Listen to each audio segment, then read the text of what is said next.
Hey, watch it there. No, I'm in that category, so I'm right there.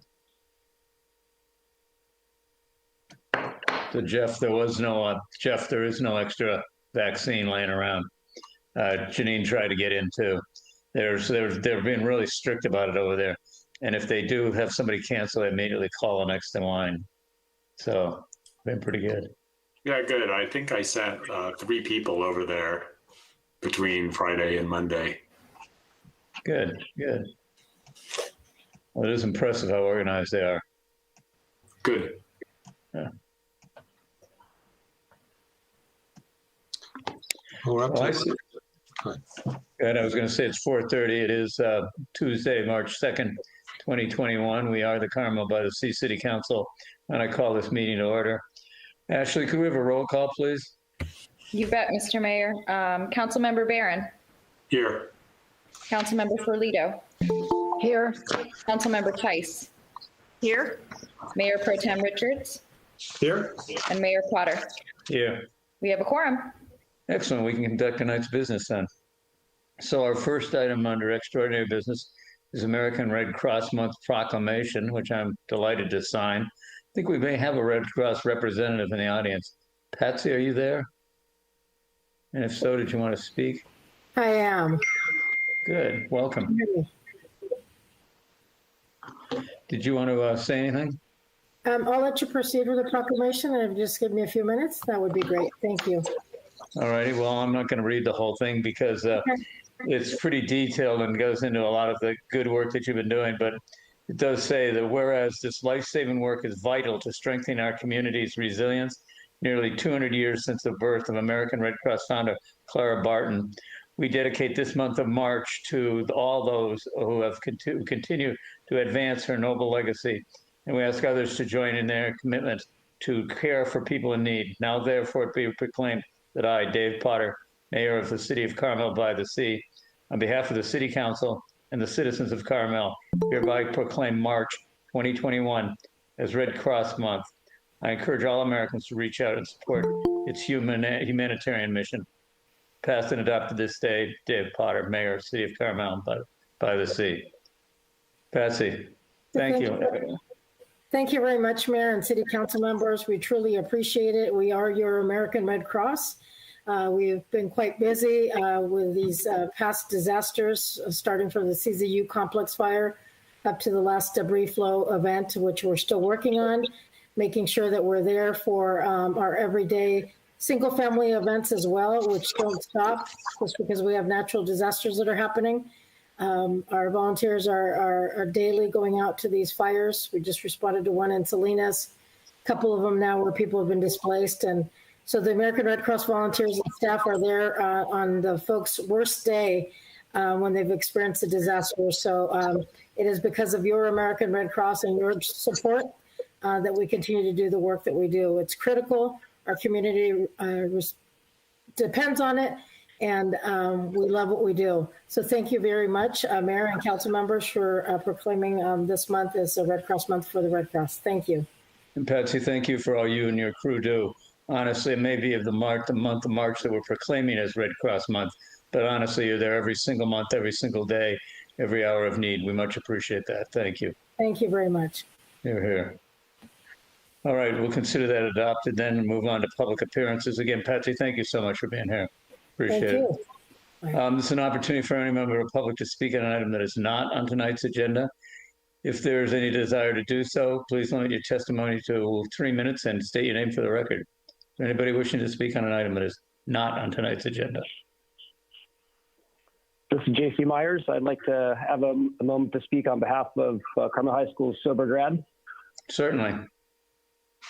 Thank you. I appreciate that.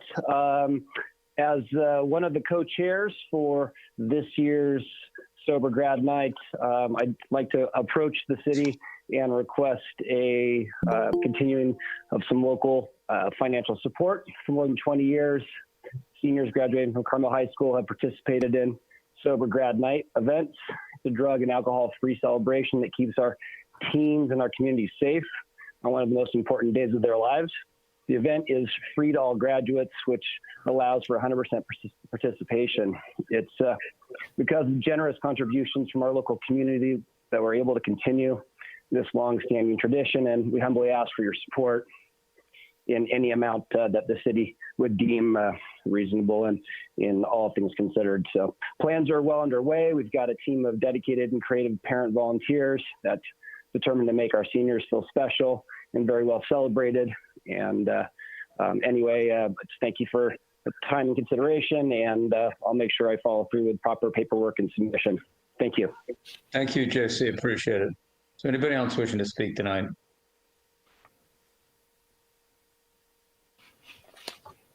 Ashley, you're kind of in charge of metering the public in and out, so. I'm keeping an eye on things, Mr. Mayor, and I don't see anybody else. We'll give them a couple of seconds for the people who are calling in via telephone. All righty. That delay, most everybody else is tuned in through the Google Meet link, so we shouldn't have as much of a delay issue going forward. All righty. I think we're good. All right, then I'll close the public comment period, move on then to announcements. Chip, City Administrator, what's new? Oh, not a heck of a lot. Nothing reportable from last night's closed session. The council thought I was doing a fine job, which was the only item in closed session was my evaluation. Thanks to Ashley Wright for temporarily sitting in her old role as our clerk tonight. Britt was taking some well-deserved time off. I wanted to announce that although we have the new option here on Google Meet of being able to see the speakers, and as Ashley just said, we won't have the delay with people calling in. We are going to do some beta testing on the Zoom platform in the next couple of days. Council has asked that we look at that, and we'll see if it's a better service than the one we've been operating under for, unfortunately, close to a year now, Mr. Mayor. I wanted to real briefly thank, we had it in the Friday letter. We had several anniversaries, and I wanted to celebrate the staff who have celebrated anniversaries with the city. Cindy Mitchell from our police department, and Jimmy Pingree from Public Works celebrated 30 years with the city. Rob Culver from Public Works, 25 years. Jeff Watkins, Sergeant with the police department, 15 years. Anna Abushan here at our administrative offices in City Hall, 10 years. And then 5-year awards go to Jeanette Campbell from the library, Michael Fair from Public Works, and then Ron Flager, who's also a sergeant with Carmel Police Department. Job well done. We're very grateful to have long tenured staff that are so dedicated to the city, to her residents, and to our entire mission. The last thing I want to announce, Mr. Mayor, is that we will be adjourning tonight's meeting in the memory of a lost friend and lioness of the village, Barbara Livingston, who died last week. And so we'll, again, many of you may not be with us at the end of the meeting because you'll be dropping off, but we will be adjourning the meeting in her honor and her name. And that's all I have, Mr. Mayor. Thank you, Chip. Brian, anything from the City Attorney's Office? I have no announcements tonight. All right. Council members, anything? Bobby, then Karen, then Jeff. Excuse me, Bobby, then Carrie, then Jeff. Thank you, Mayor. I just wanted to reach out, or not reach out, but to give a thank you to all of the volunteer groups that have stepped forward during this time, and frankly have stepped forward for some of them a long time. But recently, I know of a newest group that has, there's some leaders in town that have formed a group, and they're going to try to raise money for the Carmel Women's Center Youth Scholarship Program. And so I'm just so proud to live in a town that there's so many of these sorts of organizations that are coming forward and really trying to help out some of these organizations that are really, really struggling without any of the benefits that we've had in the past, where they fundraisers or whatever they are. So you'll see this leader, the Carmel Leadership Program. I think it's helped ran by the chamber, and they're going to have some hearts for sale. that will be spread around town, and then the hearts, I think, will go up for auction, if I'm correct. And it's a neat program. It's kind of like that cow program I think they did in the East Coast or Chicago. And I have seen these hearts in Danville, California, and it was a great fundraiser. And I just want to give a shout out to all of these groups that come forward and try to make this town a better place. Thank you. Excellent comments. Much appreciated. Carrie? Yes, I want to thank Chip and the staff for looking at other ways to try to do these meetings to make them more accessible. I appreciate seeing people's faces rather than just phone numbers when we have these meetings. So thank you for doing that. I also want to thank Ashley and the Community Activities Commission for doing such a great job with the farmers market. I think it has blossomed into a 2-block affair, and obviously the community supports it. So all that hard work that was done is paying off. So I just want to thank them for that. Thank you. Excellent. Jeff? Thank you, Mayor. I would like to make my monthly climate change announcement. This coming March 18th, 2 weeks and a few days from today, we're going to have a short meeting, but it's an important one. First up, we're going to have the Carmel High School Environmental Club that's going to come tell us about how high school students think about climate change.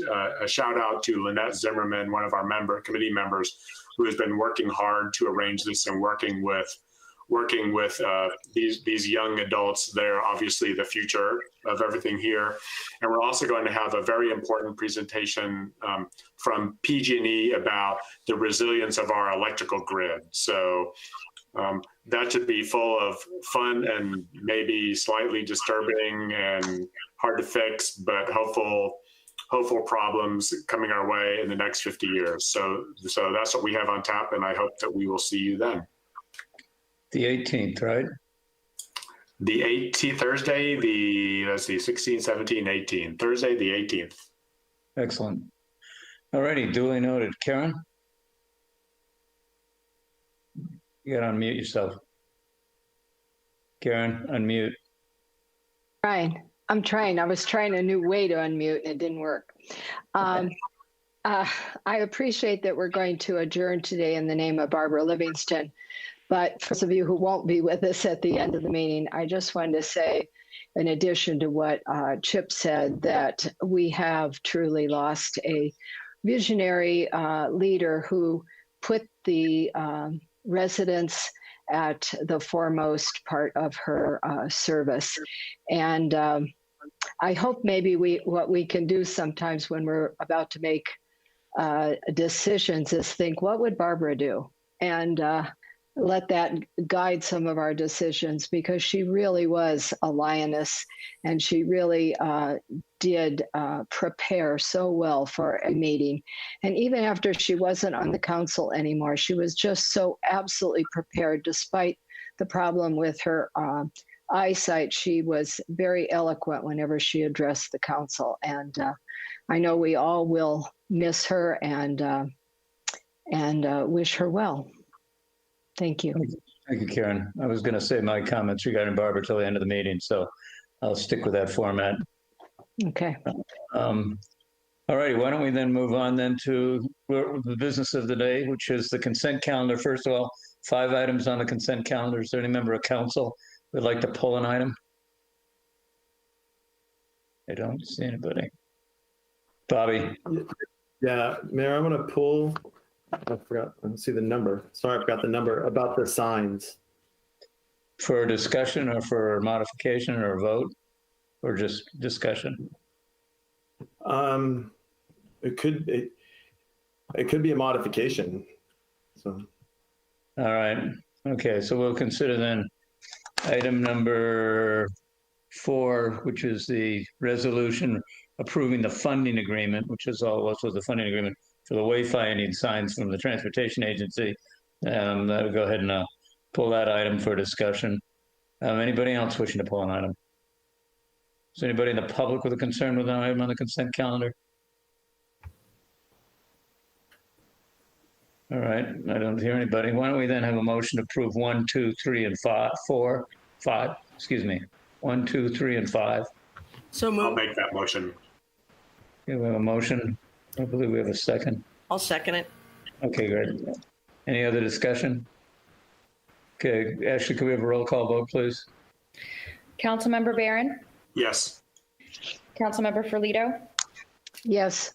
Councilmember Tice, Yes. Mayor Pro Tem Richards, Yes. Mayor Potter. Aye. Consent adopted unanimously. All right, that leaves us with item number 5 yet to be discussed. Bob Herrera, do you want to lead this item in for the public? Yes, Mayor, thank you for that. I did get comments from Sue McLeod, and I want to address them. First of all, this is requesting approval of a funding agreement. We're not asking council to approve the design of those signs. In the agreement, there is an example exhibit that apparently was referred to, but that's just a prop. That's not necessarily the design we're going to have. Also to clarify, these are wayfinding signs intended for bike routes and pedestrians, although especially out-of-town drivers will benefit from them. It's really a county-wide initiative so that all bike riders and pedestrians follow the same type of signs. In terms of the exhibits in the agreement, there was pink and blue dots. They just refer to 2 different routes. None of the locations are locked in. These are suggestions. In other words, we have to locate every sign, and we have to design every sign unique to that location. None of the signs that are in the agreement are mandatory.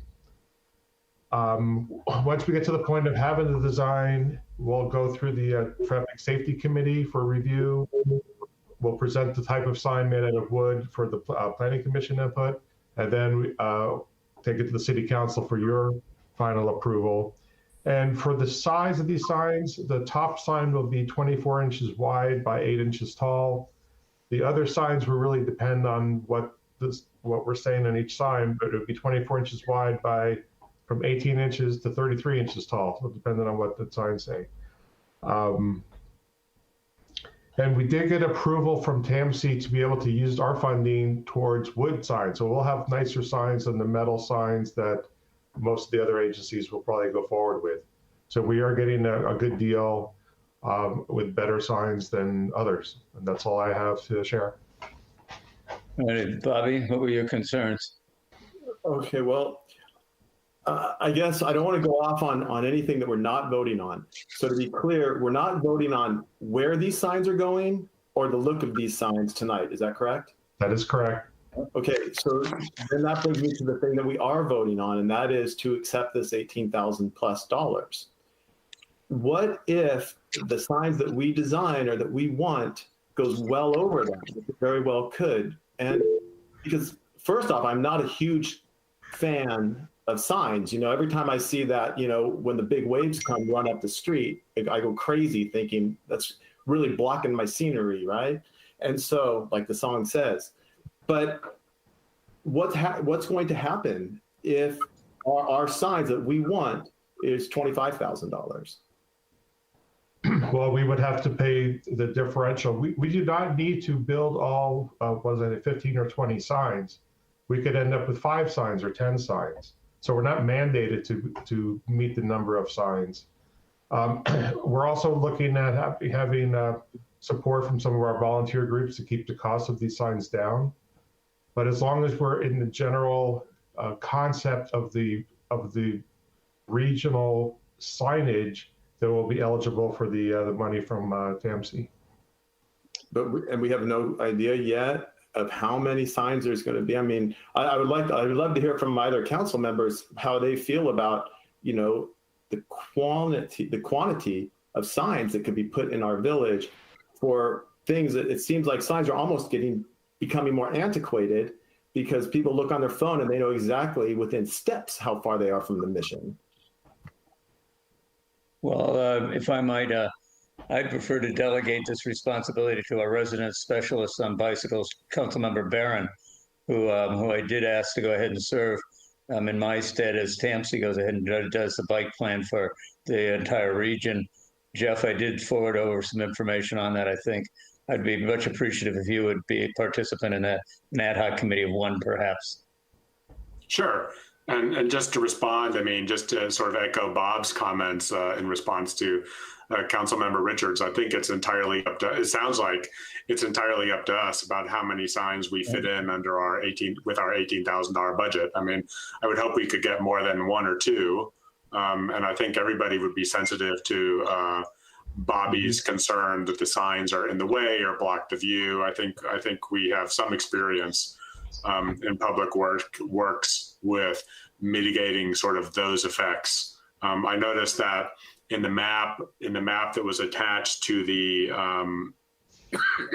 in the map that was attached to the item in the agenda, most of the signs are not down near the water, which seems to be the most trafficked view. There are signs for people coming in off of Pebble Beach, coming in from Pebble Beach through the Pebble Beach gate. And as someone who walks down there a lot, I know we get lots of comments. I personally get questions. I've been asked by someone coming through the Pebble Beach gate where Mission Ranch was before.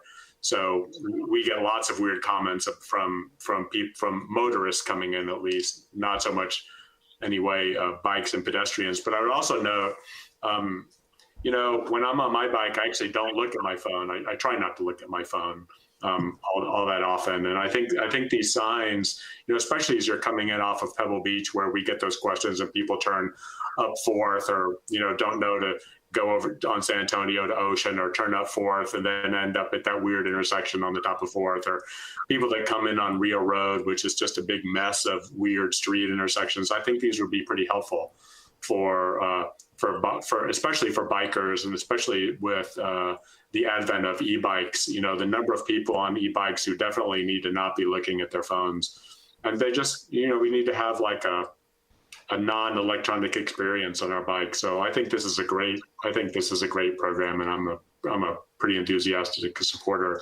And I would ask, I'll certainly keep Bobby in the loop. If we have, as we get farther down, we'll keep Bobby in the loop with where we're going. I'll certainly satisfy his concerns, and I'm sure it'll be a great program. All righty. Any other discussion? Is there anybody in the public wishing to speak to this item? I'm going to say no. All right. So, Bobby, do you have any other issues?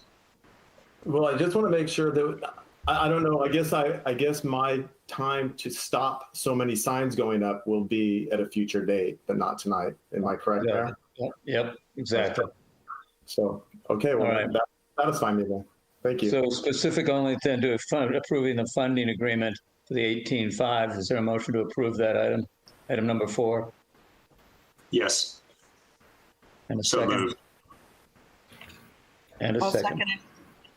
All right. Any other discussion? Ashley, we could get a roll call on this, please. Councilmember Barron? Yes. Councilmember Ferlito? I see a wave. Councilmember Tice? Yes. Mayor Pro Tem Richards? Yes. Mayor Potter? Aye. Approved unanimously. All right. That completes the work of the consent calendar for the night. Move on to the orders of business. Item number 6 is consider authorizing staff to issue a request for proposals for the leasing of the historic Forest Theater for theatrical programming and facility management. And Chip, are you going to handle this? Or do you want to kick this off, or I'm going to go straight to Ashley? Yeah, Ms. Wright has a couple of bullet points. I did want to introduce Beth Bowman, who is the new managing director of Sunset Cultural Center. Of course, Sunset Cultural Center and currently has a lease with the city. And for clarification, it is a 15-year lease with a 15-year option. Ms. Sandin as well is on the line, and she can answer any questions that we cannot about the genesis of the lease and Sunset's continued management until we get through this process. But again, Ashley is very ably running this RFP process. We're going to get some input from the public before we issue it, and hopefully we'll be able to find a new master lease tenant sometime this summer or early fall. All righty. Ashley, the imaginary floor is yours. The imaginary floor is mine. Thank you, Mr. Mayor.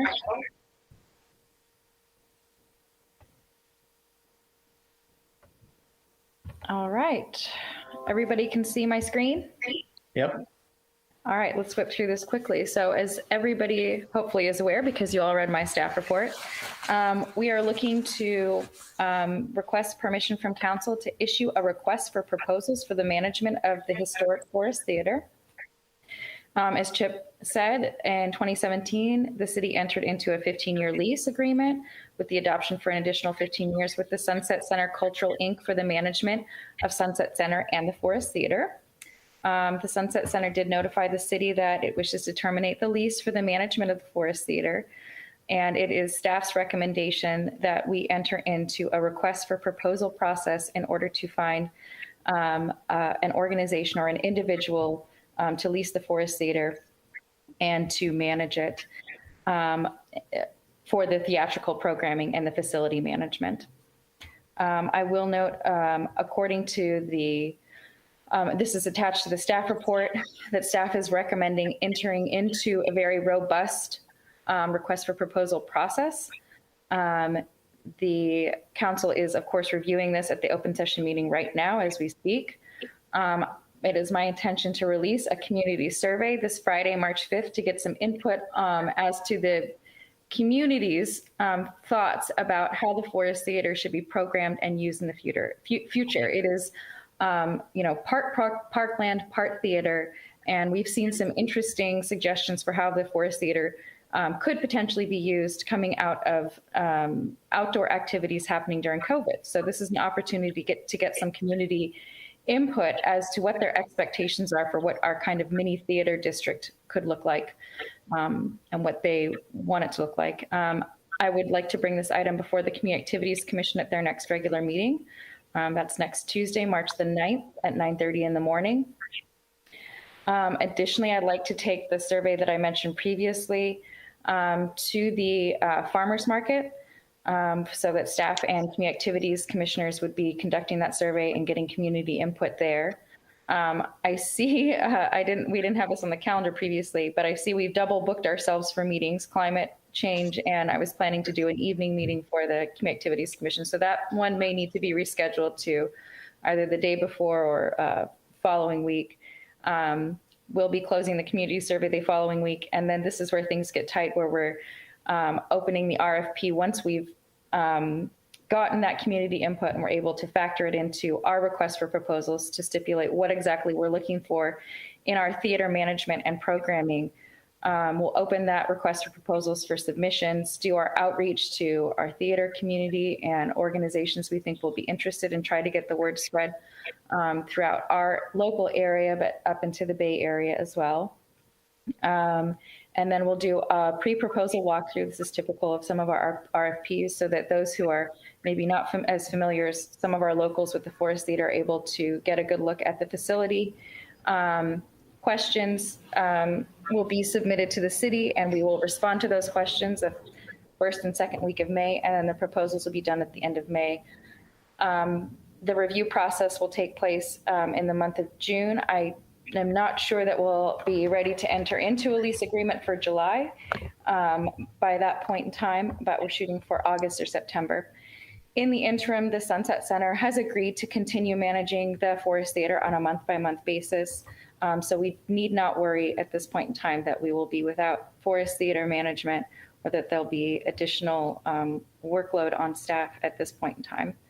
And I'm happy to answer any questions about the process for issuing the request for proposals, should there be any from council or the public. Thank you, Ashley. Well done. Is there any questions of Ashley at this time by council members? I don't see any. I'll open it up to the public. Is there anybody in the public wishing to speak to this item? If so, 3-minute limitation on the testimony. Please state your name for the record. Hi, this is Stephen Moorer. Can you hear me? Yes, we can, Stephen, very clearly. Excellent. Just a quick message or a comment. I've been in contact with my my peer over at the Forest Theater Guild, Yvonne Hildenbrand Bowen, and we both basically wanted to bring you guys the same comment, which is very simple. We're both thoroughly in support of this process as has been laid out by staff, and that's really all we wanted to add. Well, on that positive note, I appreciate that. Is there anybody else wishing to speak tonight? Hi, it's Christine with Sunset Cultural Center. How is everybody tonight? Lovely. Welcome. And we just wanted to also take this opportunity to thank the council for considering our request to turn the lease operations of Forest Theater back over to the community for community input discussion about how to best proceed forward. Our decision was basically made based on two reasons, which was one, we were really unclear as to what the community really felt was priority for the venue. And so it made it difficult to prioritize and make decisions. And then additionally, when we ran into the pandemic situation, it became really clear that we needed to constrict and manage our resources appropriately in order to sustain ourselves through potentially a long haul. At the time, we thought we'd be closed for 3 to 6 months. And as we all know, it's turning out quite differently. So again, we thank everybody for the opportunity we had to work with the Forest Theater. We learned a lot. And most importantly, we learned a lot more about our immediate community and the cultural history that's here in the village, which is really unique and wonderful. So we'll continue to participate as required and as requested. And thank you. Thank you, Christine. Appreciate it. Is there anybody else tonight? Yes, can you hear me? Yes. Carrie Glenn from the Forest Theater Guild, and I just want to second Stephen's sentiment from PACREP that we are also quite open and supportive of the City Council finding a suitable arrangement, and we thank you for doing so. Thank you, Carrie. Appreciate the comments. Anybody else?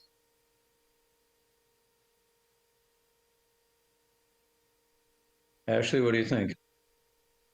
Anybody else? I think we're clear, Mr. Mayor. All righty, why don't I close the public comment period on this item and then bring it back to council for consideration of action. Council members, your druthers? All right. If nobody else wants to comment on it, I would make the motion that we adopt this. All right. Authorize staff to issue a request for proposal. Yes. Thank you, Mayor. I'll second the motion, and I would like to just thank staff for all the work that staff did in putting together this calendar. I know it's going to be 3 intense months for staff doing all this community work and getting everything together and keeping the council organized. And I know it's an impossible task, but thank you for all of your work in advance for doing this. Yeah. I'd agree. I think the timeline is aggressive, but I do think it'll get us there quicker than we would prefer. I mean, not quicker, but as quick as we'd prefer, because of the fact it is such a great asset and have it going underutilized. We are in a little bit of a pause anyway on theater usage, but still think that we can get productive use of this time. So actually, you got your work cut out for you, but I do appreciate it. All right, we have a motion. I believe we have a second. Can we get a roll call on this, please? Councilmember Barron? Yes. Councilmember Ferlito? Yes. Councilmember Tice? Yes. Mayor Pro Tem Richards? Yes. Mayor Potter? So we have that is adopted unanimously, which I appreciate. We'll move on then to item number 7, which is receive an update of special events for 2021. We'll continue with the Ashley Wright Show tonight. Ashley? I know you guys go for months without hearing from me, and I get to be clerk in charge of everything, and I get to force you to listen to me present twice. All right. Let me share my screen really quick.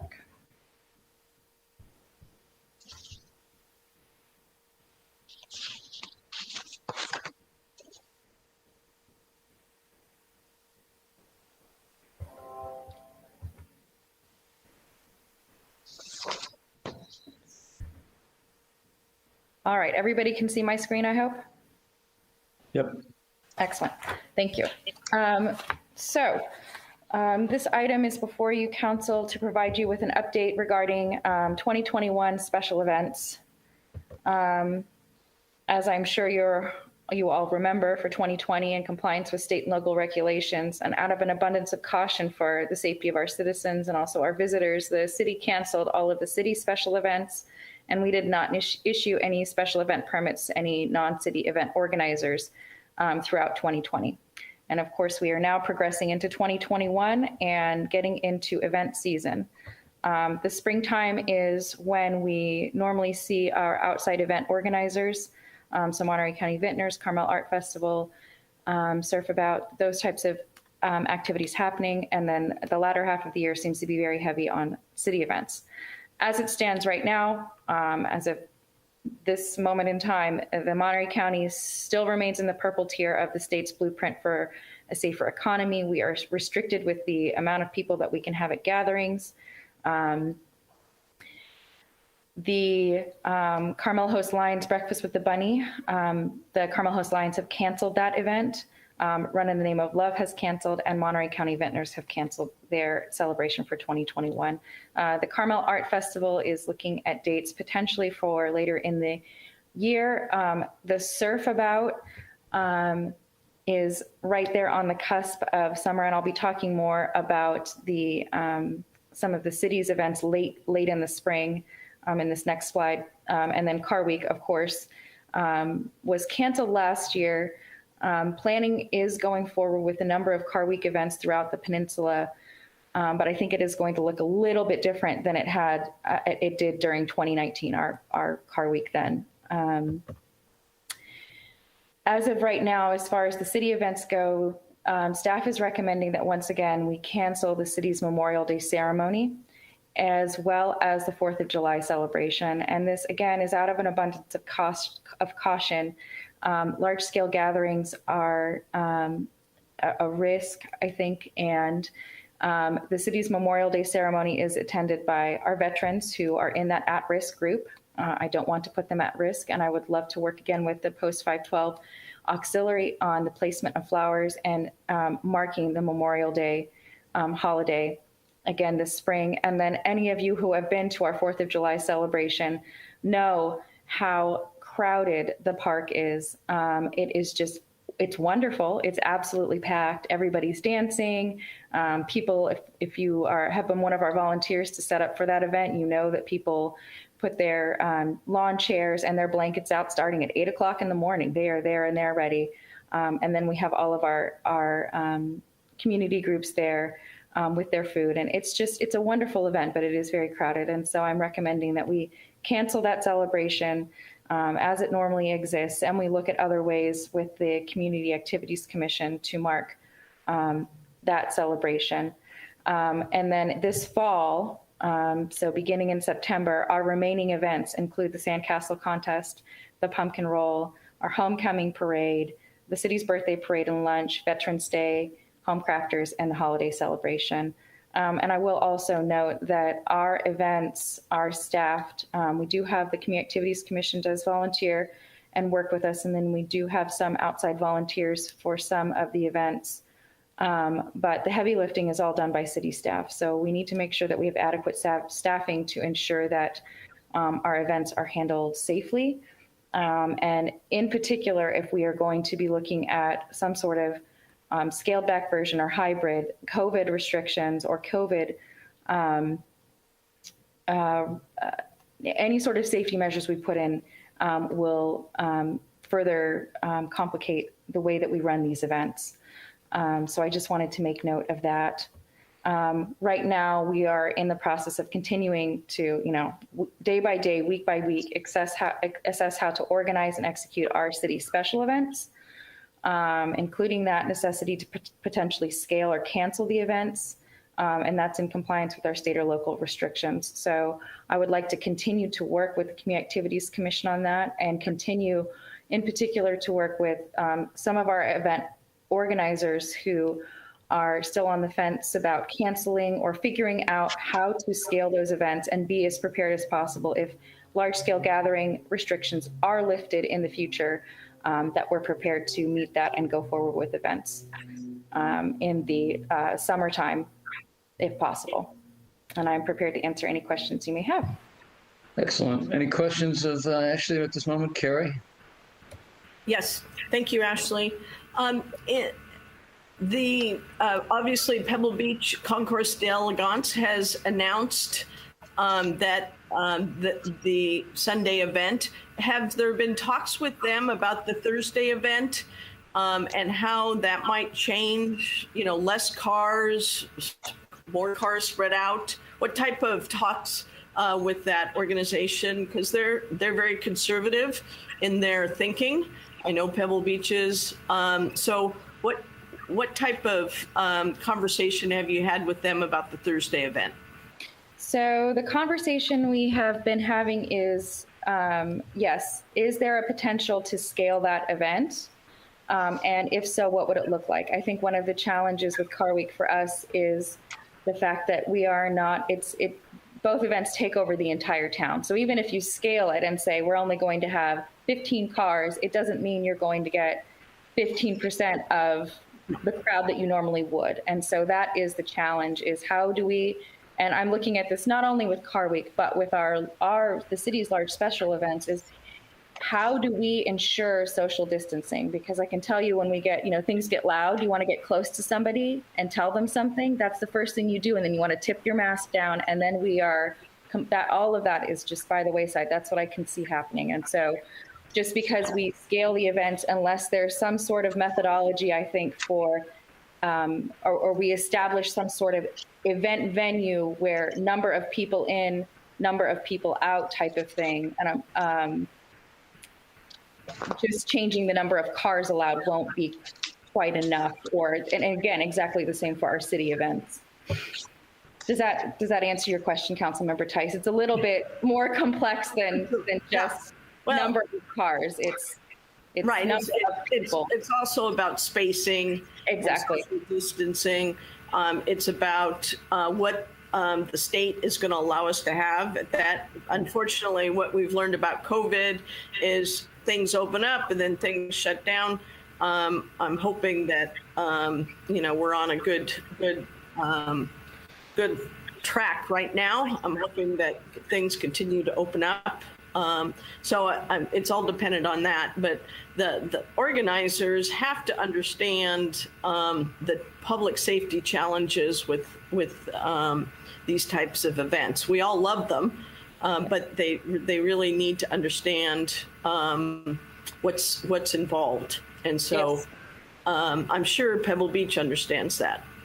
Yes, our event organizers, I've been speaking with all of them. That was one of the first things I did in January, was I just went through our list for spring and called everybody and just kind of took the temperature and said, where are we? What are you thinking? And as you saw from my PowerPoint, some people just decided to cancel because putting those kinds of COVID regulations in place were too much, or they felt it was just safer not to have the event and we would wait for next year. And I think we've been very lucky in our village, with some of the busy weekends that we've seen, that we have not had any traceable outbreaks to Carmel-by-the-Sea with any of our residents or any of the employees that work for the city either. Right, because that is also the concern. Not only for the residents and those attending, but that includes the employees.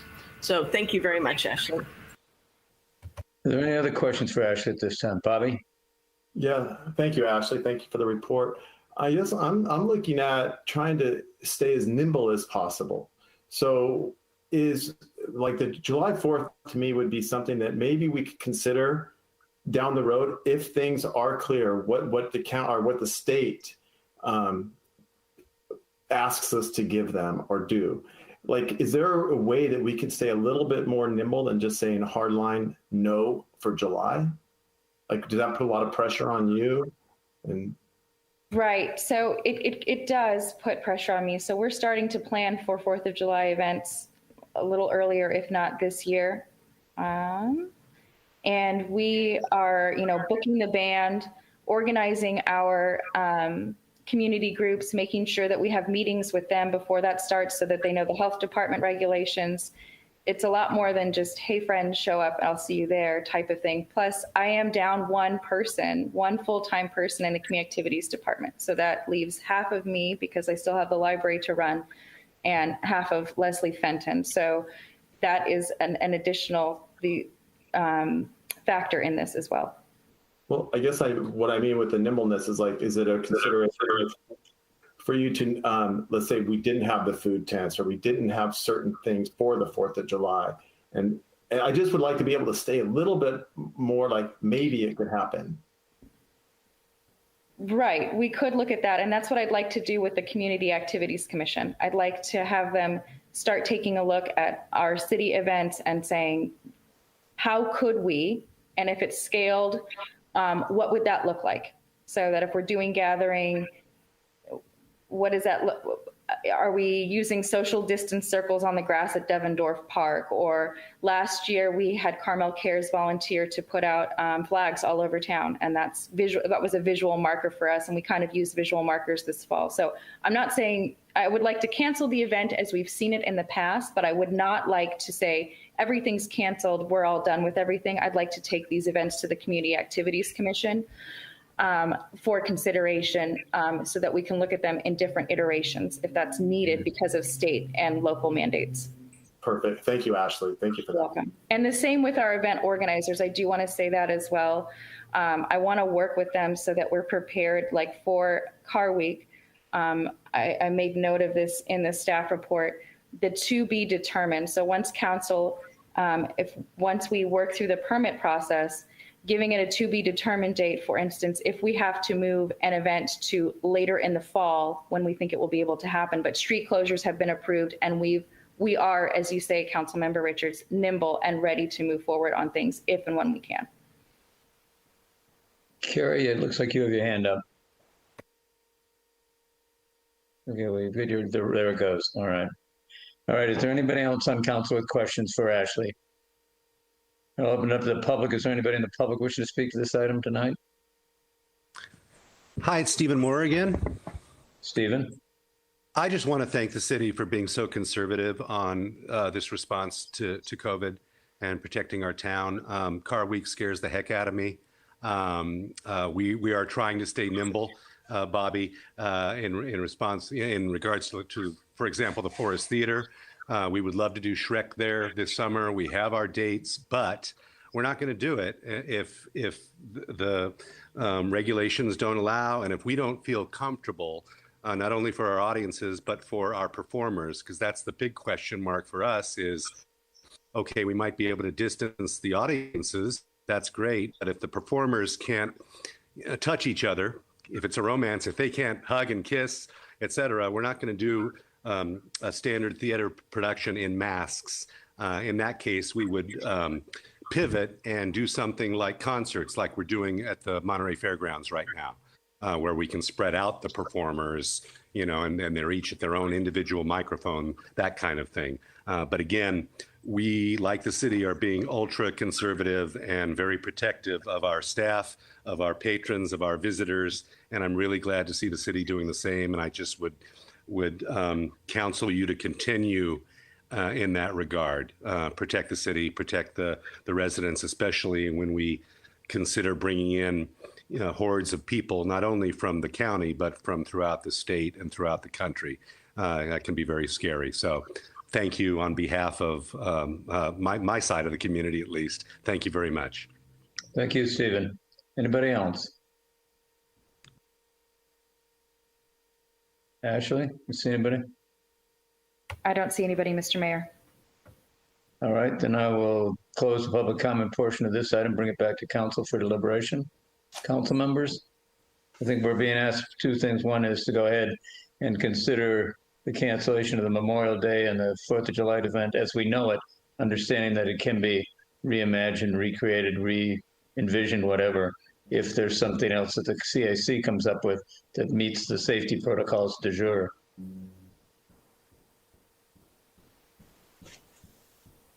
Jeff.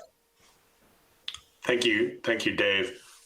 I share Carrie's concerns. You know, Carrie said that she was concerned that organizers have a sense of the public safety involved in these events, and I share her concerns, especially with respect to the two events during Car Week and the huge numbers of people that we have in town.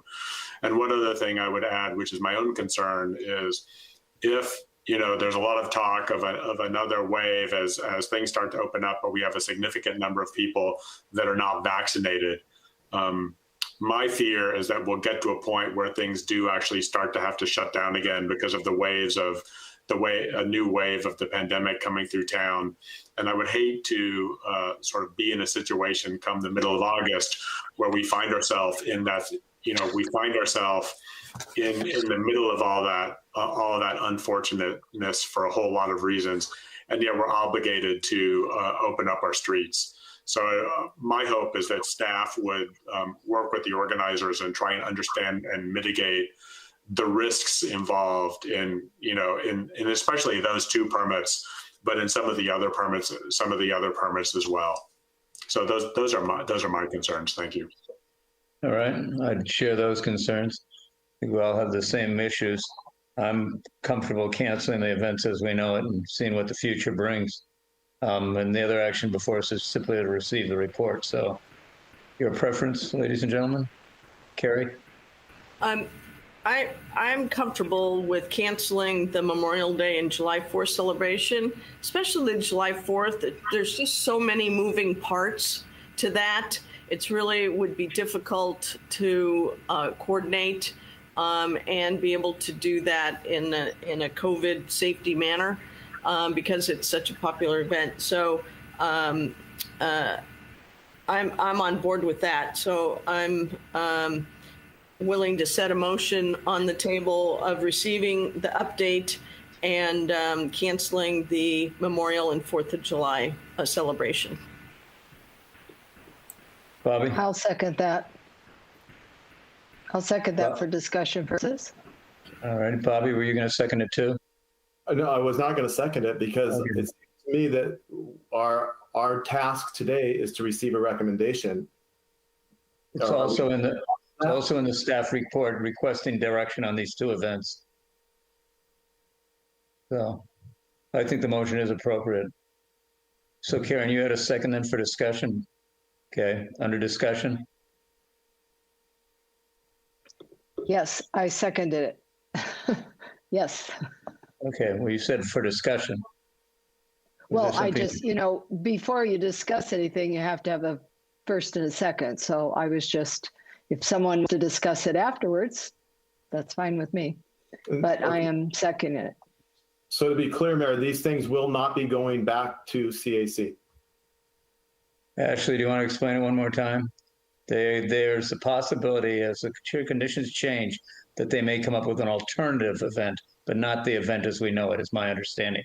Given the fact that the impact is significant, the closeness, the proximity, lack of social distancing, the inability to follow the correct protocols from a health and safety standpoint. Which I agree with, but the motion is to cancel the events, period. Is that correct, Carrie? Yes. In the staff report, the staff is recommending that Memorial Day ceremony and the 4th of July celebration be canceled. So that is part of my motion. And that was the second. If I may, Mr. Mayor, I think that what we're intending is that we would cancel them in the format that we've known them in before, in the past. And I think, as Ms. Wright said, if things continue to get better, and we're able to have some semblance of a celebration for our nation's Independence Day, that Ashley would take that to CAC for consideration. But we are recommending that we cancel the food tents and the bands and the level of activity that we've had specifically for the 4th of July.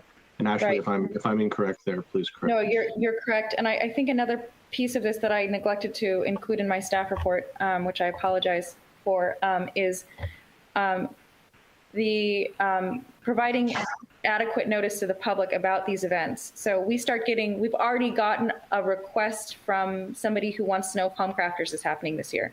And Homecrafters isn't until the week before November. So people, I know our events might seem little to some of us or not little to others of us who plan them, but people do plan their trips to Carmel knowing that they come for the 4th of July celebration. And so I want to make sure that if we can, if the iteration isn't like it's normally going to be, we give people adequate notice.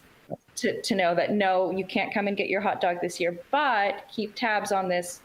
We're going to beautify the town, or we figured this out, or XYZ. We'll keep posted, go to our website, that type of thing. So.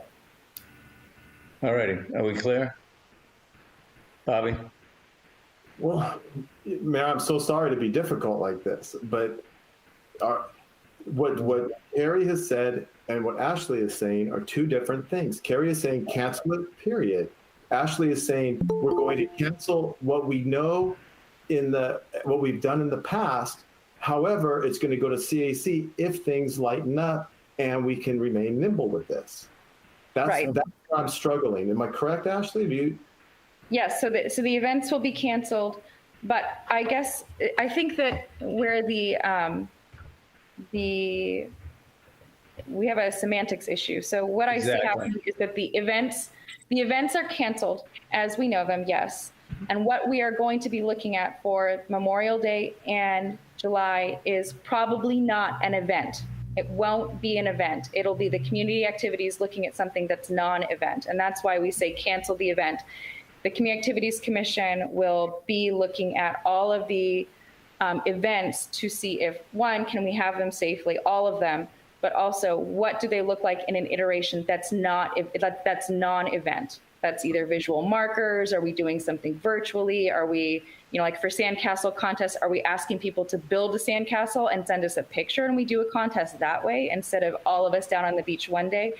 There's different ways to do it that aren't events. And so I think that's the breakdown is, no, we're not going to have the events, but yes, the CAC is going to look at ways for us to mark happenings that we would normally be having in Carmel. Does that help? Okay. So from my perspective, what I'm saying in canceling the event is canceling the event as we know it, as a celebration in the park with food tents and music. And that just cannot happen this year. But if the CACC can find other ways to celebrate July 4th with flags or banners, and I think that's appropriate. But so that's what I mean by canceling our event. Okay. Thank you. Do you agree, Karen? All right. Karen, do you agree on the second? It's going north-south, yes. Yes, I do. All righty. We've had enough discussion. Ashley, could you call the roll, please? You bet. Councilmember Barron. Yes. Councilmember Ferlito. Yes. Councilmember Tice. Yes. Mayor Pro Tem Richards. Yes. Mayor Potter. Aye. Approved unanimously. All right. Thank you, Ashley. Thank you for those two reports. We'll now move on then to city's unfunded pension obligations. Chip, did you want to say anything prior to my introducing Sharon on this topic?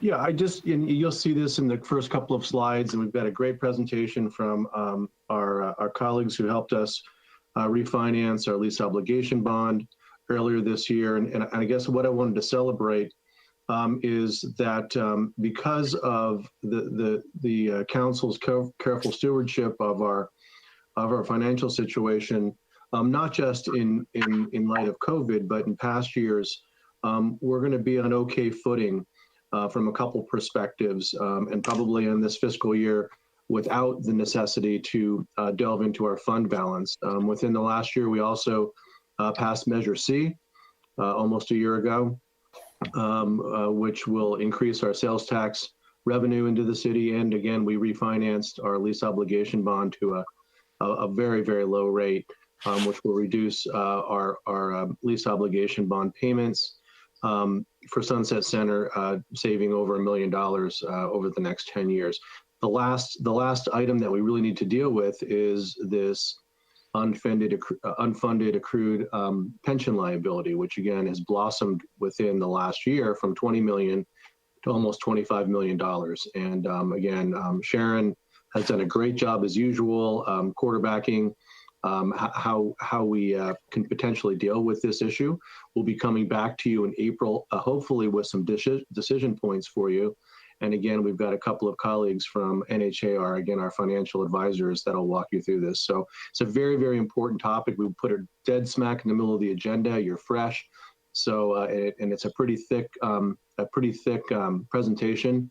that we sent to you on Friday, and I think it's evolved just a little bit, but please feel free to stop us in the middle of it and ask any questions. But again, very important topic that we need to get our arms around.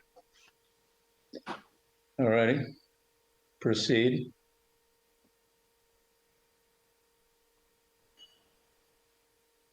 So am I correct? The consultants are now going to present, Chip? They The don't seem to chair be moderating, or are we good? Craig, are you on? I'm here. All right, which one of you is going? The floor is yours. All right. So I've got my colleague Mike Meyer on with me as well, and we're going to walk through a presentation. I'm going to start, and then he's going to dive into the technical aspects of the unfunded liability. Good to see all of you again. You know, this is certainly, as the city administrator mentioned, this has been a process, at least for our purposes, it's gone back now almost I guess almost 10 years. And, you know, the community and the council have always been very good at looking long-term. Many of the financial decisions that you're making really do require years in advance. It isn't necessarily that you have a fire today. It's that you want to avoid getting into trouble 2, 3, 4 years out. So really what we're talking about tonight is what we're considering cost management strategies. As the city administrator mentioned, we've kind of chewed off some of the easy ones, and now we're turning towards the probably the biggest liability that the city has, which is the pension liability. So with that, really what we're going to try to go over today is, you know, where are you right now? From an investor's perspective and from the community's perspective, you know, you were a very strong, well-run organization. This was reaffirmed last year when we did the refinancing. Standard & Poor's gave the city a AAA, you know, and you're one of few in the state, let alone the country, that are in that AAA status. So, you know, congratulations. That's a function of things that some of it you control, some of it you don't. We'll get into that. Then we're going to spend a little bit of time really going through this unfunded actual accrued liability. We had this conversation with most of you starting in 2019. So this is just a continuation of kind of more education, more evolution as to how people are looking at this stuff, and also really an update on where you are today versus even 2 years ago.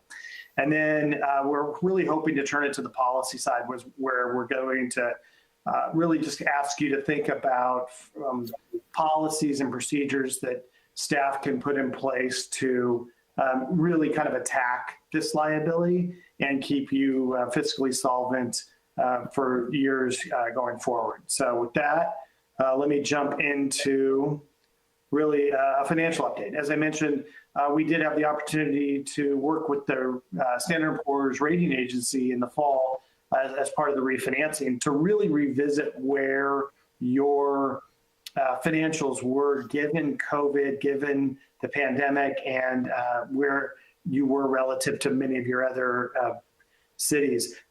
Just to give you an idea, you are one of 59 in California that are AAA. So you're right there with Beverly Hills, Santa Monica. I mean, you know, you should be very proud of the fact that even for a small community where your fund balances may not be in the hundreds of millions of dollars that many of the other local agencies have, you're still considered extremely strong given the size of your operation and what services you are providing to the community. You can kind of see from the graphic there, what are the different things that any investor or credit agency or credit analyst will look at. You know, some of them you control, some of them you can't. You obviously can't control the economics of your local community, meaning the county.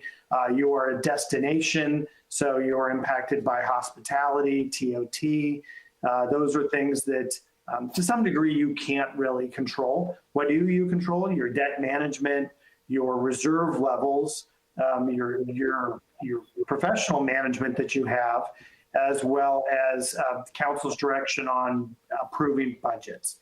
And all of those things turned out to be real credit positives. As you can see from the quote from S&P that you were able to maintain a robust credit profile. And we aren't seeing a whole lot of these right now in this pandemic. So congratulations for that. but you've definitely demonstrated that you reacted quickly to the pandemic last year, and you were able to not just assume, oh, it's going to blow over in 3 months. So, steady as she goes, we're going to stay to the same levels we have. Next slide. So as I mentioned also, what we're really trying to have you focus on, and this is something that finance and the city administrator are going to be bringing back to you in the future council meetings, is really kind of looking at the projections, looking at the forward calendar on what your financial revenues and expenditures may look like. Certainly what we've seen is decreases, but everybody was subject to those with COVID. Obviously, a function in your case of TOT.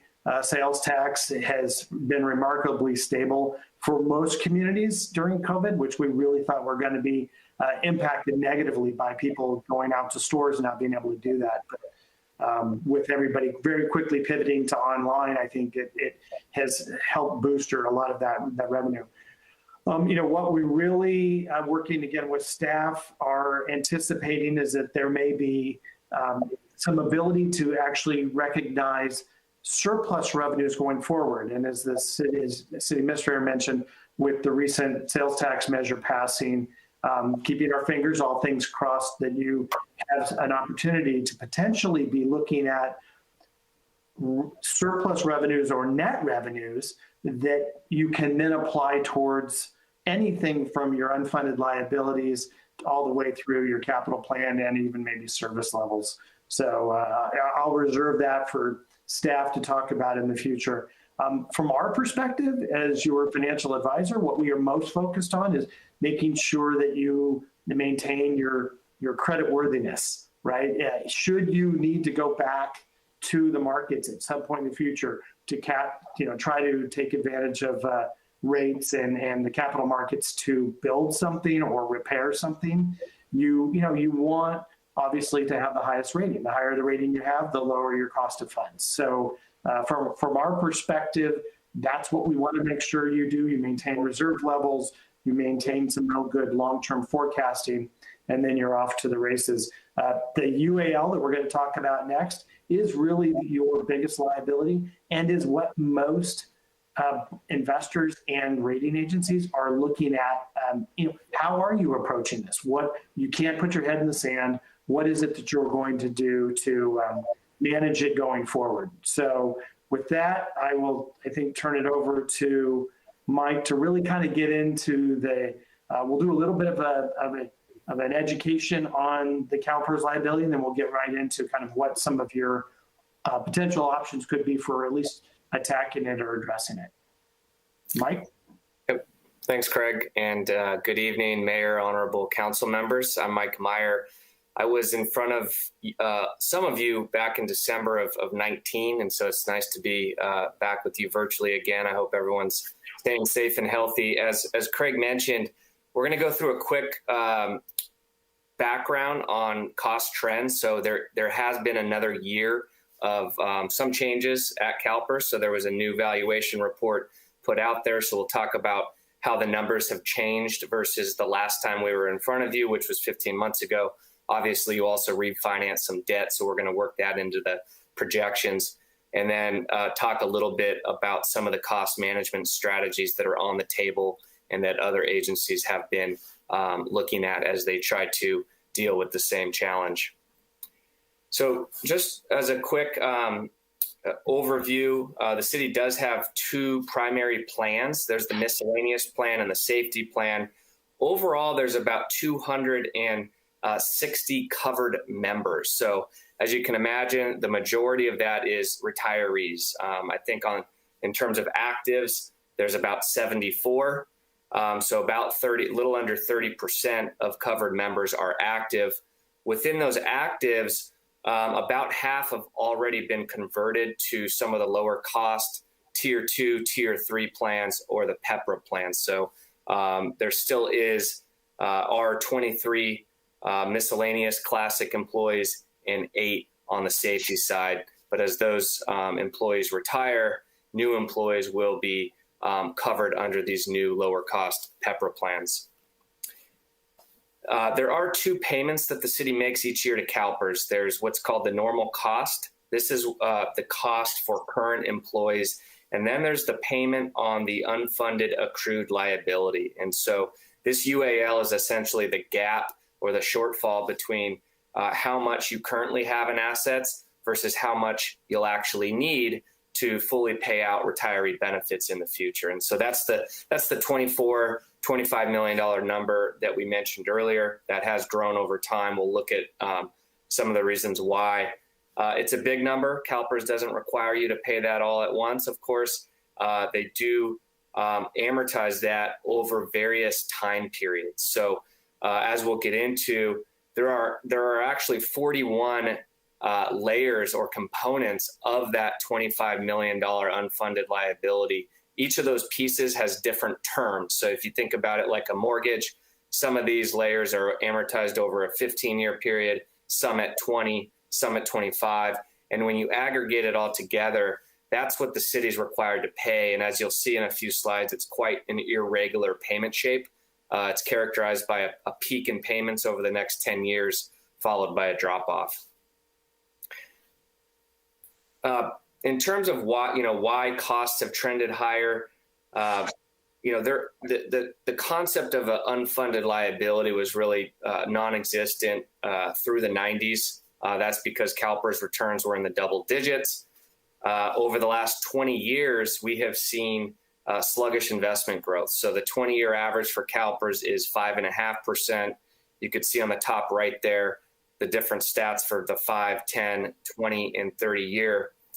As CalPERS has not met their targets, they have taken action at the board level to reduce what's called the discount rate. That rate is really their expected rate of return. And so every time CalPERS ratchets that lower, that's a direct impact on every member's unfunded liability. And so most recently, all members saw a phase down over a 3-year period down to 7% on the discount rate. And that was from 7.5%.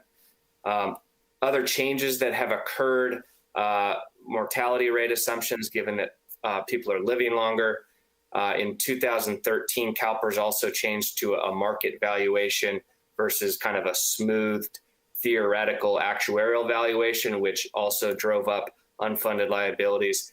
And as we'll get into, they are forcing members to repay this UAL over 20 years now instead of 30 years, which means less interest over time, but higher annual cash flow requirements. So as we mentioned earlier, the city's plans have grown both from about 5.5 to a little over 12 million over the last 7 years. In terms of that growth, this chart here shows from the last 7 years, the UAL balance growing from 11 million to 24 million. Again, that's projected to be 24.7 million June 30 of 2021. In terms of the funded ratios, the safety plan is currently at 67.4%, and the miscellaneous plan at 71.5%. So, this chart here, I think, is quite important from a budgetary and planning perspective.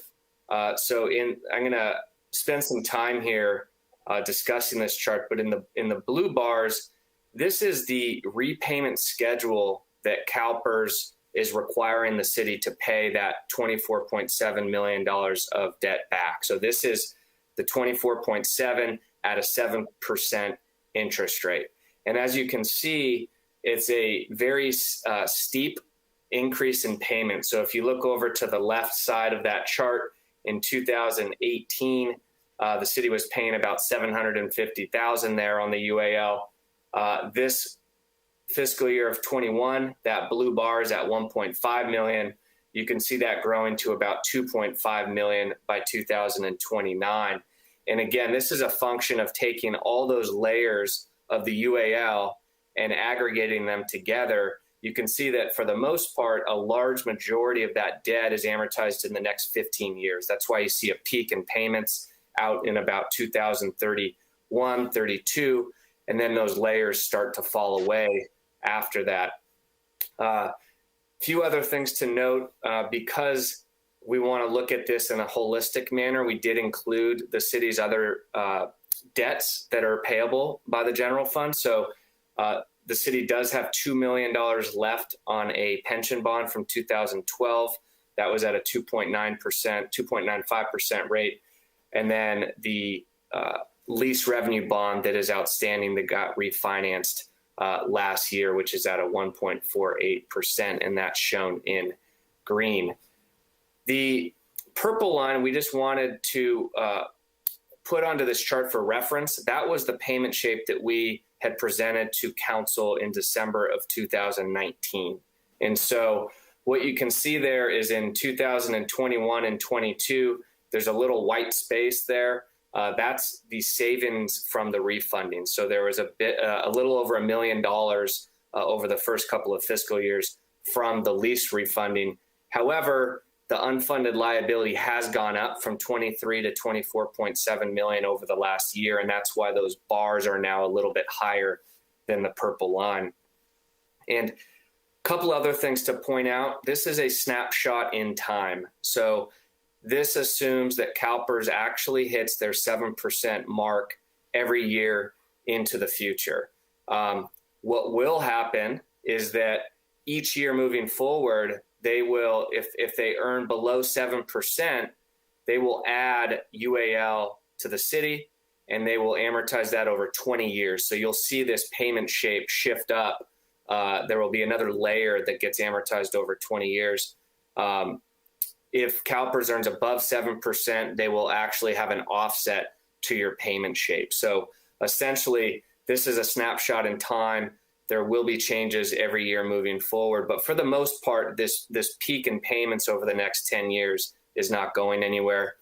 The other thing that I think is very important is, as I mentioned before, this assumes 7% by CalPERS. So to the extent there is another reduction of the discount rate, or to the extent that they consistently underperform, that unfunded liability will continue to go up. And so just as a reference point, we did some quick math on what would happen to the unfunded liability if CalPERS goes to a 6% discount rate. And this is from the CalPERS reports. They do estimate that the city's unfunded would go up another $9.5 to $10 million, which means that on an annual basis to repay that, that's about $900,000 per year. There's actually some very good tools that CalPERS has now on their website for staff to kind of play with some of those variables. I think it's as the city's advisor, it's been good to see that based on these projections, the city is projecting a surplus still. But I think from our experience working through these projects, it's also important to do some sensitivity and to make some what if type assumptions, and whether that's CalPERS only earning 6% or perhaps 5%, but taking a more maybe conservative approach to some of the forecasting. So the next section, we wanted to introduce some of the strategies that are on the table that other agencies have been utilizing. The first two on the left are strategies that the city has employed or currently employs. So obviously refinancing other debt to take advantage of low interest rates. That obviously occurred last year. The city does prepay the annual requirement every July. So instead of making monthly payments, CalPERS will give you about a 3.3 to 3.4% discount if you give them that money early in the fiscal year, which does save the city about $50,000. Mike, and if I may at this point, just interrupt. I don't want the two things to be lost on the council or the viewers. Number one is thank you for calculating the increased UAL if CalPERS would again not realize their estimated planned discount rate, and again our UAL blossoms almost another $10 million, which increases our annual payments. I can't even say it. It makes me $900,000 more per year, which is phenomenal. And then on the next slide, as you were just saying, if you could go to that one, please. This fiscal year, unfortunately, council, was the first that Sharon and Robin were unable to pay our UAL premium at the beginning of the fiscal year, as we typically do. And that just, again, because of cash flow, because of COVID. So hopefully, again, through some of the machinations, decisions points that you'll be making, again, hopefully about a month from now, we'll prevent that from happening again, because $50,000 is a capital project for us. It's a regular part-time employee in the library. I mean, there's a lot of things that we can do with $50,000, and unfortunately, because of the unknowns in COVID, we were not able to make that payment because of cash flow concerns this fiscal year. But thank you, Mike, for letting me jump in on that. But I'm very committed that we'll be making that payment in the future to save that 3.3%.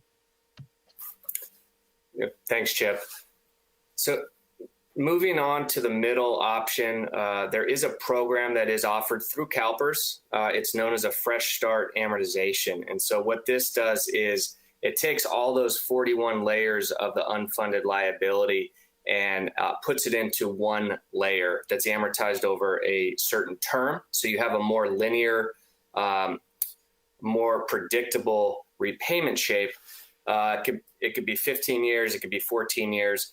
The one rule is that it needs to be shorter than the city's current amortization. So while in the past, this program allowed you to actually extend it to anything up to 30 years, CalPERS wants to get paid quicker. And so the only way they offer this is if you shorten the term. The benefit of that is that you pay off the debt sooner, theoretically, so you save interest in the out years. The downside is that because you're shortening the period, your annual payments starting out are higher.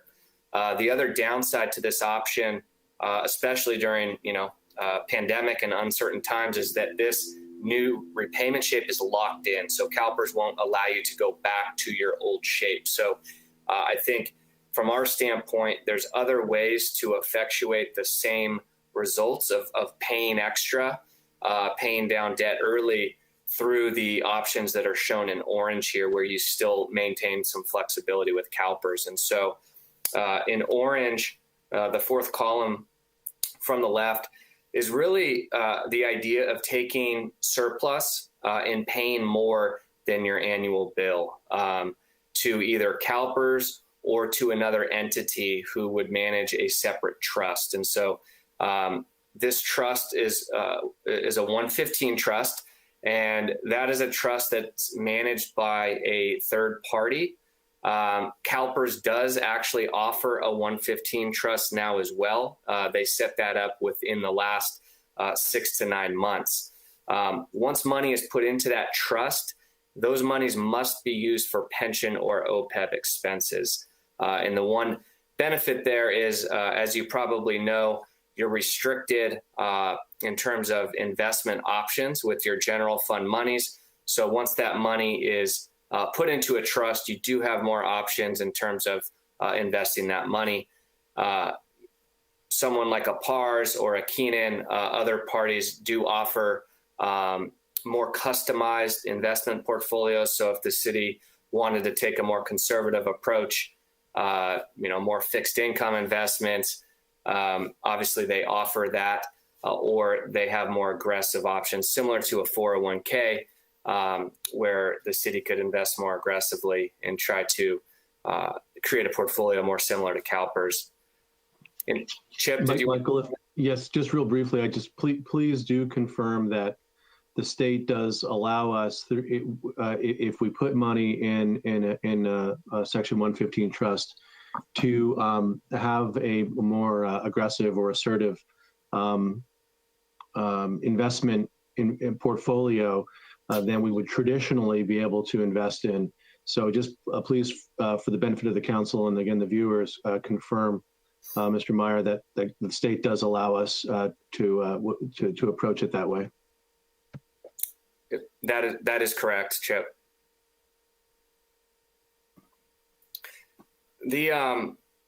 the second option for paying essentially more than your annual bill is to send that money directly to CalPERS and not into the new 115 trust, but actually to pay down layers of the unfunded liability. And so if the city had, let's say, $1 million, or could be any amount, you would essentially tell CalPERS which piece of the UAL you would like to pay down. CalPERS then gives you credit at the 7% interest rate. And so we will get into more detail on each of these options just to kind of show you conceptually how these options shown in orange could work. They both differ in terms, both are similar in the sense that you do have more opportunity to earn more on that money than you would in your general fund reserves. But the way those get carried out are a bit different. And so we'll get into that. The last option that we have a slide in here and more in the appendix is something that has seen more activity in the last 12 months, given where interest rates are, issuing a bond essentially to refinance the UAL at a lower rate. We do have information on that, but because of the city's strong financial health, this didn't seem like an option that we would recommend right now. It's not a necessity. There is quite a bit of risk involved in issuing a bond to pay off the UAL, but if there are questions on this concept, we do have information in this slide deck. I mentioned the fresh start. The slide here just shows conceptually what it would look like if you were to shorten the term of your UAL repayments to 15 years. So you can see there in the orange line, the city would be paying higher for the first 5 or 6 years, but the UAL would be extinguished in 2036, and there would be quite a bit of savings out in the out years. To reiterate, the 115 trust is a separate trust that is managed by a third party. Most agencies have used non-CalPERS entities, mainly because CalPERS did not offer a 115 trust up until about 5 or 6 months ago. And as I mentioned before, once this money is deposited in the trust, it must be used for pension or OPEB expenses. And that does mean that you can use that money at a future date to actually send to CalPERS and extinguish UAL, or it could mean that perhaps during a challenging budget year, you use that money to just make your annual contributions. And so there is a little bit of flexibility built into the 115 trust strategy.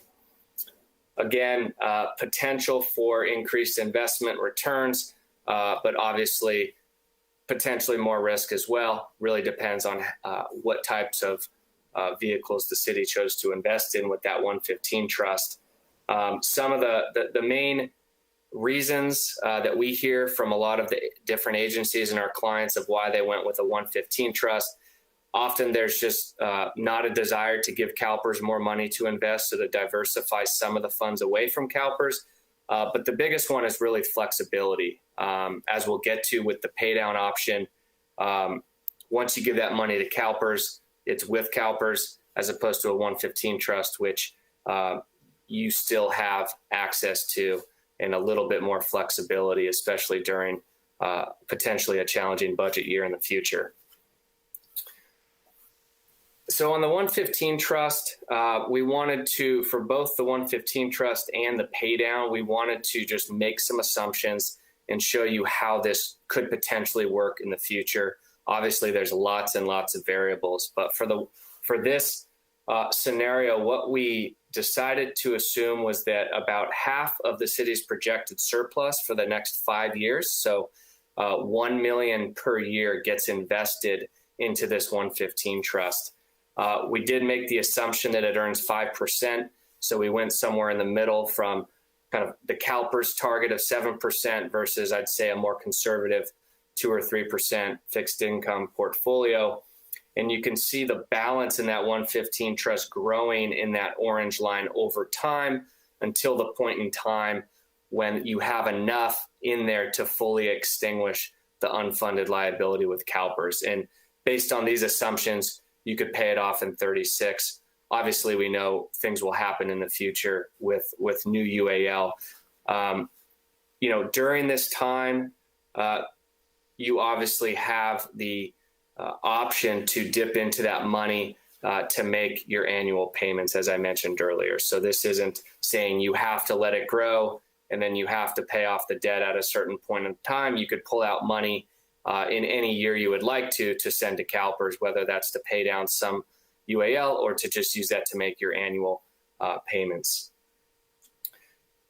And so to contrast that with really the second option, the option to pay CalPERS is what's known as an additional discretionary payment, or an ADP, and the city decides which piece of the UAL to pay off, and then you get credit at the 7% interest.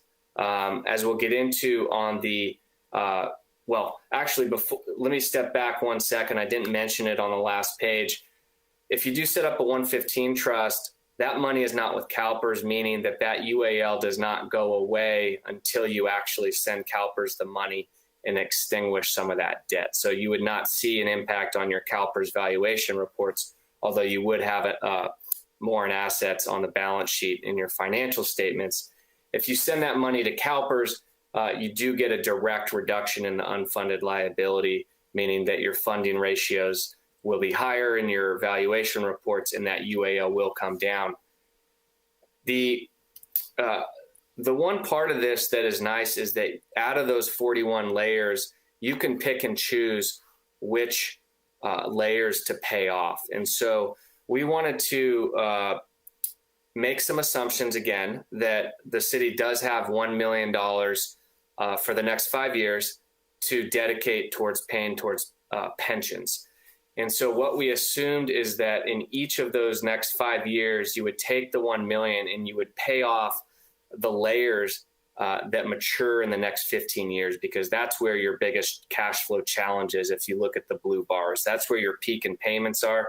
And so what we did is we modeled out what would $1 million do if applied to those layers that have a term of 2037. And what you can see is that those in the orange line is that peak essentially gets smoothed out in the orange line there. And then it again drops off because we aren't making the assumption that you pay off any of the longer term layers.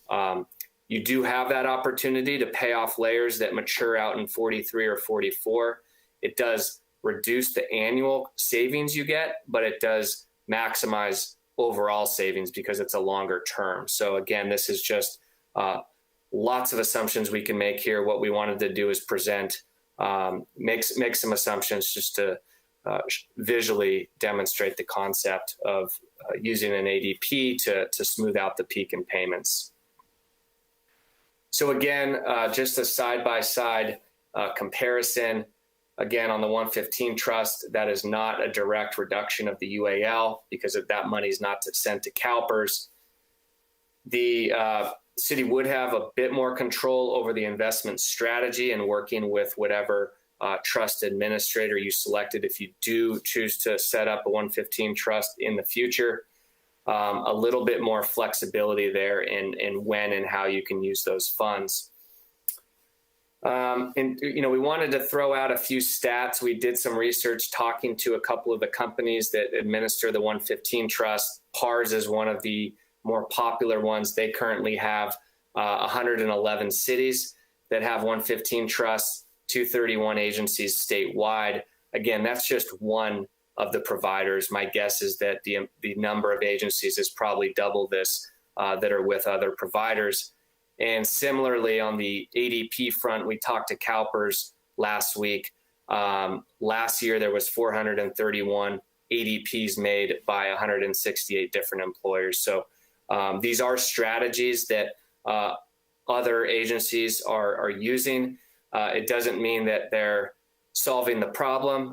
These could be very small pay downs of $10,000, $20,000, but they are options that are on the table. We have one slide here and then several more in the back. We have seen a big increase in the pension bond market. There's been 40 agencies in the last year for about $3 billion in UAL that have restructured their unfunded liabilities. So essentially issuing debt at 2.5 to 3.75%, which is the current market for a pension bond, and then using that as a chance to really create a new repayment shape that is a little bit more predictable. So really another a way to really smooth out that peak in payments. As I mentioned, 40 agencies, 21 probably, we expect there to be more. I know there's been about $1 billion just in the last month or two of pension bonds issued. There is a big risk with pension bonds, and that is you are giving CalPERS a large sum of money at one point in time. So your assets are, the assets that they have under management grow probably by 30 or 40% overnight, meaning that the near-term gains and losses that they experience, you'll see a magnification of that. So if they were to, let's say, have a downturn a year or two after issuing a pension bond, your new UAL could be a lot higher than if you had not done that bond. So that's something that we've been involved in several of these projects.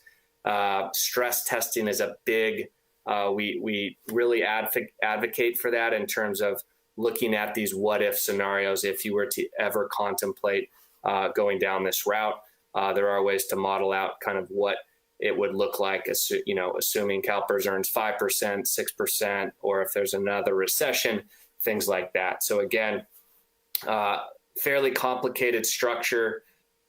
We have seen more activity, but there is quite a bit of risk involved. We did put slides in the appendix if there are questions.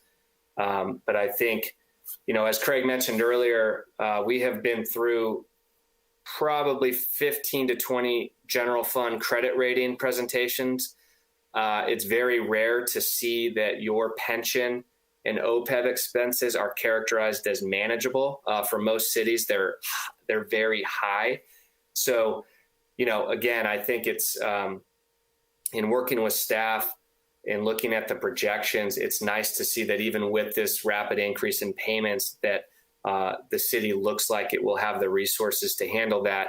I think it's important to reiterate the fact, also important to make some more, for conservative planning, to make some other types of assumptions too, I think, in those forecasts if CalPERS does not hit that 7%. So, whether that's 5% consistently or 6%, those are things now that CalPERS actually has a nice online tool for members to actually model out. That's something very new, but we have heard that that's very helpful for long-term planning.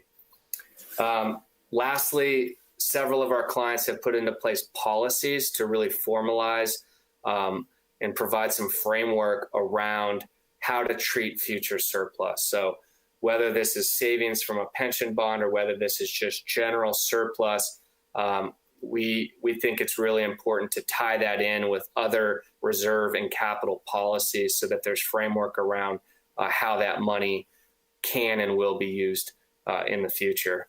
So with that, I'm going to turn it back to Chip or Craig to maybe catch anything I missed and then just turn it over to questions. I would just thank you so much. This is just a really great presentation. I think you've got some, you've clearly done your homework. You guys know what you're doing.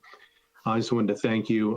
My only suggestion before perhaps we tear into discussion, maybe after public comments, Mr. Mayor, as we take a bio break for a couple minutes, because we've got a couple other items on the agenda after this, Mr. Mayor. Sounds good. All right.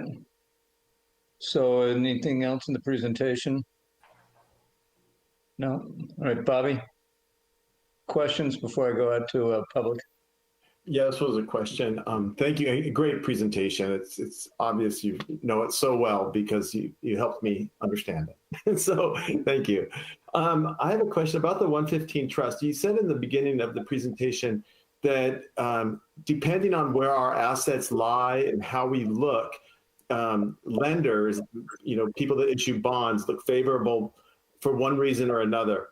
Does it look favorable to those lenders if we have a healthy and robust 115 trust?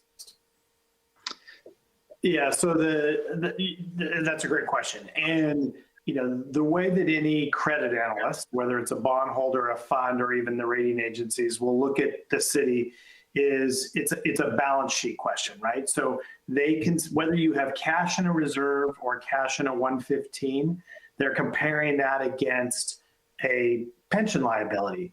The probably the extra benefit you get from locking it up in a 115 is that it effectively ties the hands of reallocating that asset or those funds to something other than just doing a pension payment. Mike mentioned that the beauty of a 115 is the flexibility that you can do. You've locked the money into a trust. We all know what a trust is, but it can be used not only for a UAL payment, but a normal cost payment or an OPEB payment. So the fact that it's locked up means it's not going to go for salary increases. It's not going to go for pet projects. It's not going to go for anything. So it, dollar for dollar, it probably actually has a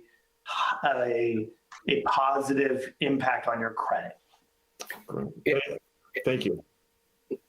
Yeah, I was going to add one quick thing. I almost, probably less from an investor's perspective is the impact on the rating. And an investor sees AAA rating. Obviously, it's the best you can have. I'm hearing some static. Is that me? Don't know. Yeah, we're quiet. Okay.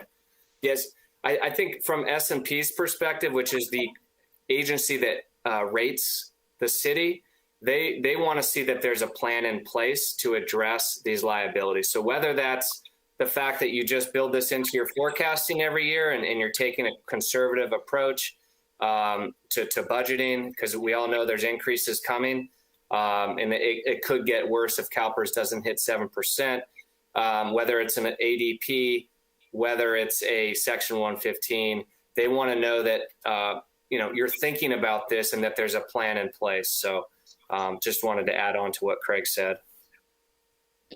Carrie, do you have your hand up? Yes, thank you. Really appreciate the explanation of the 115 trust and the flexibility offered that. Obviously, with our high annual payment anyway, that sounds like an interesting option. Can you tell me what the benefit of having a CalPERS 115 trust versus an outside agency, not agency, but investment fund? I mean, it seems like, so help me out with that. Yeah, that's a great question. And to be quite honest, we're still doing a little homework on that 115, and we're happy to do some more to really see, is CalPERS offering the same types of diversification options as these other providers are, or does that money just go into the same account that your other assets are managed with? So I do know that the flexibility benefit is still there. That money is not being deployed to just take out a UAL layer, so it is sitting there. So you still maintain that benefit of having that flexibility, which is, again, one of the number one benefits of a 115. I think logistically, for some, maybe it could be easier, right? You're only dealing with one provider. So it could be, for some that's a positive. For some, that might be a negative. But we prior to the next meeting, and this is actually something we've been pretty interested in too, is how CalPERS, how these 115 trusts with CalPERS differs from their the other assets in the portfolio. So yeah, the other investments they make. Okay. I will just add to that.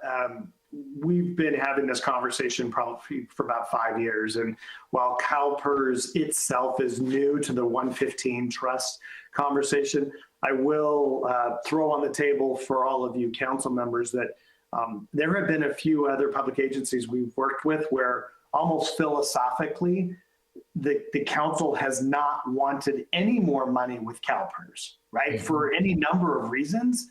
And so the conversation turns to, hey, if we can just only pay them the bare minimum and we can just put the money, even conservatively, right? We're tired of the whipsaw, right? We don't want to keep seeing this stuff. So maybe we manage it through our own separate 115.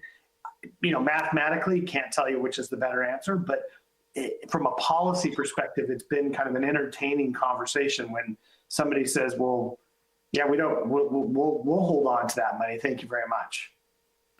Yeah, that's kind of what I was getting at, since the reason we're in such a mess is they haven't, they didn't get what they thought they'd get out of their investments. So, so that was kind of my question. So thank you. Jeff, looks like you have your hand up.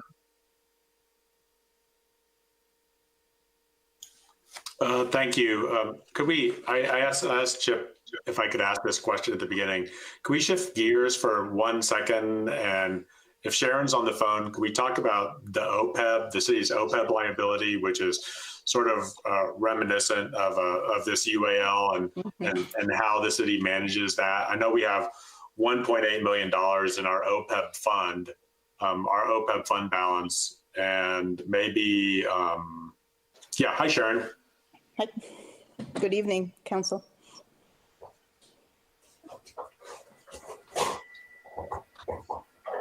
Oh, so Sharon, did you hear Jeff's question? Not completely. I'll say it again. So we have the city has like $1.8 million in our OPEB fund, and I wondered if you could, since that seems to be right up this alley, on pension liabilities and whatnot. Could you spend a minute and talk about what our current OPEB expenses are and whether they come out of the fund or not? And, Chip made some comments to me earlier about our liabilities actually going down through time and what they might be in the future and all that. Thank you for repeating the question. Yes, so right now, our OPEB, our other post-employment benefits, we do budget that annually in the operating budget. And again, that's the city's share for the cost of retiree healthcare plans. And right now, that's budgeted at about $70,000. And again, that's based on our number of retirees, which is about 41. So again, as an employee retires, they have the option to stay within, to retain retirement health insurance through the city and can select various health insurance plans. And the city is required to pay a portion of that. So as I said, that's currently $70,000 for our current fiscal year. The rate is set by the state as well, the California Public Employees Retirement System. And then that's multiplied by the number of retirees we have, and that cost has grown. We do pay for that and budget for it as part of the operating budget and use our general fund revenue. We have not at this point in time used any of the 1.8 million that is sitting in the OPEB reserve. That fund was created by council in 2007 specifically to address the liability and exposure of other post-employment benefits. And again, those are things such as your dental and vision and other medical costs that are different than the retirement pension side, of which is the focus of tonight's evening. According to our most recent audit for the current fiscal year of fiscal year 1920, the OPEB liability is about 4.7 million. So again, that's a calculation that's done by the actuarial, similar to the pension and the UAL, which is about 25 million. So when we have a new employee sign up for work, so a new PEPRA employee comes to work tomorrow and they work, so the employee is 35 years old and they come to work and they work for 30 years, and 30 years from now they retire when they're 65 and they've put in their 30 years. Would that employee be entitled to post-employee benefits, these medical and dental benefits, or do we still do that? Correct. The employee, as he or she retires has the option to continue to participate in receiving healthcare benefits through the city. So there's some time The limit. answer is yes, in short. So there's some time limit. So like after you work for the city of Carmel for 10 years or however long it is, you're entitled to these benefits. Correct. Okay. And then I had some questions for Craig, if Craig is the right person. On page 22, I wonder if you could just bear with me again for a minute. And on page 22, when you're talking about bonds, you talk about market timing risk. So could you explain that again? Yeah, Councilmember Barron, this is Mike. I'll chime in. Craig, you could cut me off if you want. But the concept of a pension bond is you can pay off the UAL, convert it to bond debt at a lower rate. The recent rates have ranged from 2.5% to 3.5% based on credit rating, term, and all that. But the projected savings at the time of issuance, that is an unknown because it's dependent on CalPERS future return. So the rule of thumb is that a city is better off after doing a pension bond if CalPERS earns more than the rate paid on the bond. So if you go out and borrow at 2.5%, if for some reason CalPERS does not earn 2.5% over the next, let's say, 20 years, if that was the term of your bond, the math would show that you are actually worse off having done the bond. As long as they earn above that, you are to the positive. That does mean there's a big range there between the 7% that you're expecting and the 2.5% you're borrowing at. If obviously that would show quite a bit of savings, but if CalPERS only earns 4.5 or 5, that would eat into the savings. The one reason why a lot of entities have gone this route, we have a slide here on some cities who recently did this, is really to use it as an opportunity to reshape the payment. So more of a restructuring as opposed to just purely an arbitrage play, betting that CalPERS will earn more than the rate paid on the bonds. And I think the last piece of that I want to mention is, because we've been through this a lot recently on stress testing, is that you are more exposed to losses right after you do the issuance. So in the first, let's say 2, 3, 4 years, when CalPERS has more assets invested, if there's a big downturn, let's call it a 25% stock market crash, and CalPERS has another 08 type recession, that might eat away all the savings right off the bat because it's very hard to catch up from that drop. So that's a lot of the modeling that's being done for some agencies considering this. But that's just, hopefully that answers your question on what reinvestment risk is, because it is not guaranteed. It is based on CalPERS future performance, and for that is a big risk. It's why the GFOA has that's their number one concern, and that's why they recommend against doing pension bonds. Okay, thank you for that, and thank you for the entire presentation. It's very, very helpful. On page 18, I have a couple of questions. What happened? So this is our current UAL, and I see that in 2022 we're up to $24 million. And I assume our UAL went up $4 million this year because CalPERS didn't achieve its 7% rate, or the stated 7% rate. Is that right? So the change over the last year is from 23 to 24.7. That 20 number may have been the previous valuation report, but essentially the last report did include this. They missed in 19. They were at 6.7%, so they barely missed. So there was a slight increase. There was also and I think Sharon or staff could maybe speak to it, but there was also a $1 million increase from a merger with the ambulance authority, which added to the UAL. Yeah, we unfortunately participated in that probably 6 months or so ago. At the top of the slide, it says, assuming $1 million invested annually at 5%, what sort of investments would you need to invest in right now at the current moment to have a projected 5% return?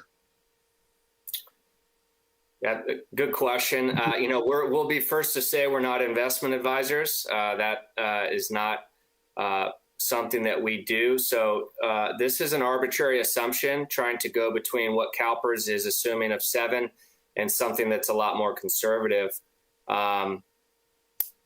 This was meant to really demonstrate the concept of what could be done with this type of vehicle.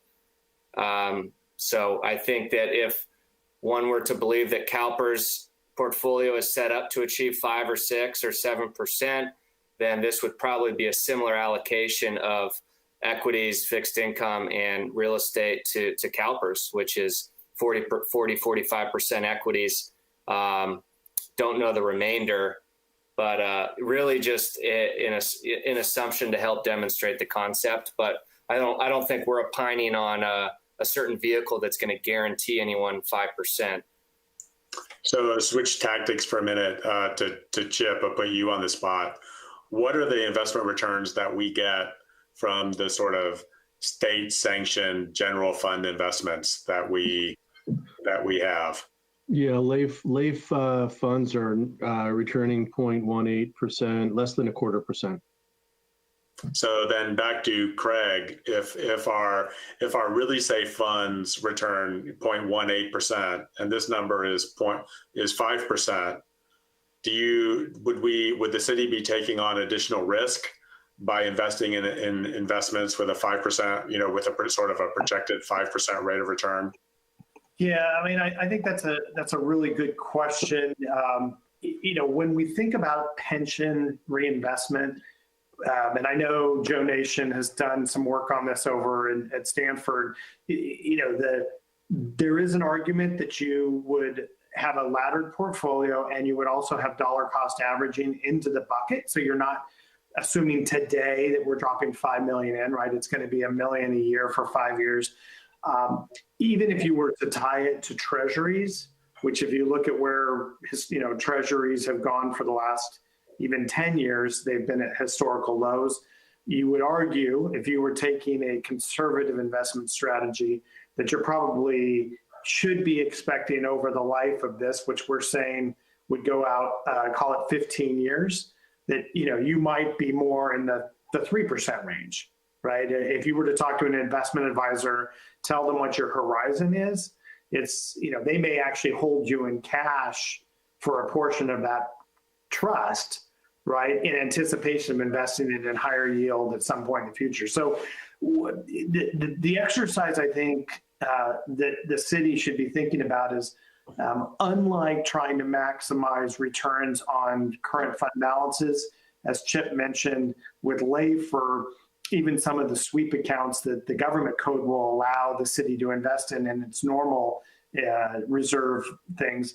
With the trust, you're thinking that your investment horizon is a lot longer and you're allowed to go out a lot longer. It doesn't mean today that you're actually going to get to that 5%. So it is an interesting, I don't think we would be in the position to suggest that anybody put $10 million into a trust today, thinking that they were right out of the gate for the next 5 years, going to get anywhere near 5.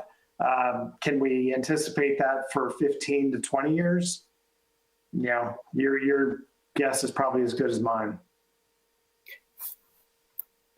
Yeah, and Councilmember Barron, I don't know if, just to add on, I mean, yeah, there's more risk putting money in the market than holding cash. And I think it's a similar conversation as giving CalPERS money, right? Anytime you're investing into the market, there's more risk. And that's where I think the timing of where things might be in the market is important.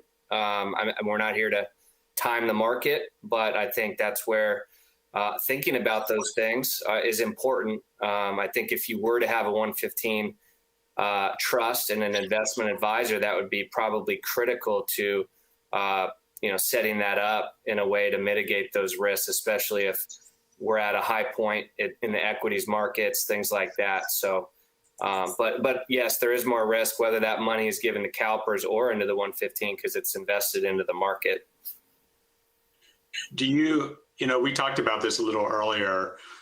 One of the reasons you discourage everybody, and I think rightly so, from doing that bond issuance, that I asked you about a few minutes ago was that there's sort of what you call market timing risk, and that you invest, you borrow money in the market and then you put it into the stock, you put it into the CalPERS bucket, not necessarily all the stock market, but you put it into the CalPERS bucket, and you may put it in a market high, and you discover, a year from now that your investments have gone down by 10 or 20%, like exactly what happened in March and April of this past year. And when I look at this graph on page 18, and I look at the strategy that, that's outlined in the thing, it seems to me that, the strategy is the UAL could be paid off exactly in 2036. And I think, my question to you is, to me, that seems a little bit misleading, because we're making a market, this strategy is asking us to make a market timing decision in the year 2036. That's exactly what this is. We put money into a trust, and then at some specified point, when the value of the trust is equal to the value of the UAL, we just send it all to CalPERS. But if we do that when the market happens to be at a high in 2036 or some other year, don't we end up just having the UAL come back and bite us again? I mean, if we have $100 million in assets in 2036 and the market drops by 10%, we give CalPERS this $8.5 million, and then all of a sudden we owe them another $10 million. It seems like it's the same situation, just delayed 15 years. So yeah, no, it's a great question.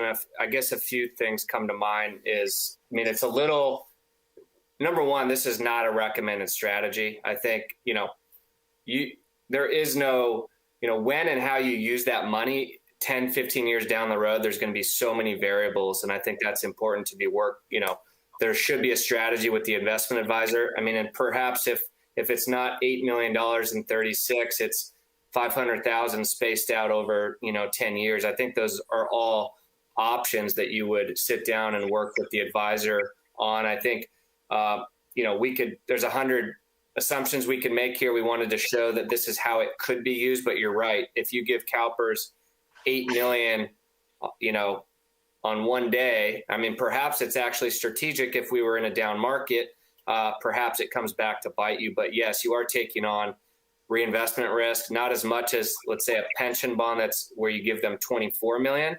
We're talking years down the road here where your assets have grown. 8 million as a fraction of that is maybe, it's not as much as 24 million right now, but you're exactly right.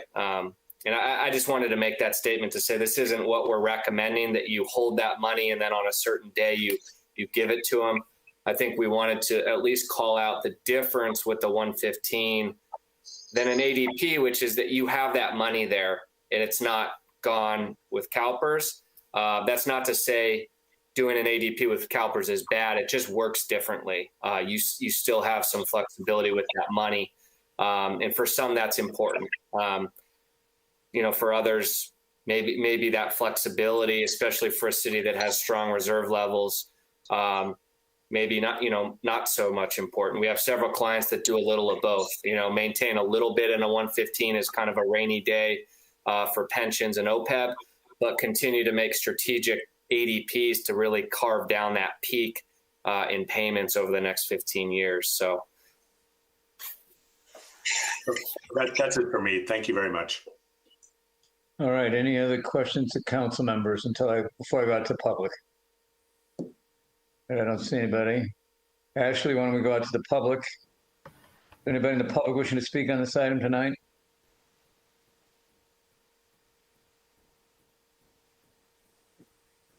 I don't see any takers, Mr. Mayor. Well, then we will take a 10-minute bio break, and then we'll come back for deliberations by council. So we will be back in here at, let's say, exactly 22:07. That'll give us 7 minutes. We good? All right.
Ashley, are you there?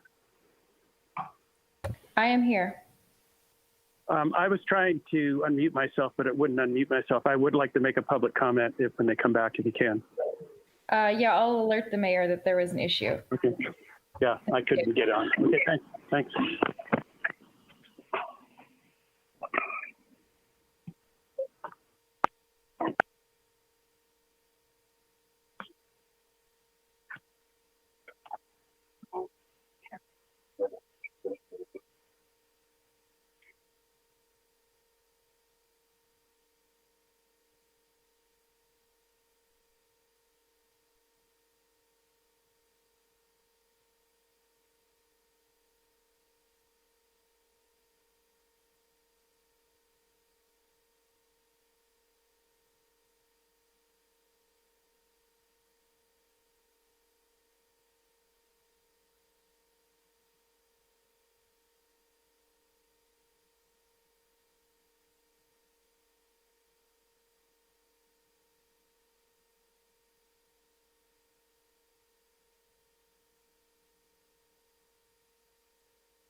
All right, are we beginning to assemble ourselves, Ashley?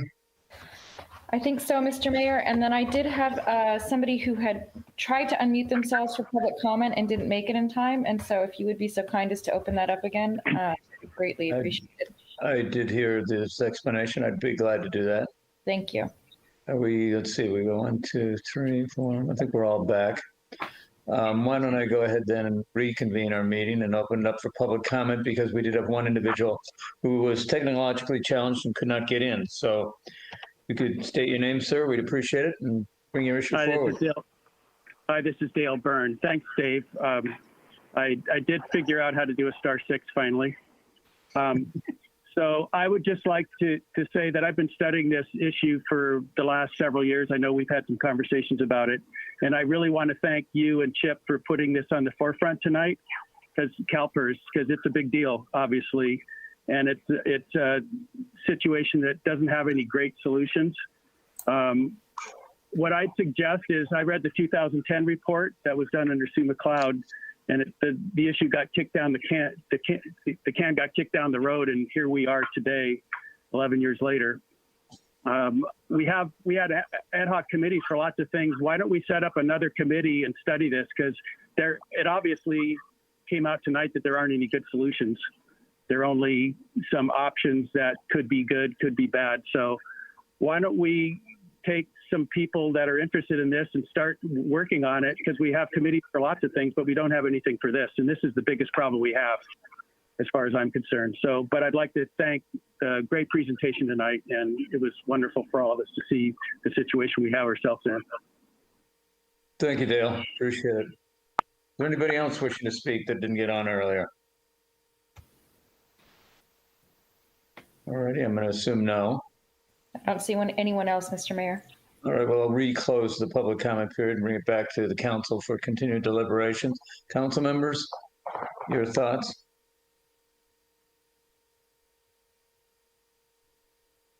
Karen, are you trying to say something? Yes, I am.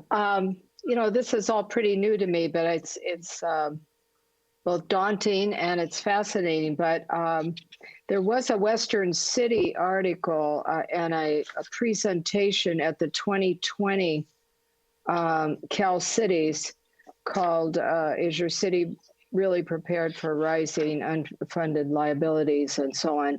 And it talked about the city of Sausalito entering into one of these trusts.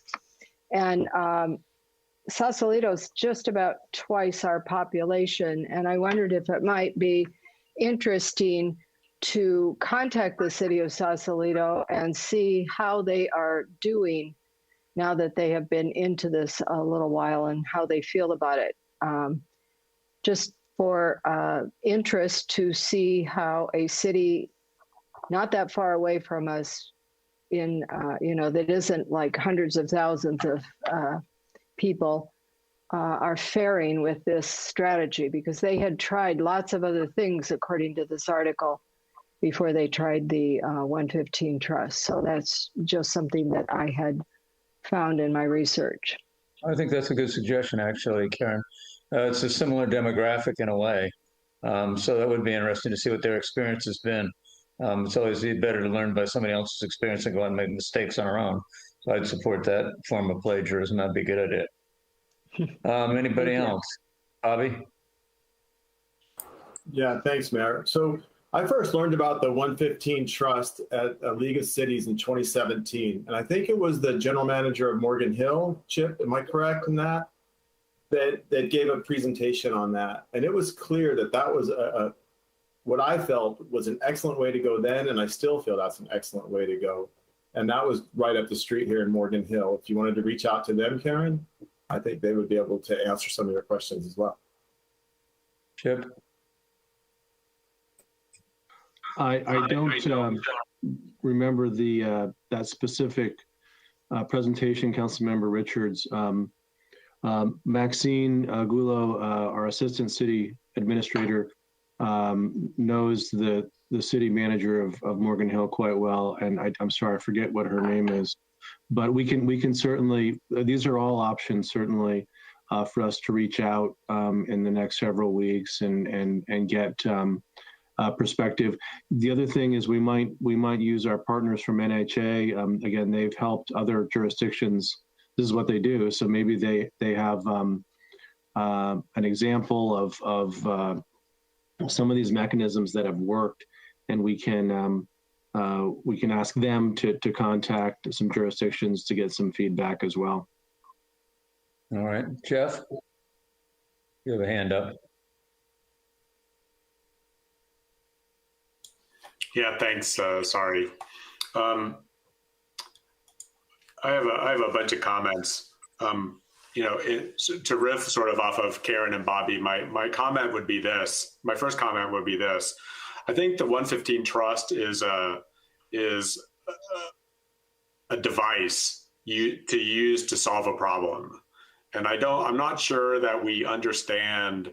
I'm not sure that we understand what the problem. I'm not sure we understand what the problem is or how to solve it.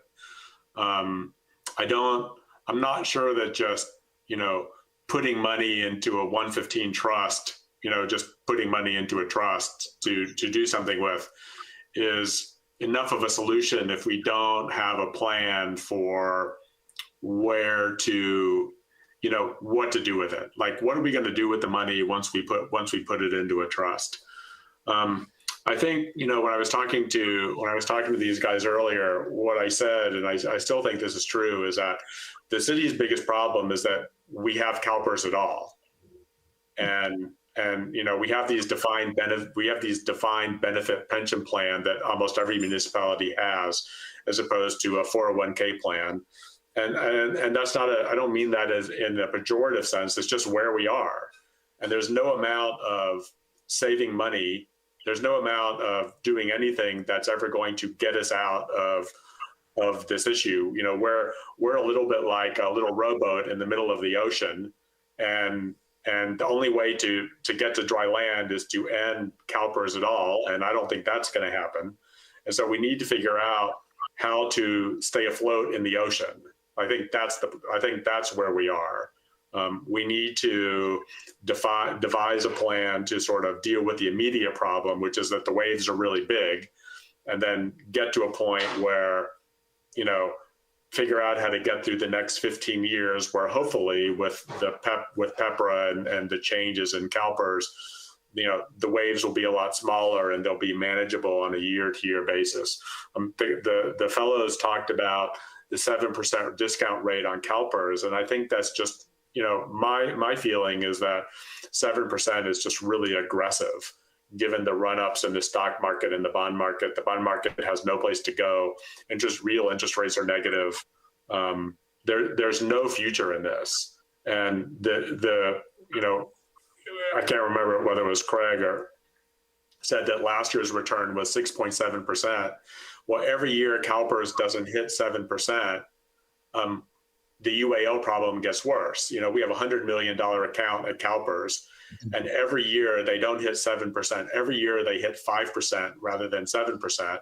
Our UAL problem gets $2 million worse.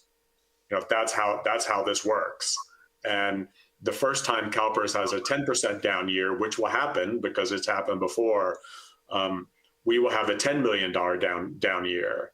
And I think that we need to have a plan that addresses how to be safe and sane during these down years, as opposed to worrying about trying to pay off the UAL, because we will never pay off. We're never going to pay off the UAL as long as we have a defined benefit pension plan. It's always going to be an issue, and we need to figure out how to have a policy to be okay with having a UAL. I mean, that's just the nature of this game.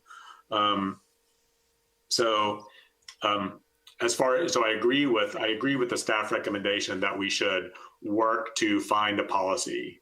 And here are the things that are important to me. As I alluded to earlier, I'm not okay with 5% returns. I think the state imposes returns on the city because we, the city council, are not in the business of being investment managers and gambling with the money that the city has. The state took a position when require us to invest in these funds that Chip says return 0.18% in order to keep the money safe. And putting the city's money, putting the money that's been entrusted in the city through our tax revenues or whatever into anything close to the stock market is not something that I want to be responsible for next year or the year after that. I don't want to have $5 million in the bank in a Section 115 trust and have to go to my constituents and say, well, this year that investment lost $500,000. I just don't think that's a tenable position for me personally. And I don't really think that that's a tenable position for the city.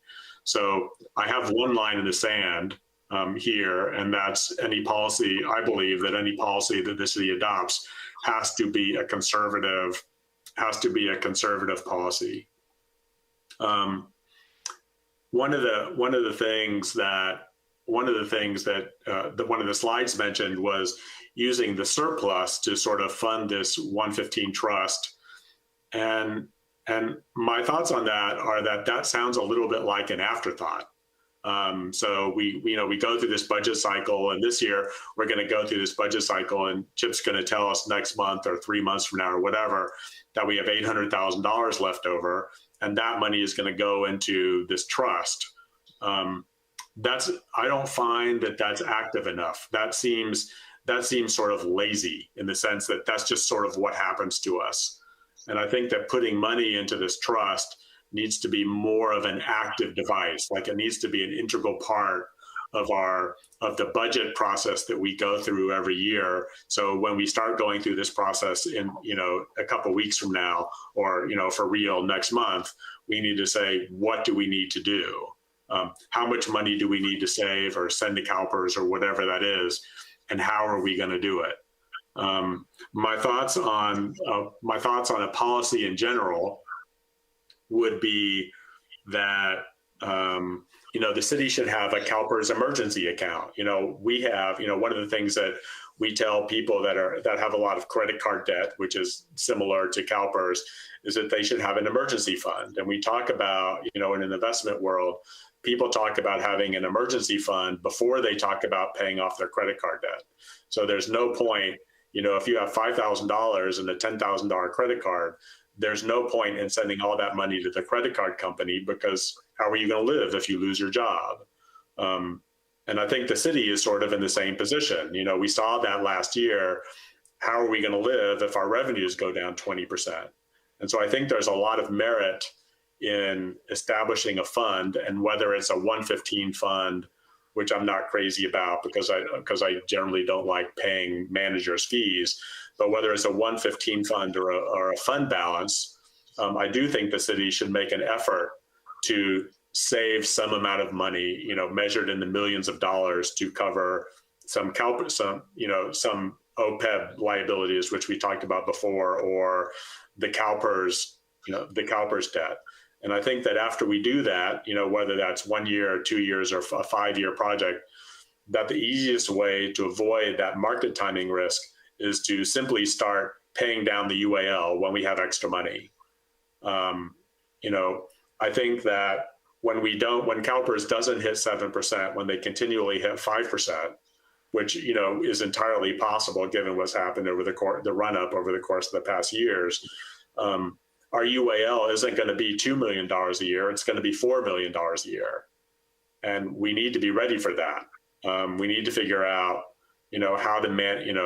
how to get that number down. So I think that a combination of putting money in a bank account or a trust or whatever you want to call it, and starting to pay down the UAL is the right thing to do. And we should task staff with figuring out an appropriate policy so that our council and future councils will have something to guide them with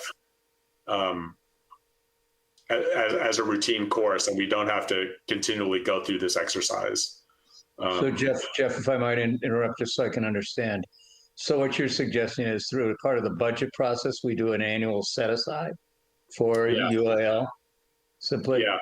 I think that's what we do when we talk to people about saving money, that are in debt. what we talked about is putting money into an emergency account.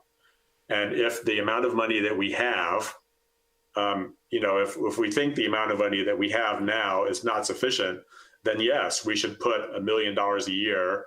And I heard Chip mention an hour ago that he's projecting surpluses. I think this is important enough that it deserves a place up with the salaries of the people we employ in the capital improvement project budget and CalPERS. Like, no amount of turning our head is going to make the problem go away. Turning our head is just going to make the problem bigger. And then the council 10 years from now is going to have a big mess.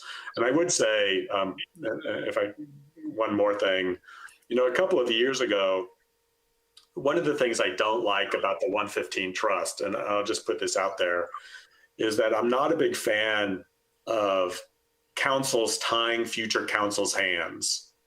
Like, that is I know that we do this when we make laws and establish policies and procedures and whatnot, but things that, a couple of years ago, the city council entered into a contract with a lawyer that required 4 votes of the council to terminate. And, when I was running for office, that was the thing that really bothered me, because that was a previous council substituting their judgment for this council's judgment, or the council's judgment that was last year. And it didn't have anything to do with the attorney. It just had to do with sort of the hubris of that action. And I think that when I think about this 115 Trust, tying up this money forever, that begins to fall into that category for me. It's it's us making a decision for what the next people are going to do. We don't know what the situation is going to be in 5 or 10 years. We just don't.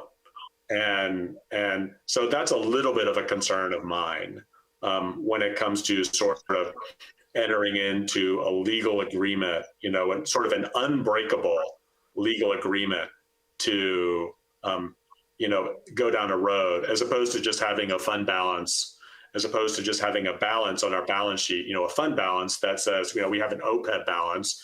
We could have a CalPERS emergency fund balance, and we could set the parameters of that balance. We could set the parameters of that fund balance with a council resolution, just like we've done with the OPEB balance, or a municipal or a law, whichever it is. I would defer to staff on that. However it is, we set the parameters of that balance.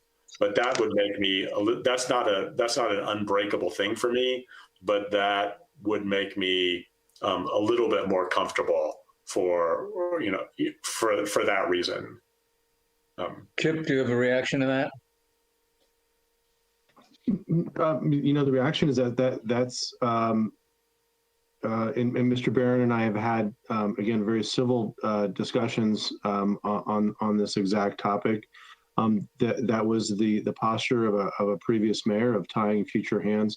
My reaction is, when you run for office, you sometimes make promises to constituents, and if it comes down to potentially meeting those promises, or not meeting those promises, and perhaps not being reelected by not fulfilling the promises, which requires appropriation of funds, versus putting money in a very dedicated sense into an irrevocable trust, or not having access to funds because they can only be used for one specific purpose.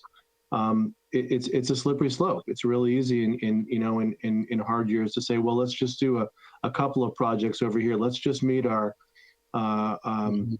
maintenance of effort for pavement, so we can get the Measure X and the SB1 money. So it's Mr. Barron is not incorrect at all. And it purely comes down to a policy matter for you. We can certainly build a mechanism. We can certainly build a policy that we would budget X number of dollars per year at the beginning of the fiscal year to pay down the UAL on an annual basis. we can also create a policy that if we have an ending year balance, that all of it or a certain percentage of it goes to pay down the UA balance. You know, these the ADP, the direct payments, the additional discretionary payments that can be made. So again, it comes down to a policy matter. And again, I think we're coming to the gore of the spear here, because we're coming up with we're throwing some of the ideas away that others, not others in the community, but other jurisdictions have employed as saying they're just not appropriate for us, and we're coming down to those that are most appropriate for Carmel-by-the-Sea. So I think it's healthy, and again, I think we're making some progress. Carrie, you got your hand up. Thank you. So I understand what Jeff is saying in terms of, you know, we're not big investors. That's not, you know, what I do. I run a business. I don't, you know, do the stock market per se. And so I understand the caution there, but I think there's a way to do a little bit of each. And that's what you do when you invest anyway. You don't put all your nuts in one basket. You spread them along to different investments. You have some bonds, you have some stocks, you have some money in the bank. And I think actually we could do something like that. And I like the approach of budgeting for a particular amount rather than doing after the fact. And our constituents are very worried about this issue. So I think they want us to do, it's our obligation to do something rather than continually kick it down the road, which is what has happened at this point. So I think we can do a little bit of everything here, and that way we kind of spread out our risk. The problem with just putting the money in an account is that we get really bad interest. I mean, but with the one thing that I learned today about the 115 trust is that money can be used to make your annual payment. So hopefully, you know, and it has a little more risk and therefore a higher interest rate in gains. So, but you can make your annual payment. So it doesn't just sit there and we keep adding to it, but one of the flexibilities of it is being able to use it for your annual payment, which I did not know before. We could make a policy that says that if we have, so we build into the budget what we want to set aside, and decide if we want to have a fund and have a 115 trust, a little of each. And then you also could have a policy at the end of the year that of a surplus, a certain percentage goes into the fund. And I don't, you know, we need to tie the council's, future council hands to some degree, because this problem is not going away.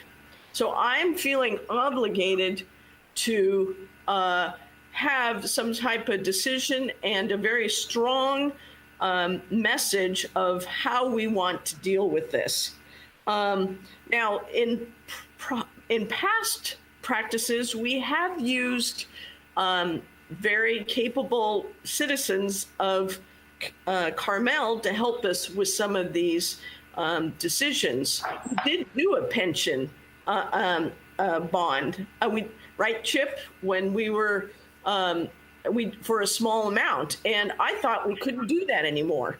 But when we're talking with this big amount, I don't think we want to go through that process for this big of an amount. So I'm open to kind of doing a little bit of each. So that's kind of where I'm at. Does that make sense? Carrie, I like that idea. I think that's what staff's looking for, is some direction.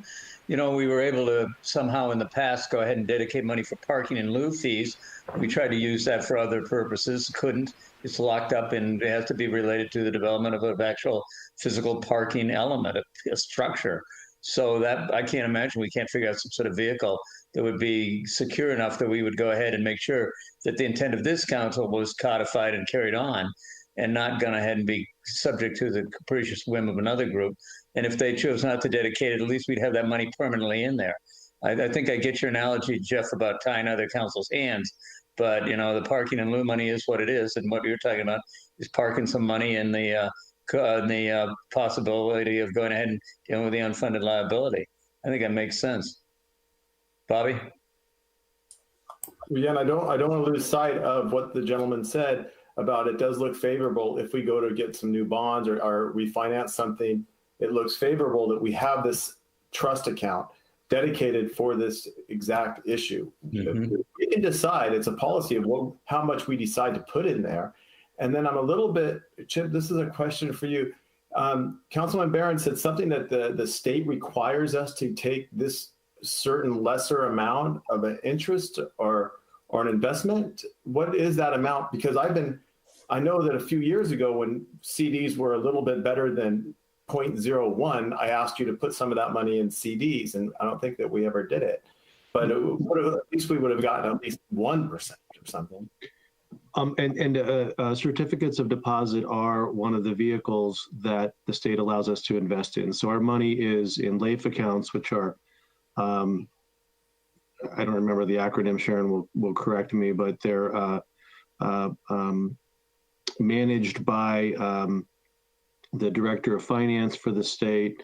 So it's a state revolving investment, but again, very, very conservative rates, very conservative vehicles that they invest in.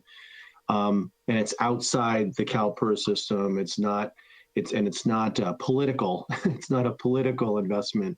It's more analytical. And then we do invest in CDs as well, Councilmember Richards. But of course, those rates are pretty abysmal as well. So very conservative vehicles are what the state traditionally allows us to invest in. And again, they do have more liberal policies if you're investing in a pension liability trust. Carrie, then Jeff.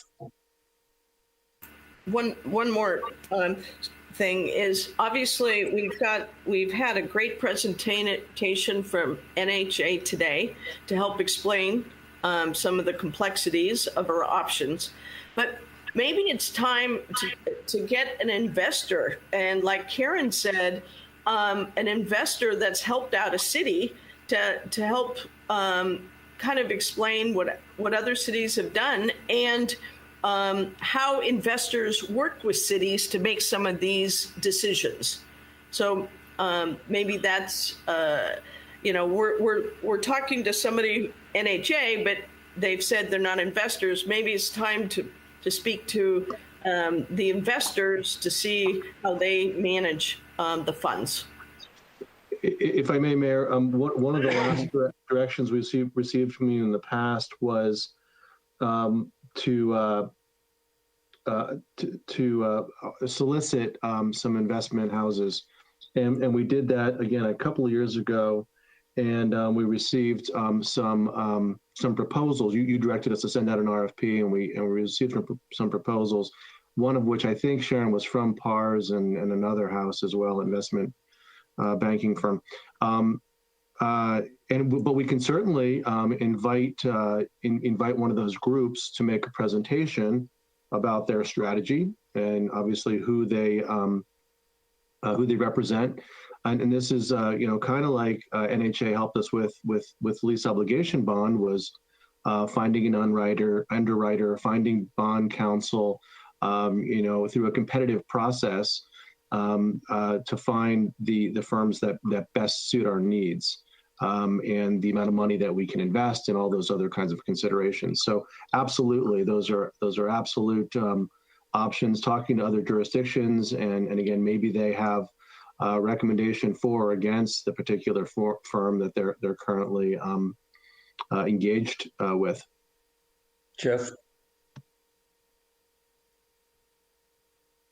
you're muted.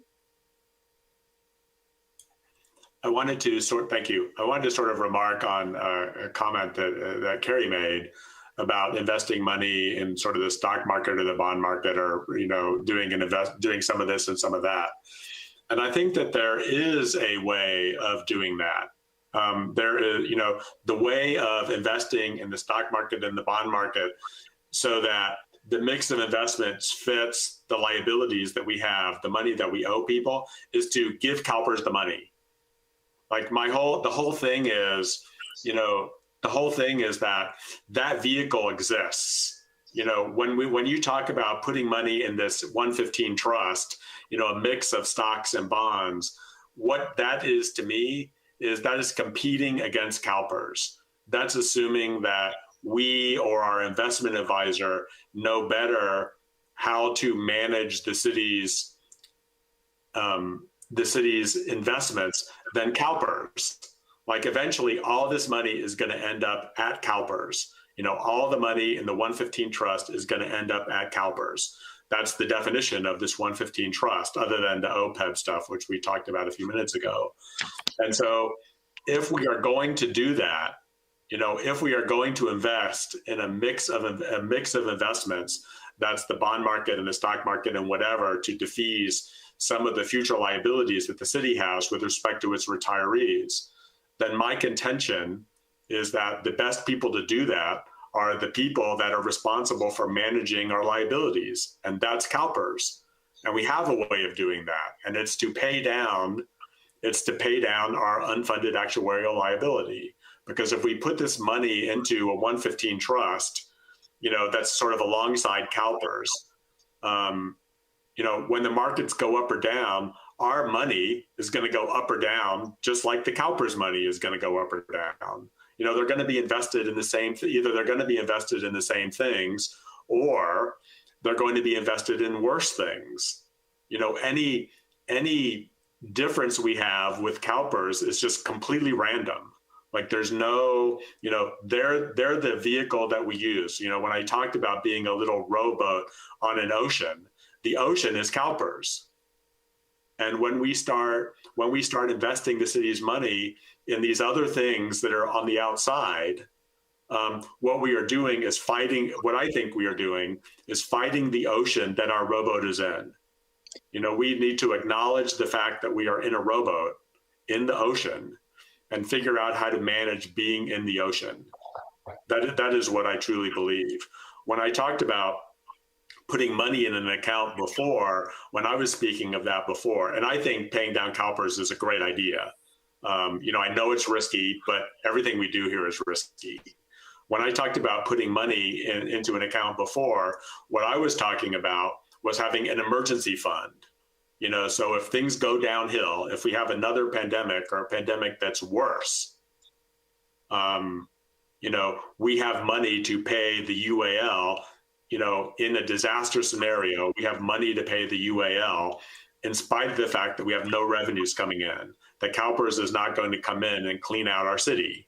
So we can go into this fund, and in order for that to be true, the money in that account needs to be invested in safe investments. Like the purpose of that money is not to compete against CalPERS. It's to have an emergency fund when the shit hits the fan. Sorry, my apologies. When things turn south. I think you said ship. Continuing your nautical analogy, yes. So that's my thinking. I mean, I'm open for everything, but I'm not open for putting stock market money into this emergency fund, because to me that defeats the purpose, and we should just give that money to CalPERS. So just one more thing, Jeff. The reason we're in this problem is because CalPERS did not manage their money. So they didn't manage their investments. One person at a time, please. Carrie was talking. I'll just make this comment, and then I'll make this comment, and then I'll shut up. So thank you for allowing me, Dave. The discount rate that CalPERS says, we're getting into sort of uncharted territory. 7% is a political number. It's not a real number. It's a number that CalPERS uses to make pension plans seem better off than they are. It's not, the number was always unrealistic, and it's being set by a board of political appointees just like us. so that there's not a run for the exits on CalPERS. And it doesn't matter whether the CalPERS number is 8% or 7% or 6% or 4%. In the end, the city is going to pay all those benefits that we pay out to all of our retirees. The only thing that number does is make it seem better than it is, which we talked about, which we've talked about before. And when RHA talked about the number being 6% or 5%, that gives us an idea of how big the problem is. It's a $10 million problem or a $20 million problem. So CalPERS isn't, better or worse, but that's the ocean that we're in, for better or worse. So thank you, Dave. All right, no worries. That ship has sailed. Okay, so let me just see if I can get to some direction out of this. So what I'm hearing is that there's general dissatisfaction with CalPERS as our investment partner per se, or our investment counselor, or where we're investing. Carrie, you mentioned earlier that perhaps we should go ahead and look at another firm, say, I'm not using the word firm, but another vehicle out there for that investment. I think that's probably something worth exploring. Karen, you suggested that we go and look at Morgan Hill, Sausalito. I heard some suggestions that we have our counselors here tonight, or our firm that's here tonight, Craig and Michael, go out and explore what other jurisdictions have done in the past. I think there's support for that. I also hear that we'd like to go ahead, and the timing is perfect on this, to do a budget carve up specifically for the CalPERS commitment. I think that's an excellent timing for that. It would hasten our negotiations on this issue. It'd get us talking more aggressively. We can actually put something in place this year that's very specific and addresses our concerns and the concerns, Carrie, you said very well, of our constituents. And I'm continuing the night of analogies. I think somebody mentioned earlier kicking the can down the road. I don't want to kick this can any longer. I don't think any of us do. I think we feel it's time we address this matter. It's not a head in the sand kind of thing. It's something we've got to deal with. So, Jeff, continue your analogy of we're all out in the big ocean. Everybody's drowning out there. We're not the only jurisdiction that's got this problem. It's universal, and it's all because of bad fiscal planning, really, on the part of CalPERS. So, I mean, we all, it's kind of one of those rainy day things. We didn't expect the rain to come down this hard on us financially, but it did. And now we're all in a jam, and it's unfortunate, but it wasn't very well thought out. So, Chip, do you have any other direction you want? Do you have anything else in there? No, I would say that there is a real sense of urgency on this too. I think we're all expressing that tonight. We do not want to delay this decision on getting something tangible in place for this budget cycle. Yeah, we'll get on this. This is great. We're going to add tomorrow. We'll add a row to our spreadsheet, and we'll put a number in there for next fiscal year for you guys to kind of chew on. That said, again, CalPERS is this behemoth. I mean, we've heard presentations from their own their investment team. What is it? Craig, is it $350-400 billion? There's a lot of blue chip companies who say you can't buy any more of our stock. You own too much of it, and of course the state, the legislature has put some handcuffs on no vice. They can't invest in some of the best returning commodities in the world. So that's also had impact, and not that I'm suggesting that we do that ourselves, but again, this is great direction. We will come back. We'll aim for April to come back, and not for a decision point, but we'll continue this discussion. Again, I think we're lining it in. I'm very supportive. I hope that none of us intonated that any of these options were mutually exclusive, because they're not. So I'm very supportive of a mix, just like in your own portfolio for your retirement, your own investment structure. You probably have a mix of investments, and so I think that's really good counsel from you tonight. So we'll aim for April 6th to come back with some more information, maybe a report from one of our neighboring communities, or maybe an investment house. So thank you, counsel. Very good direction. Thank you so much. Carrie, you still have your hand up. Did you want to say something? Okay, all right. Okay, well, then I think via consensus, we've got enough direction on this side. Karen? Yes. I think this is so important. And when we have to have this depth of conversation in a very, very busy agenda.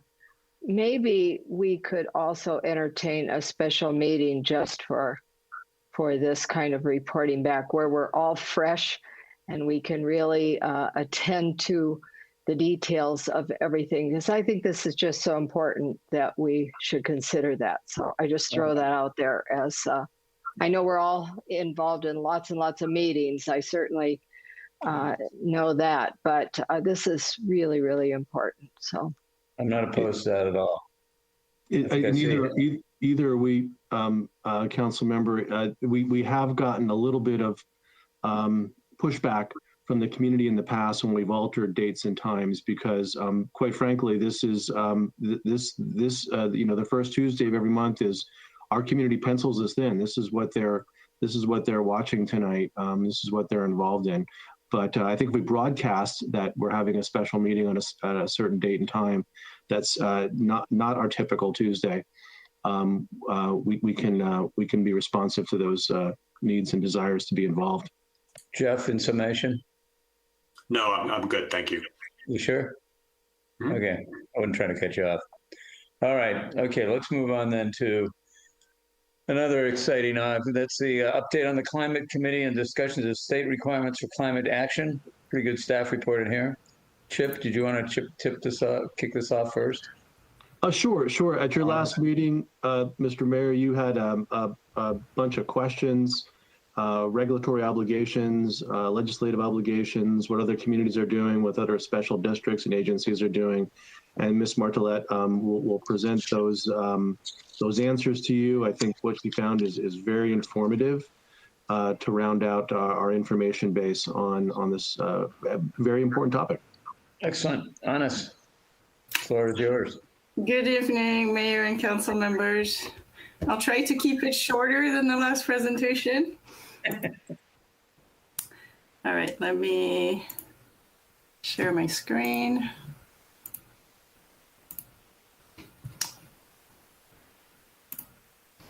And can everyone see this? Okay. All right, so this is a short climate committee update and some information on the state requirements for climate action. Just a little bit of project background. Our climate action and adaptation project was initiated in fiscal year 2019-2020. It has two parts. The climate action part is to reduce greenhouse gas emissions in our community, and the adaptation part is to develop strategies to help us adapt to climate change impacts. We have a climate committee, which was formed in the fall of 2019 with 8 members. We have 2 council members, Jeff Barron and Carrie Theis. We have 4 members of the public, John Hale, Michael LePage, Scott Lonergan, and Lynette Zimmerman. And we have 2 staff members, including myself and Evan Court in the planning department. Our progress to date, we have developed work plans to guide our climate adaptation and action planning work. We have developed a matrix of climate change hazards and city resources that could be impacted by them. We have identified sources of information and data gaps on the impacts of climate change locally. We have received greenhouse gas inventories from AMBAG for the 2005, 2015, and 2018 years. We have conducted a lot of outreach to community groups and regional partners, including a monthly presentation series where we have various agencies and partners discuss potential issues of potential concern with climate change locally. So I won't go into presentations that we've done prior to our last update in December, but we did, since December, we did hear from the USGS on sea level rise, their sea level rise and coastal storm model, its results for Carmel Coast. We heard from our Public Works Director on the Storm Drain Master Plan and potential impacts of climate change on our drainage infrastructure. We have heard from the Monterey Peninsula Water Management District on the resilience of the water system to climate change. We've heard from the Monterey Regional Waste Management District on organics recycling locally and other climate actions they're undertaking. We have heard from AMBAG about our 2018 greenhouse gas inventory for the city of Carmel. And finally, we heard from the Central Coast Community Energy on their new energy procurement strategy and other climate action and resilience programs.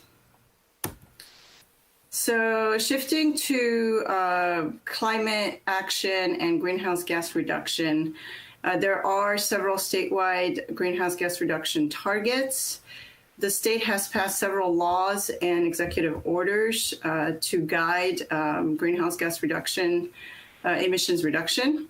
AB 32 and SB 32 created targets for 2020 and 2030.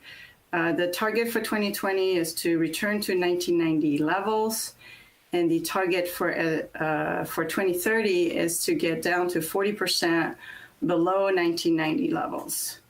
There's also a target for 2050 of 80% reduction of greenhouse gas emissions from 1990 levels. And the latest executive order, which was signed in 2018, is a tall order of carbon neutrality by 2045. So some information on statewide climate action requirements. With SB 97, the state legislature directed the Office of Planning and Research to amend CEQA guidelines to include the consideration of greenhouse gas emissions in public projects. What that means in practical terms is that for the CEQA analysis for our general plan update, the city would have to include greenhouse gas emissions analysis. And our next due date for general plan element update is the housing element in 2023. So a climate action plan can be used to meet the greenhouse gas emissions analysis requirement. It's a comprehensive and efficient way to evaluate greenhouse gas emissions. It's more efficient than a piecemeal approach. At this point, I was going to pause and turn it over to Brendan Swanson, our planning director, who can provide a little bit more detail about CEQA and how it affects the city. Thanks, Agnes. Hi, everyone. Brandon Swanson here. We did receive some questions from a few of the council members over time, and so I thought it'd be helpful to dive in a little bit deeper. We won't go very long on the CEQA stuff, but just a short conversation. I want to highlight what Agnes sort of pointed out in this slide is that the climate action plan is not a requirement of the state. What the state required is that greenhouse gas emissions are considered when you're doing CEQA work on a project, which would be a general plan amendment or any other project. So climate action plan is not required by the state. One question, though, is how is having a climate action plan part of that general plan update?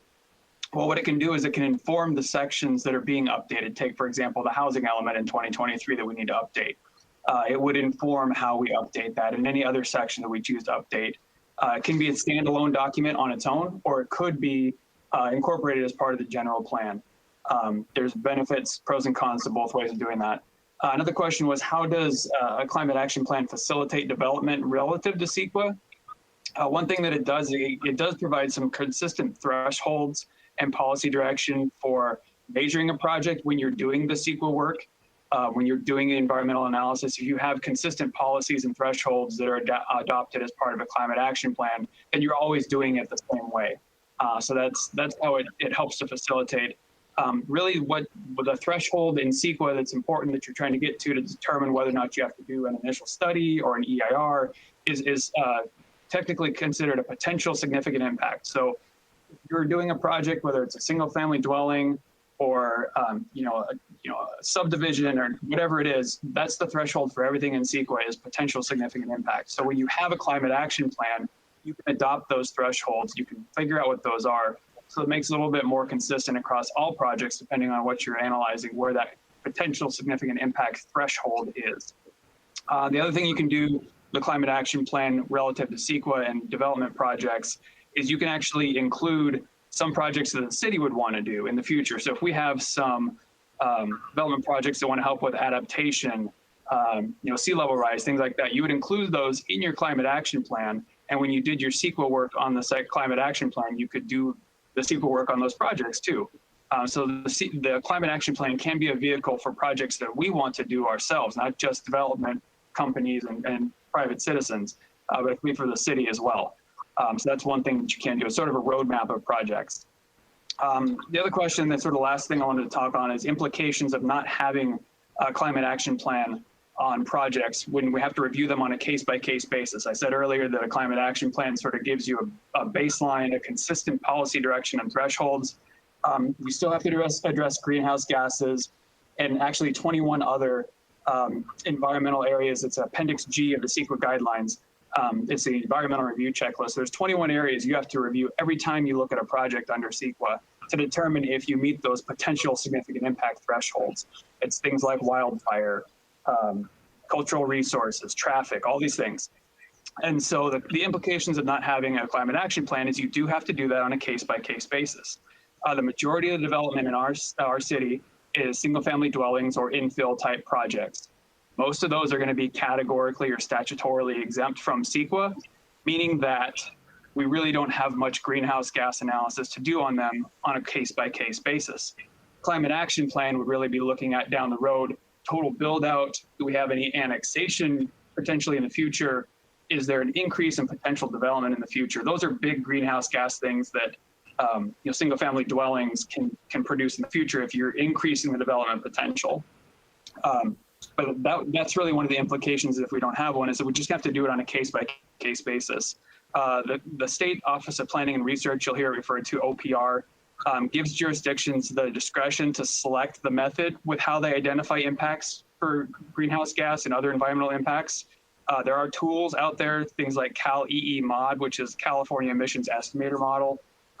The state also has long-term climate goals that we can use. So we have some discretion in doing that on our own. But the climate action plan really just gives us another tool when we're analyzing development to consider our thresholds for greenhouse gas and other environmental factors.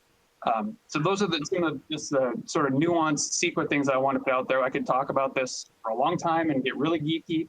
Probably nobody wants to hear it, but I'd be happy to answer any question. I know Jeff, I'm sorry, Councilmember Barron probably does want to hear, but I'll be happy to answer any questions at the end. So I'll hand it back over to Agnes at this point. Excellent. All right. Thank you. So I'll keep on going with the rest of the presentation. So so this slide just kind of shows which local Monterey Bay area municipalities have climate action plans and which ones do not. The ones that do have climate action plans include the City of Santa Cruz, City of Capitola, County of Santa Cruz, City of Watsonville, City of Monterey, County of Monterey, and the City of Gonzales. And the Monterey municipalities that currently do not have climate action plans include the City of Salinas, although it's currently in process of getting one. They've issued an RFP for a climate action plan with consultant support. And the City of Marina, City of Seaside, and City of Pacific Grove do not yet have climate action plans. So a few slides here on how to complete a climate action plan. First, you need to complete a greenhouse gas inventory, which is what AMBAG has done for us. That's basically a snapshot of our greenhouse gas emissions at present in the city. Then we need to conduct a greenhouse gas forecast study. That includes conducting a forecast for a business as usual scenario, basically with, we plan out the development of the city, with what the general plan says about development in the city. You estimate what your greenhouse gas emissions are going to be over time. And the graph on the right sort of gives you a representation of this, but not for the city of Carmel, it's just for an example. In that graph, the business as usual forecast would be the dark blue line. Then the business as usual forecast needs to be adjusted to account for statewide mandates. So those would include things like Title 24 that requires efficiency upgrades in new development.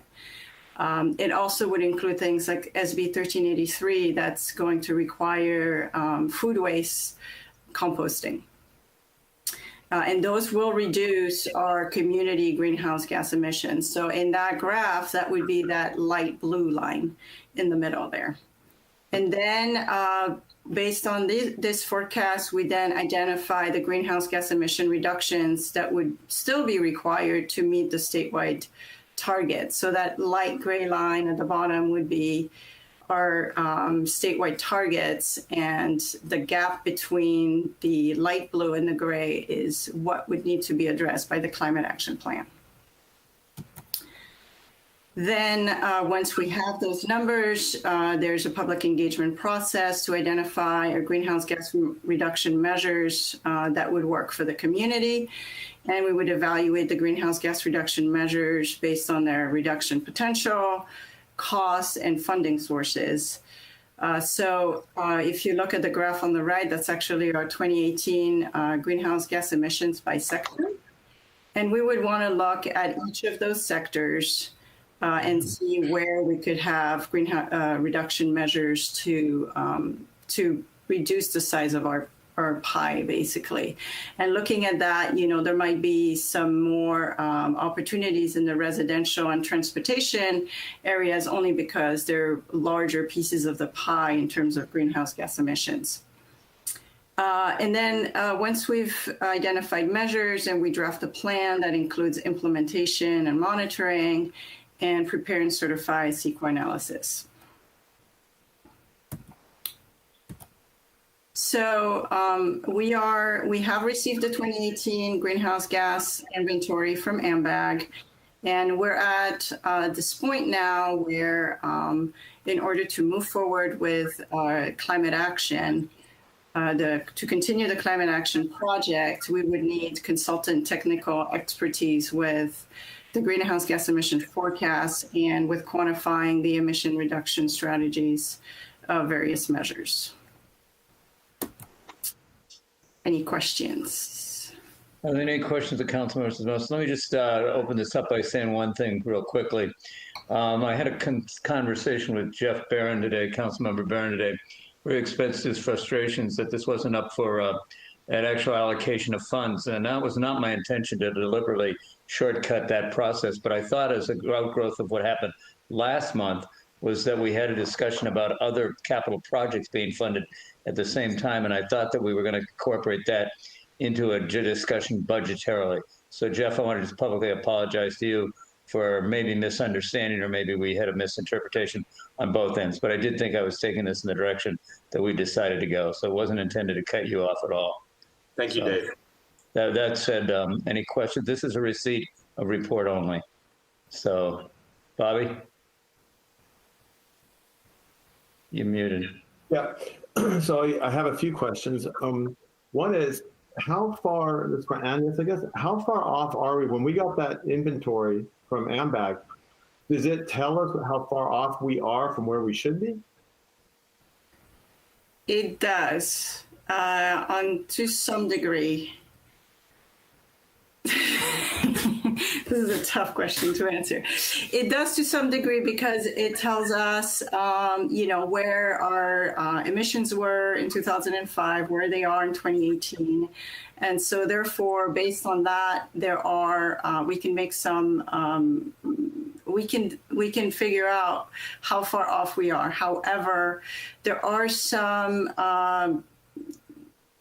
considerations with the data that are that make it a little bit complicated, including the strategy that Central Coast Community Energy is utilizing to purchase green energy is changing, and this is going to impact our greenhouse gas levels, and we're actually expecting our greenhouse gas emissions from electricity to go up, even though they're going towards greener energy. But because of the accounting for this, that's going to go up. So that will impact us in the next few years. And we need someone to help us figure out what that delta is going to be and how that's going to impact our emissions. This is kind of something we can't do a whole lot about maybe internally, but we need to be able to take that into account. So we have an idea of how much good we've done, but there's some help, some technical help we need to figure out some of the more detailed and the nuanced issues with our inventory. Can you share with us how we've done?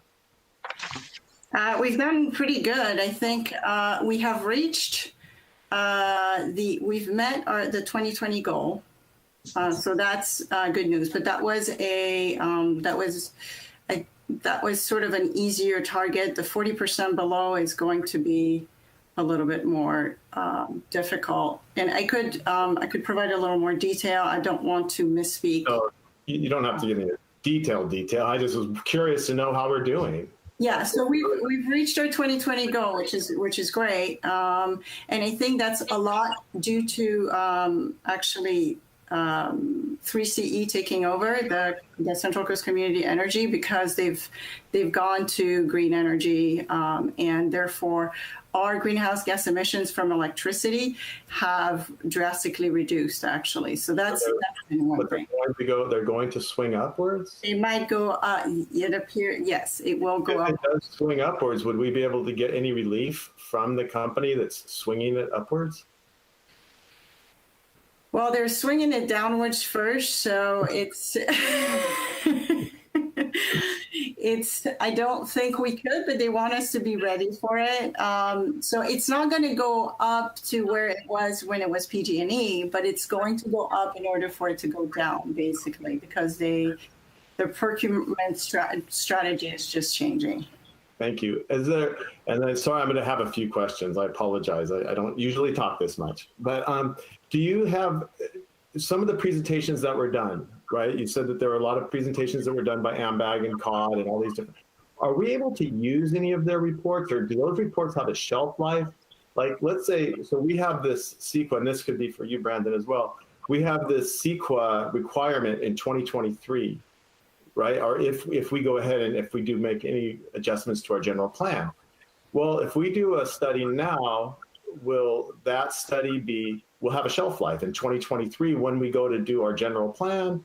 Will that be old? Or the one that COD did a couple of years ago, can we use that, or is that old? Like, is there a shelf life to these things? So I'll start, and then Brendan can see if he wants to add anything. So there's two elements here. There's the greenhouse, there's the resilience aspect, the climate adaptation aspect of the plan, and then the climate action plan. So in terms of CEQA, the climate adaptation plan, I'm just going to pull that out of the CEQA discussion because I think we're talking more specifically about the climate action plan. And the climate action plan typically is designed with a planning horizon to meet the goals, the statewide goals. So you'll look at 40% by 2030, and then you'll probably want to look at carbon neutrality by 2045. So our planning horizon, I would think, would want to go at least to 2045. Now, so that means that plan would be usable in any general plan updates during that time. Now, within that period, we may want to update the plan at some point because things change. Maybe electricity procurement strategies modify again, and we decide we want to use other strategies to reduce our greenhouse gases. But generally speaking, the plan is good for the planning horizon that it goes to. So until 2045, if we don't want to update it. So, but then the other part of the question was, have there been any studies done that we could use for us? I'm just trying to save the city a little money if we can. And so has there been any studies done that we could use? I mean, there's been a lot of presentations over the past 754 hours. Yes, so a lot of these presentations have had to do with climate adaptation, actually. So they would definitely give us a lot of information to help us put our adaptation plan together. The climate action plan, I will honestly say the consultant support is for the analysis that would be specific to the city in terms of greenhouse gas forecasting. but we can do the bulk of identifying measures based on what other cities have done locally. Like we would definitely want to go and look at all the other local climate action plans and borrow what we can from our neighbors. So we're not saying there's, and I'm not speaking for everyone else, but I would say the consultant is really for the technical element of the work, but we would want to go look at what the other cities have done and what they're proposing to pull as much of what others are doing into our own planning. Absolutely. If I could, Councilmember, if I could add a little bit to that. So I think the concept is we couldn't just reach up and pull off the shelf from another place. That just wouldn't work for us. I think what Agnes is saying, and I totally agree with, is that the consultant work would be to make it tailored to us. There may be some best practices or ideas in some of these other climate action plans that we could build off of and tier off of, but yeah, just pull off the shelf, I don't think that would be appropriate. Okay, thanks. And then I have the one final question is if it's any single family residents that are being built, we probably don't need it, but if it's any major event, we do need it. Is that what I heard earlier? Well, yeah, let me try to clarify that a little bit. So we don't necessarily need it for even large development. We have to analyze greenhouse gas with all projects.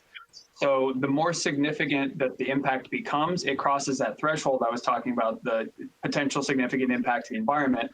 So once you cross a certain level, you can no longer exempt it. You can't categorically exempt it or statutory. So then you get into initial studies, and then you get into an EIR after that. So the thing that a climate action plan is helpful for on the larger projects is understanding how that larger project's impacts on the environment relate to our goals and plans for the overall city, because a climate action plan is really meant to cover, boundary wide what we want to do in the city of Carmel-by-the-Sea. So having a climate action plan when you have a really large project come through, or a big subdivision, or you do annexation, or some sort of seawall project or parking or something that has to do like a large scale, having that climate action plan that's where that really comes in handy, is understanding the vision for us down the road.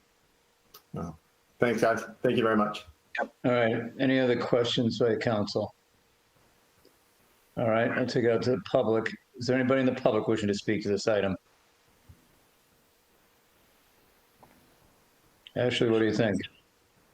I don't see anybody, Mr. Mayor. All right, I'll close the public comment period, bring it back. This is receipt of report only. Do any of the subcommittee members want to speak? All righty. That'll save some time. I would just, I'll try to keep my comments brief. When we started this project, when the council authorized this project back in the first CIP, and I agreed to do this, and I sort of drafted Carrie. One of the things that was important to me was in the initial drafting of the project, when we came back to the council a couple of meetings after that first meeting, was that we include as part of the work an adaptation plan, an action plan in addition to the adaptation plan. I think what was envisioned by Chip at the beginning was an adaptation plan where we studied the effects of sea level rise, and we studied the effects of bigger and more intense storms, and we discovered the effects of having a reduced resiliency in our power grid, and we were going to study the effects of the rise in sea level in the lagoon and how that was going to affect our wastewater treatment, which is of course of huge importance to everybody in town. But one of the things that was important to me when we were starting this project, and that I asked the council to agree to as part of this effort, was to do this greenhouse gas work that we're talking about tonight. And from my, I've talked about this a lot, about Carmel existing in the larger world. And from my perspective, greenhouse gas emissions are pretty much at the top of the list of moral imperatives that we in the government, these are the kinds of issues that we are all tasked with dealing with as leaders and as governments. The U.S. produces twice as many tons of carbon dioxide every year than the country of India, even though India has 4 times the number of people in the US. So our emissions per person are 8 times what they are in India. And India has more than 150 million people that are in danger of being displaced just by sea level rise, not including the effects of larger storms. This is the perfect example of something where we as a well-off small town in an extraordinarily rich and extraordinarily we've benefited so much by all these things that have caused all of these greenhouse gases to start. This is our chance as a little community in a big rich town to give back to the world that allows us to exist. This is really important. This is the most important moral issue that we all have, and I am 100% behind this with everything I believe in. I think this is I think this is extraordinarily important. So I'll stop there. Carrie? I want to remind the council that actually, to Bobby's point, we've actually at this point saved the city $60,000 by taking on this project with 2 council members, 2 staff, and 4 citizens that are volunteering. So these other cities that you see that have climate action plans, they actually got a consultant. Several of them got a consultant and had to pay the consultant to do the analyzing, to do the report. And so we're not asking for that $60,000. We're going to be asking for $20,000 to do something that our staff cannot do. And I would hope that this council, who in the summer of 2019 took out the $60,000 from the budget, and Jeff volunteered to do this effort, that they would support what is currently going on, some 750 hours of work, so that we can complete this part of the project. So that Bobby, we have actually saved the city $60,000, and we aren't coming back to ask for 20. Thank you. Thank you for that point, Carrie. I just have one question, and I don't know if you can answer it now, but I've been asked by several people that are we, because of our power purchase agreement, are we in any danger of ending up in a similar situation as the state of Texas? If we were hit with a catastrophic event, are we not connected to the grid in such a way that we'd be losing power? It gets asked me all the time. I don't really know the answer. Do you guys have any clue? Chip? I don't know the answer to your specific question, Mr. Mayor, but I am the city's operations board. We share a seat with the city of Pacific Grove and Monterey, and I represent the city on the operations board, and I'm currently on a subcommittee that's looking at a locally sited energy producing and storage facility. And, this is, what started in Monterey County on the Central Coast here has now expanded as far south as Santa Barbara County, includes San Luis Obispo, the city of San Luis Obispo, not the county, but a lot of jurisdictions. So this facility, which will be either wind, geothermal, or solar, it's probably going to be solar, will be sited in one of our counties. So again, the transmission, the power still flows over PG&E lines, will be sited here, produce some local jobs, which was the objective of the policy board. So the answer to your question, the battery storage, and there's a 4-hour and 8-hour trickle, will hopefully in our area prevent the kind of outages that a very unprepared Texas recently experienced, Mr. Mayor. Well, it would just be interesting to see, because if you'd have told me it'd be sub-freezing in Texas for multiple days on end, I would have said that it would never happen here, but I'm not going to rule out anything now. Jeff? And Carrie, you have your hand up. Yeah, I would just point out that, people believe that the impacts to Texas are also a result of climate change because of weird effects on the jet stream. So weird jet stream behavior allowed this cold Arctic mass to sort of descend down the middle of the country.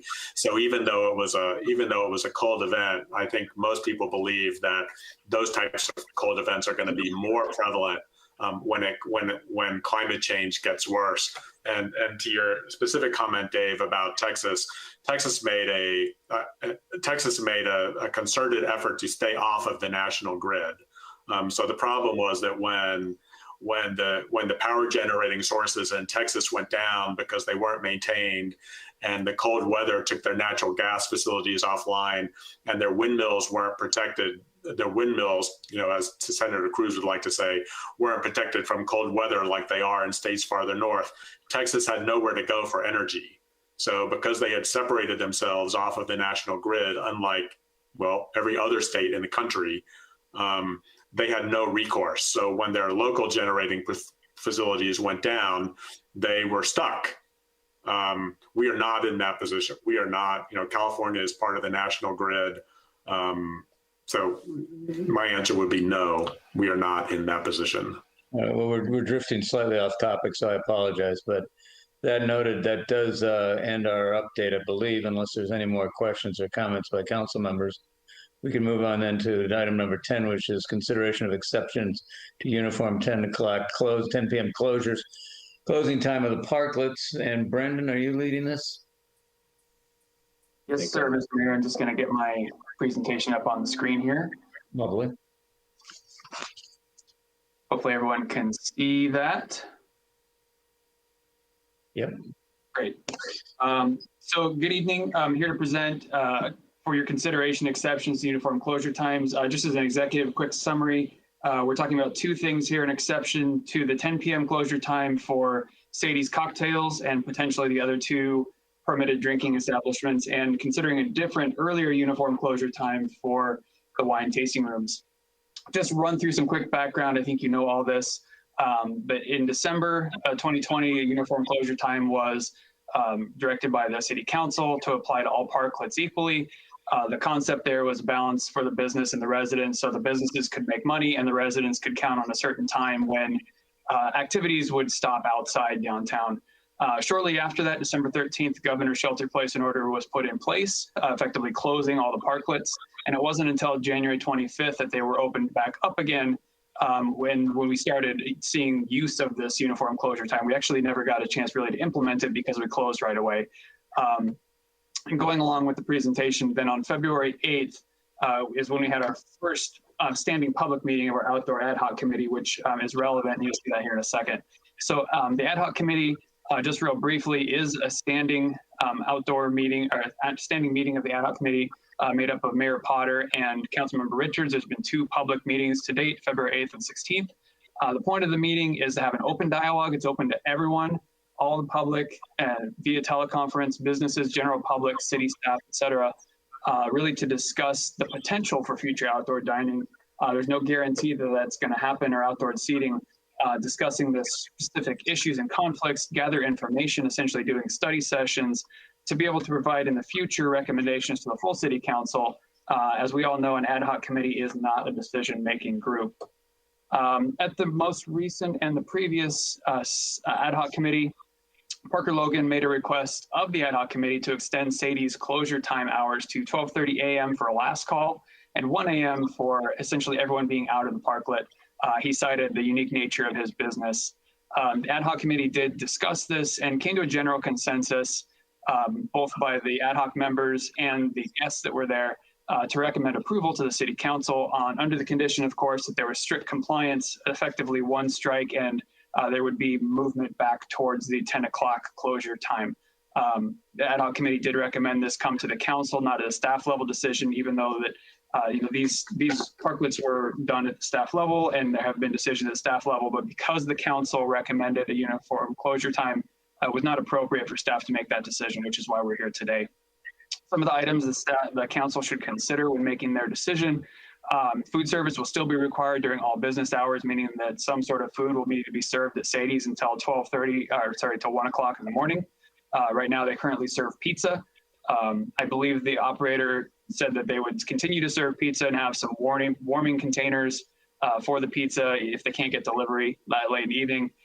Their existing use permit allows them to go until 2 a.m. in the morning, but that's indoor only. You need to consider the additional late night outdoor noise potentially. Just for note, interestingly, bars themselves are not allowed to open until tier 4, the yellow tier, which is the last tier. Sadie's Cocktails is operating as a bar that operates as a restaurant with serving the food.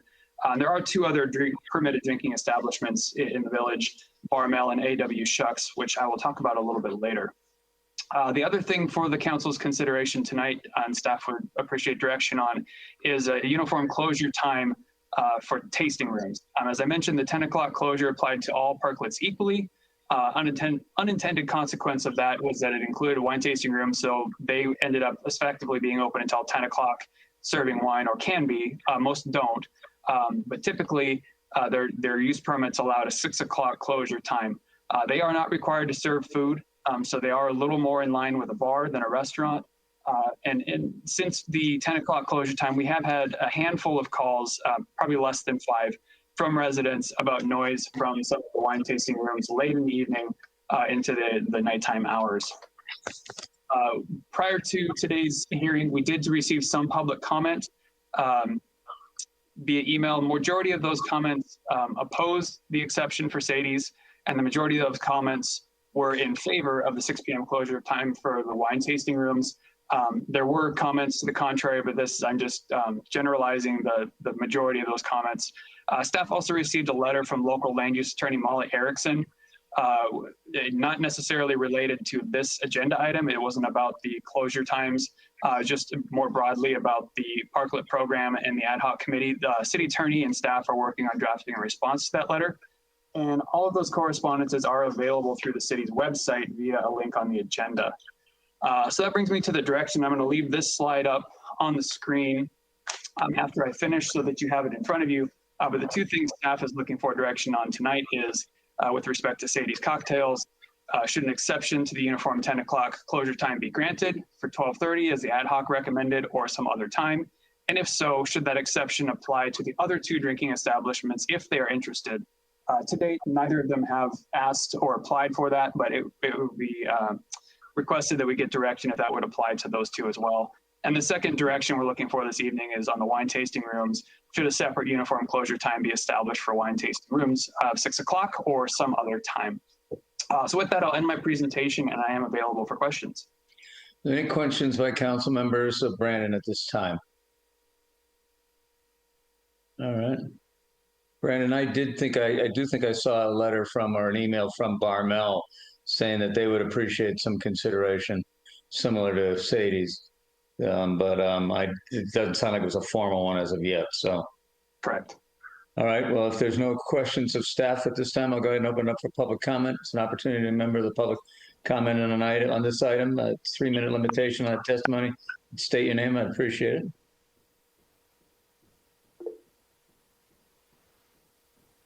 All right, let's not be shy. Kim, you got to raise your hand. Yeah. Okay, Kim. Is my hand raised, Mayor? There you are. Okay, good. Thank you. Hello, Mayor and City Council and everyone else. I'm Kim Stemler. I'm the director of the Monterey County Vintners and Growers Association. And I really appreciate this. And I just want to clarify, Brandon, wine tasting rooms are not treated like bars.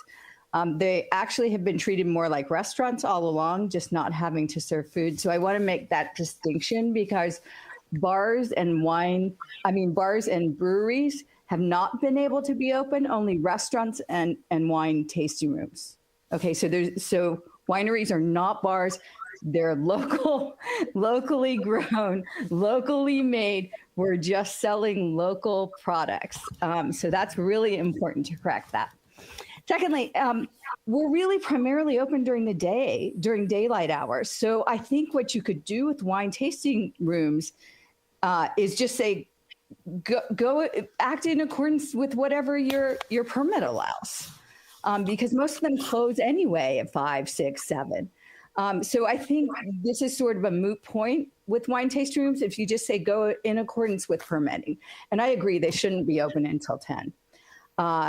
And I'm saddened I didn't know because I would have corrected that. So that's it. Thank you. Thank you, Kim. Appreciate it. Is there anybody else wishing to speak tonight?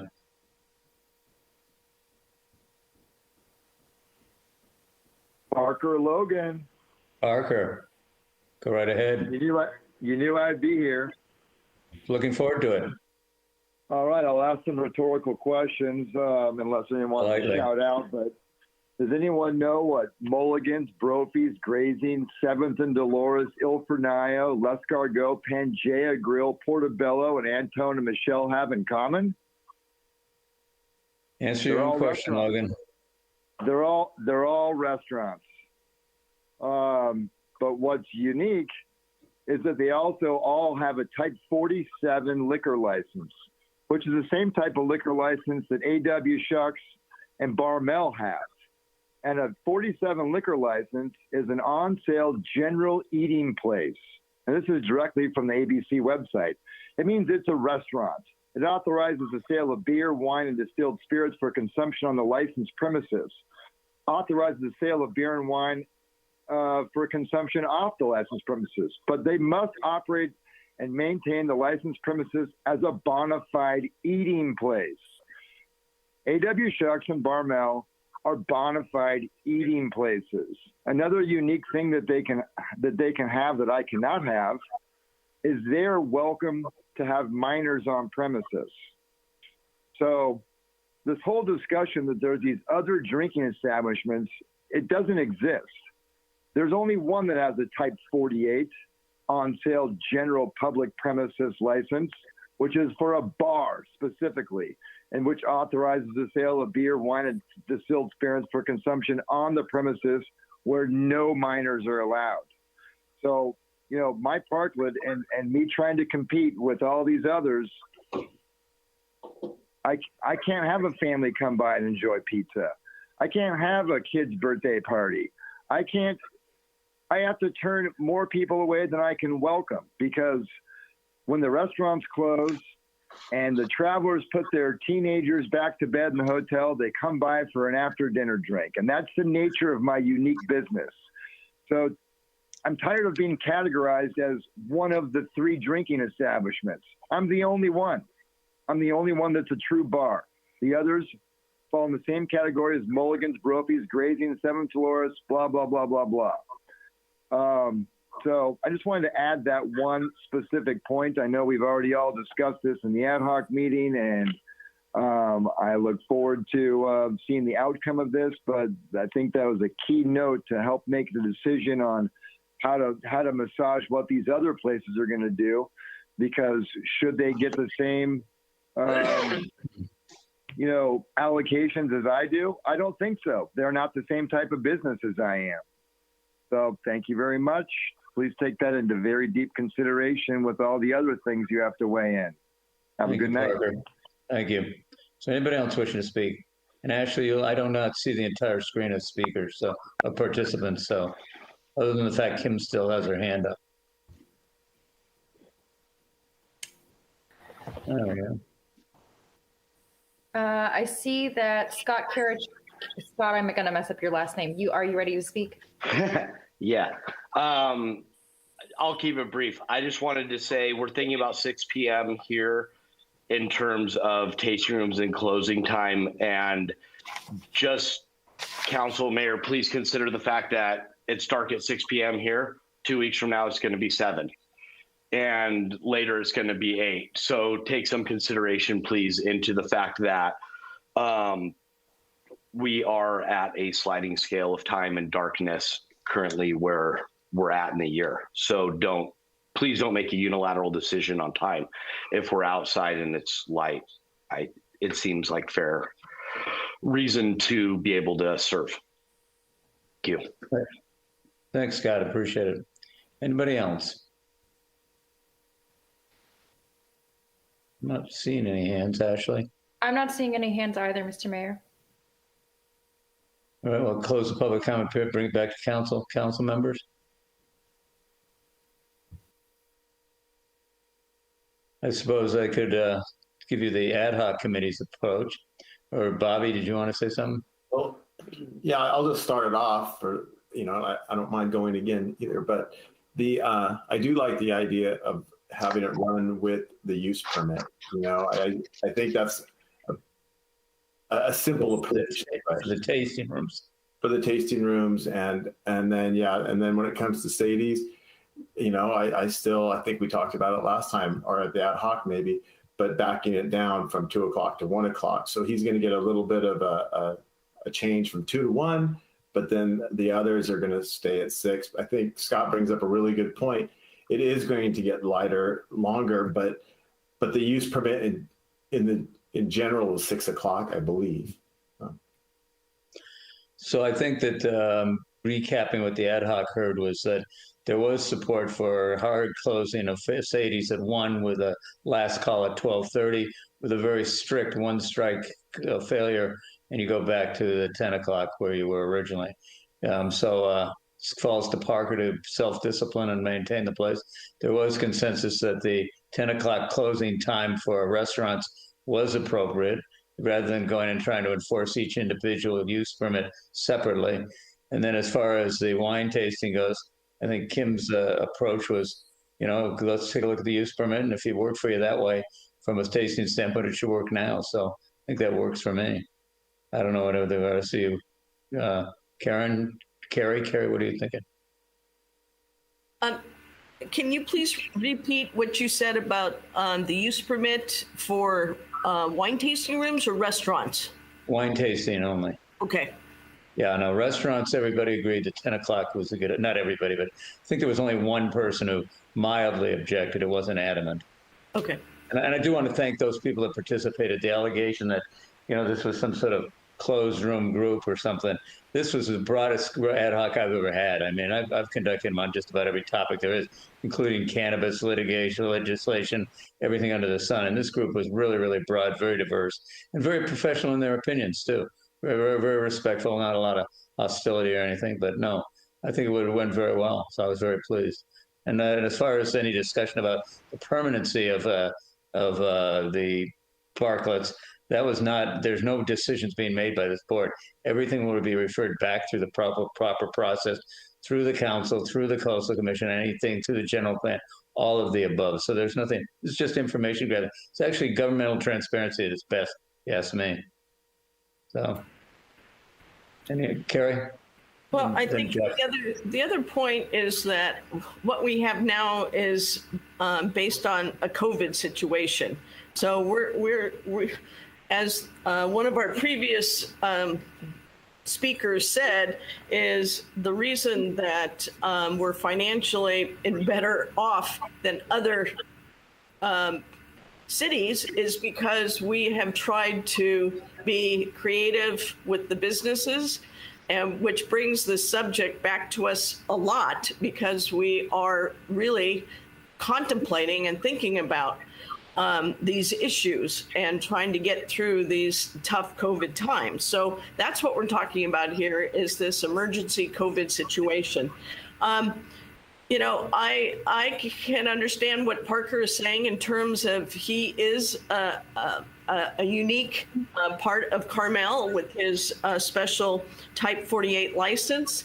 And he, so we sometimes we do have to carve things out because Carmel is unique. And I think in his area, he doesn't have a lot of people living in that area. So I'm okay with giving him a chance of closing at 1. Secondly, the 10 p.m. restaurants, I think is good for closing time. It really wasn't my intention to have wine tasting rooms being open until 10, so I apologize for that. That's what happens when it gets late sometimes at night. The wine tasting rooms should go with their permit use. And I know we're trying to make things cleaner for the staff and police, but we're also trying to be nimble when it comes to helping these businesses out. So that's where I stand at this time. Jeff, I think you had your hand up next. Thank you. A couple comments. I don't find the use permit. I personally don't find the use permit argument persuasive. I think we have a patchwork of use permits that have been developed over the course of the past decades, because the different situations for different restaurants are different. Jeff, excuse me if I might, the recommendation was for a uniform closure of all of the restaurants at 10, but the use permits was only for the suggestion of the wine tasting. Well, I think, I'm sorry, Dave, I thought that Councilmember Richards brought it up when he was talking about the restaurants and Sadie's. I think he brought it up, and I don't mean this certainly as a slight against Bobby, just that he brought it up as sort of justification for extending Sadie's hours to 2. And I think that, use permits have been given over the course of the past decades because people are eating inside. I don't think it's appropriate. Like Carrie mentioned that the wine tasting rooms should go by the use permits, where I think they were given use permits on the assumption that most of them would be inside.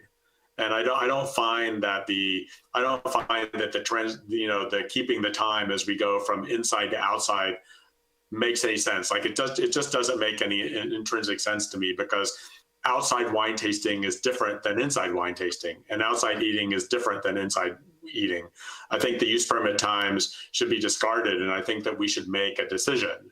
I agree with Carrie, Councilmember Tice, that, and I wholeheartedly agree with her apology that I don't, and I will take that too, that it certainly wasn't, a couple of months ago when we had this discussion, certainly wasn't my intention or my thoughts that the wine tasting rooms would be open until 10 o'clock. I think that's wrong.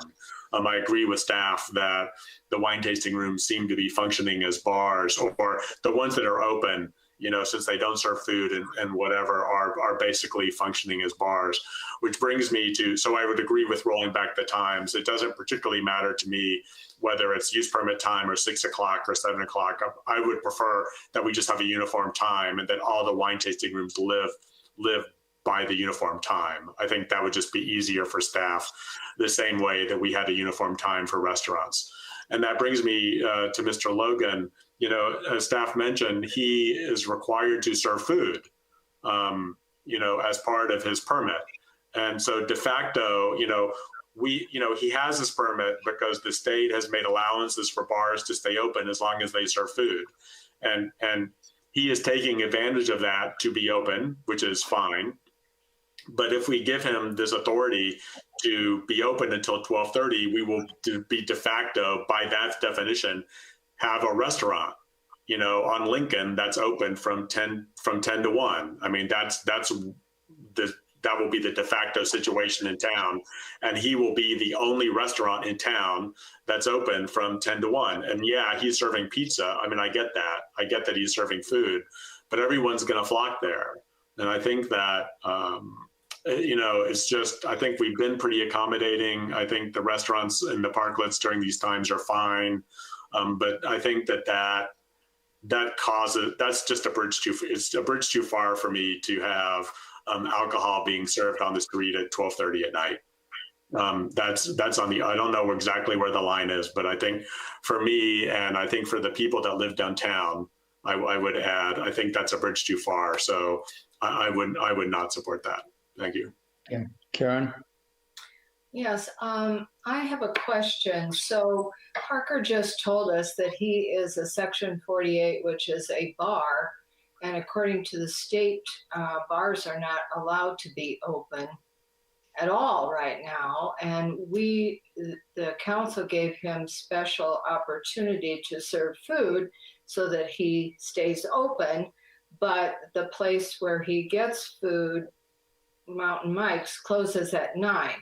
So if I understand it, he's going to have a pizza warming machine. And does that require a different health permit than what he has as a bar that normally doesn't serve food? And if so, does he have that permit? First, I would like that question answered. Brandon. Yeah, thanks, Councilmember Ferlito. So I do not believe that he has that permit at this moment. He would obviously be required to get any permits that the health department required of him to do that. Parker may be able to answer that himself. Maybe he's already in the process of that, but to my knowledge, he does not have that permit right now. Can I answer the question? Briefly.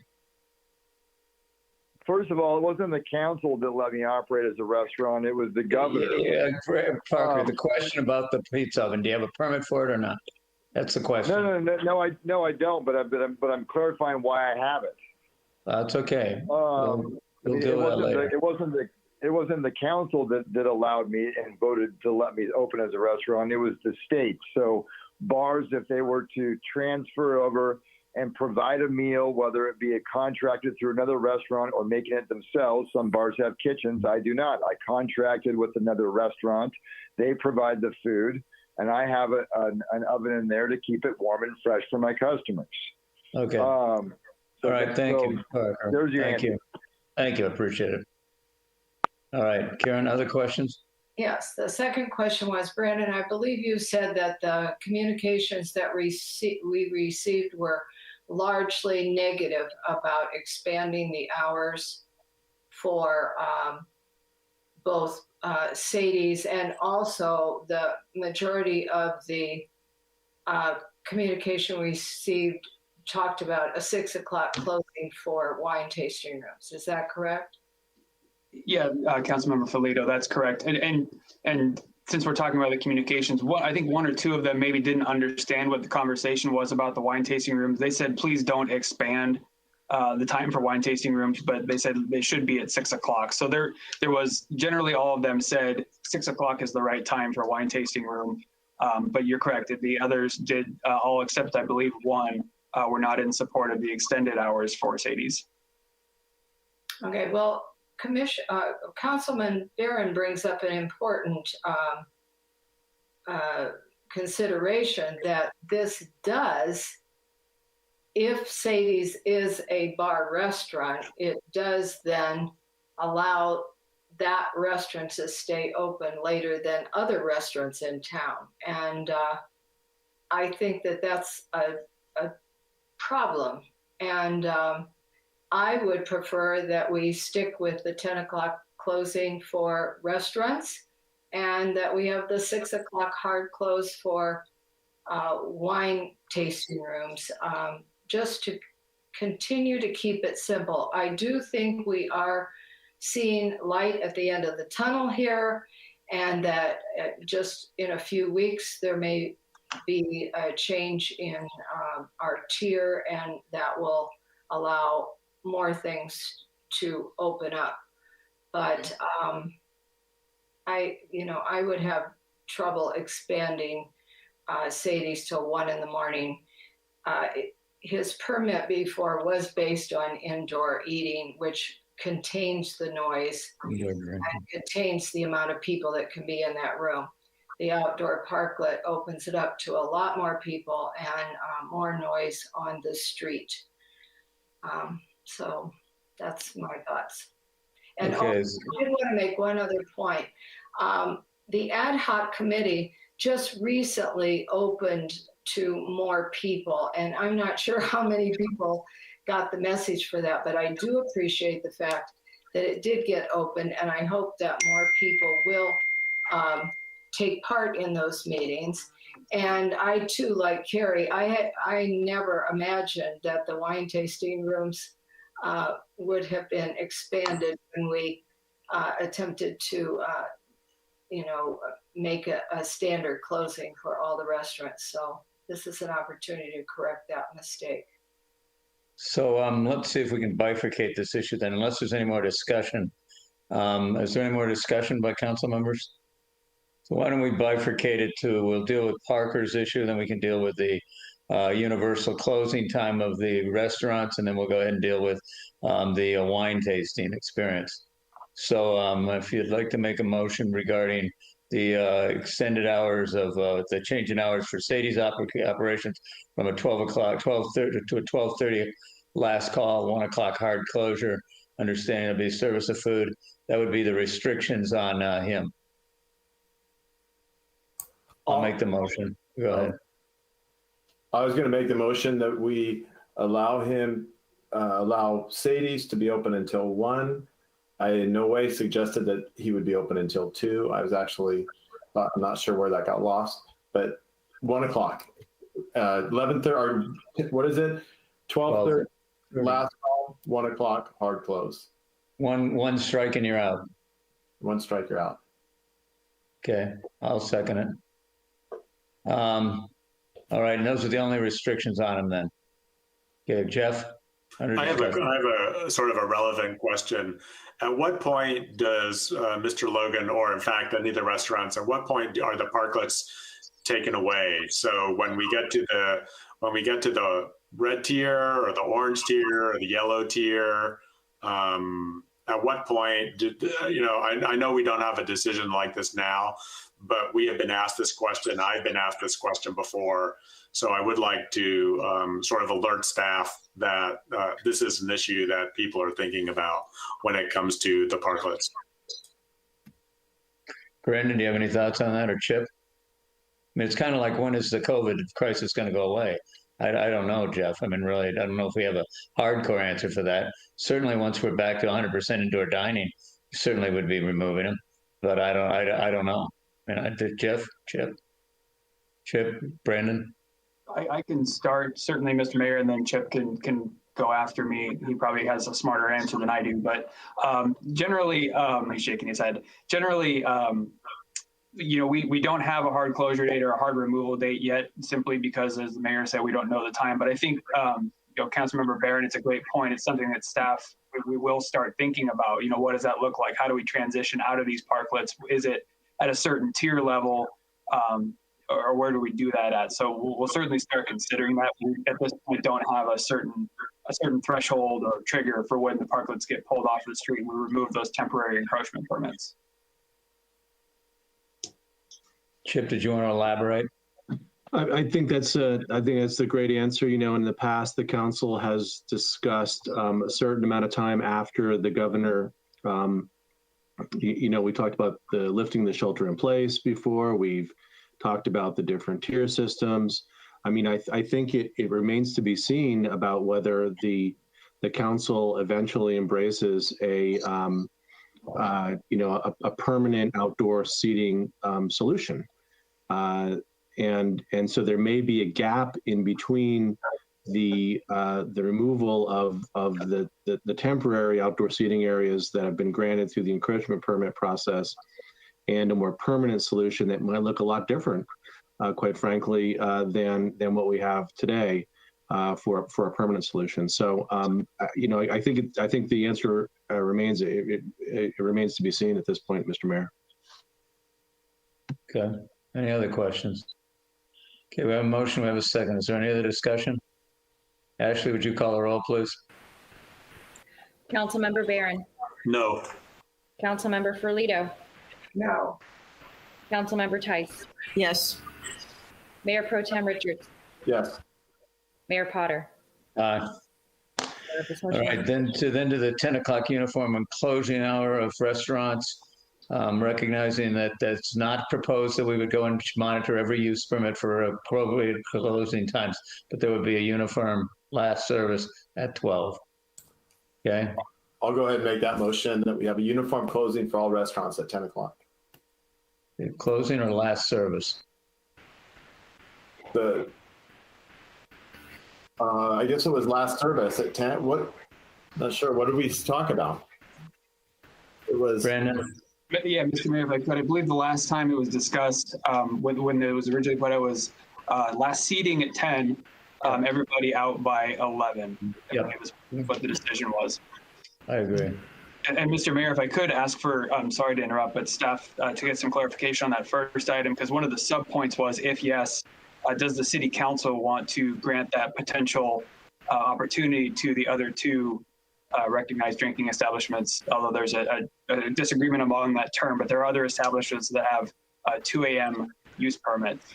So that would be Aw Shucks and Carmel. Correct. Okay, I'd be willing to offer them the same opportunity, me personally. We want that in the form of motion, why don't we? I'd go ahead and make that motion. We offer the same opportunity as Sadie's to Carmel and Aw Shucks I don't know if they're going to take us up on it. I kind of doubt Shucks would, maybe Barmel, because I do think I saw some sort of communication saying they were interested in equal treatment. I would second that, Mayor. Okay. Any other discussion? Jeff? Yeah, I would simply make the comment, a few minutes ago, we were talking about Sadie's and we were talking about the lack of residents near Sadie's and offering that up as sort of, an allowance for allowing Sadie's to be open from 10 to 1. And now we've expanded from 1 establishment to 3 establishments. So now we have 3 times as many residents affected. And I know the number of residents is not 0. And, so now we've established sort of louder zones down Ocean Avenue, and we've established louder zones on San Carlos. And I think this is exactly the sort of creep that we should be trying to avoid. I think we sort of started it. I think the council started it with Sadie's, and now we're finding ourselves in a difficult position because there are 3 bars. And next week, Mr. Logan mentioned that other restaurants in town have these sort of specialized liquor licenses, and it wouldn't surprise me at all if we get some of the requests from these other holders of these specialized liquor licenses to say, hey, what about me? Why am I not allowed to be open? And I think this is exactly the slippery slope that the council needs to not go down. Well, I'm not sure who you're calling a creep, Jeff, but if you're talking about mission creep, that's one thing.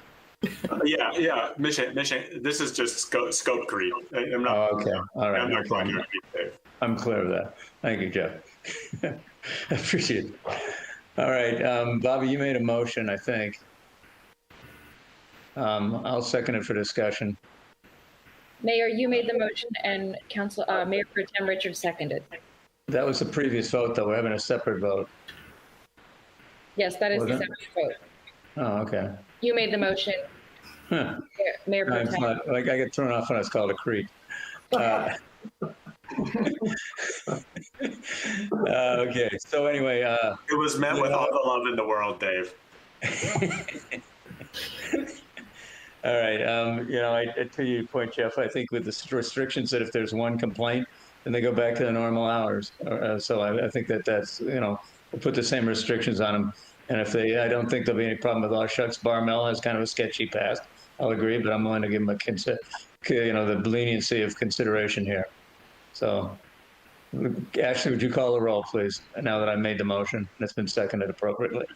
Councilmember Barron. No. Councilmember Ferlito. No. Councilmember Tice. Yes. Mayor Pro Tem Richards. Yes. Mayor Potter. Aye. All right, now then, moving on to the 10 o'clock uniform last service and closing at 11 of the restaurants. Would somebody make a motion on that other than me? If I may, isn't this where we are now? Why do we need, is there a policy change here with respect to this uniform 10? I thought we were at 10 o'clock close, 11 o'clock lights out. I think we were, but is that not where we are? Yeah, Mr. Mayor, that is true. It is where we're at. The last time in December when this was decided, it was more of a consensus decision, and staff picked the time based on consensus direction from the board, or the council. But if the council so chose, they could memorialize it more or less by making a motion and taking a vote on it. Let's codify with a motion and a vote. Well, I would happily make that motion. I'll second it. All right. All right, we're starting to creep in the right direction. All right. All right. We're good. Okay, Ashley, would you call a roll, please? Councilmember Barron. Yes. Councilmember Ferlito. Yes. Councilmember Tice. Yes. Mayor Pro Tem Richards. Yes. Mayor Potter. Aye. And then to the uniform closing time of the tasting rooms, the suggestion was 6 o'clock or go to the use permits. I'm up in the air on that one. I don't really have a dog in that fight necessarily. Jeff. Well, a quick question for staff then. What is the current, I really think we should have a uniform time. And I would just ask, what is the current uniform time among the use permits that the wine tasting rooms have? Is it, I mean, as long as it's like 6 or 7 and not 8 or 9, I would be satisfied. Do you know off the top of your head which is the more prevalent time? I don't know off the top of my head. Most of them are closer to 6, but Marnie Waffle, who's on this call, Marnie, you may have a better understanding than I do of the spread on these use permits, because I did see some that are creeping towards that 8 o'clock time as well. Yeah, there's 5, 8, 9, and 10. So it varies. Holy moly. So I'll make a motion that the wine tasting room should have a closure time at the wine tasting room should have a closure time at 7 p.m. All right, a motion, we have a second. I'll second that. Now, the reason why I think it's important that they do have a standard time is otherwise it would just be absolutely impossible for the chief and our police force to enforce. So it's second. Right. Can I ask a question? Yep, under the comment, under the motion, yep. Yeah, okay. I wasn't on the council when all these wine tasting rooms were approved throughout town, but why were they given such different closing hours? What was the thought process behind that? Does anyone know? Carrie does. Carrie? They don't serve food. They don't serve food, and the consensus was we didn't want wine tasting bars, and they are wine tasting rooms. So the council and the city residents didn't want them open late for that reason to turn into wine bars. So it was more of a tasting educational feel than a wine bar. I can also, a lot of them just asked for that. That's what they came to council and asked for. And depending on their location and what they asked for is what they were given. So did I hear Marnie answer right that some got a permit to stay open till 10? Yep, Correct? apparently. Yes, I only show a record of one that's open that late, but there are a couple that are open until 9. Very interesting. All right, we have a motion. We have a second, I believe. Okay. Let's call a roll, please, Ashley. Councilmember Barron. Yes. Councilmember Ferlito. Yes. Councilmember Tice. Yes. Mayor Pro Tem Richards. Yes. Mayor Potter. Aye. Approved. All right, what else have we got on for the good of the order under this topic, Brandon? I don't think there's anything else, is there? That's it, Mr. Mayor. Thank you. All right, great. That completes this. Which brings us on then to our final public hearing, our only public hearing item. It's consideration of the appeal of the Forest and Beach Commission decision regarding the fee assessment and mitigation for unauthorized tree removals at the northwest corner of Unipro. Corner of Unipro and 13th Avenue. At that time, he discovered that there were 3 tree stumps in the backyard that were being excavated by hand. So at that time, I came out and took a look, and there was no permit issued for the removal of the trees that appeared to be Pittosporum trees, which do meet our requirements for having a permit for removal, since they do have a potential mature height over 25 feet. So there's currently a stop work order on the property for the trees, as well as some other issues. So the Forest and Beach Commission decided that they would like the property owner to pay the appraised value of 2 of the 3 trees that were removed without a permit. That came to a total of $4,700, and that would be deposited in the Forest Reforestation Fund.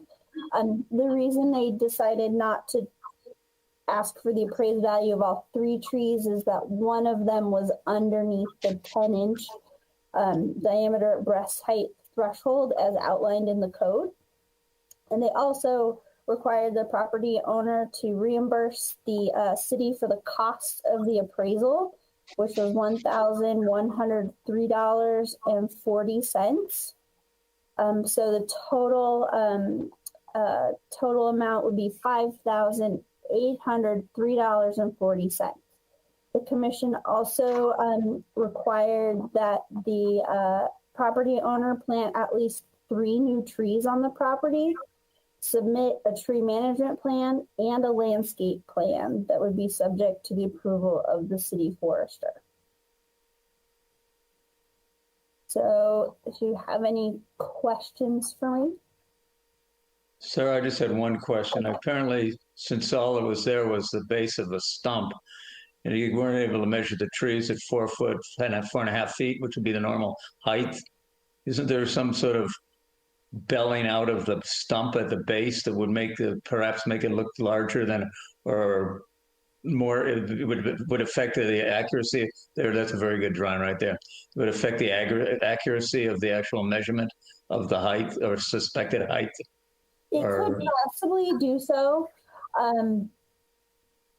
Since they were, let me check the sizes again. They were all, the two in question were at about 12 inches in diameter at the stump level. So that would be a potential decrease of the trunk diameter at 4.5 feet off of grade. But without previously being able to see or measure the trees, I can't infer exactly what the diameter at 4.5 feet above grade would be. I think the phenomenon is like the stump bell, the tree bells out at the base, I think is what I read. Yes, and they can. That's the root flare. And again, it was absent, so I couldn't infer. Okay. Are there any other questions of Sarah by council members? Carrie? The Pittosporum, that's a non-native species, and usually it's a bush, isn't it? Correct, it is a non-native species, but they have a potential to grow 30 to 40 feet in height. This was not a bush species. This was the tree form. I'm sorry, say that again. I'm having a hard time hearing you. Sorry, this was not the bush form. This is the tree form. Okay. So it has the genetic potential to reach 30 to 40 feet. Thank you. So if there's no other question, I go to the appellant. Is the appellant present and do you wish to testify? Sir, I think Councilperson Roberts had a question. I'm sorry, Bobby. Yeah. Sorry, Dave. I was just wondering, when it says replant 3 trees, was there a specific 3 tree? Like I know in the past we've said 15 gallon or 20 gallon, and they have these gallon measurements. Was there a recommendation for how big these 3 new trees should be? No, there was not a recommendation as to the planting stock size. I didn't add that in my staff report simply because depending on the species that's being planted and its availability, it could be a smaller or a larger size at the time of planting. But standard practice is to ask for a 15-gallon container or at least a 24-inch box tree. Okay, Bob, thank you. do you want to say something? Yes, thank you, Mr. Mayor. Just real quick on the, we're asking for a landscape plan from the appellant. And the landscape plan will show the box sizes or container sizes of the trees. So that's to be determined later. Thank you, Bob. All right, is the appellant present? Is Ms. Price, Dr. Price available? Yes, I am. Thank you. Doctor. Oh, there you are. All right, how long would you like for your testimony? I'm trying to keep it down to 10 minutes. All right. Okay, do you want to keep some time for rebuttal in case there's any issues raised? Certainly. How much time would you like for rebuttal? 5 minutes? That would be fine. All right. So let's set the meter then at 10 minutes, Ashley. And if you could give her an alert at 2 minutes so we know it's time to wrap up, that would be great. We'll hold 5 minutes for rebuttal. So is that 10 minutes total? No, 10 and 5. 10 and 5, got it. Okay. Go All ahead, right, Doctor. The floor is yours. May I share my screen, please? And are you the only one testifying tonight from Yes. your side? Yes. Yes, yes. Yes, yes, sir. Okay, great. Thank you. Appreciate that. May I share my screen? You can, but I don't have a clue as to how you do that. Well, it's okay. Dr. Price, if you look in the bottom right-hand corner of your screen, you should see the Present Now button. Okay. If you click on that and then choose the second option down.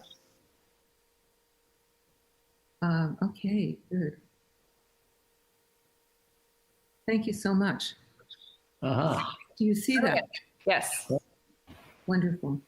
All right, I'm going to try to go briskly through this because it's been a long night and I don't want to keep you too long.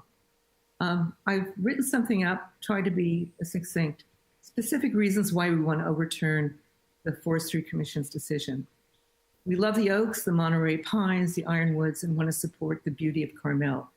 We think the tree appraisal was done without sufficient information, as was noted in the arborist report, and that was brought up right here about the 4.5 feet.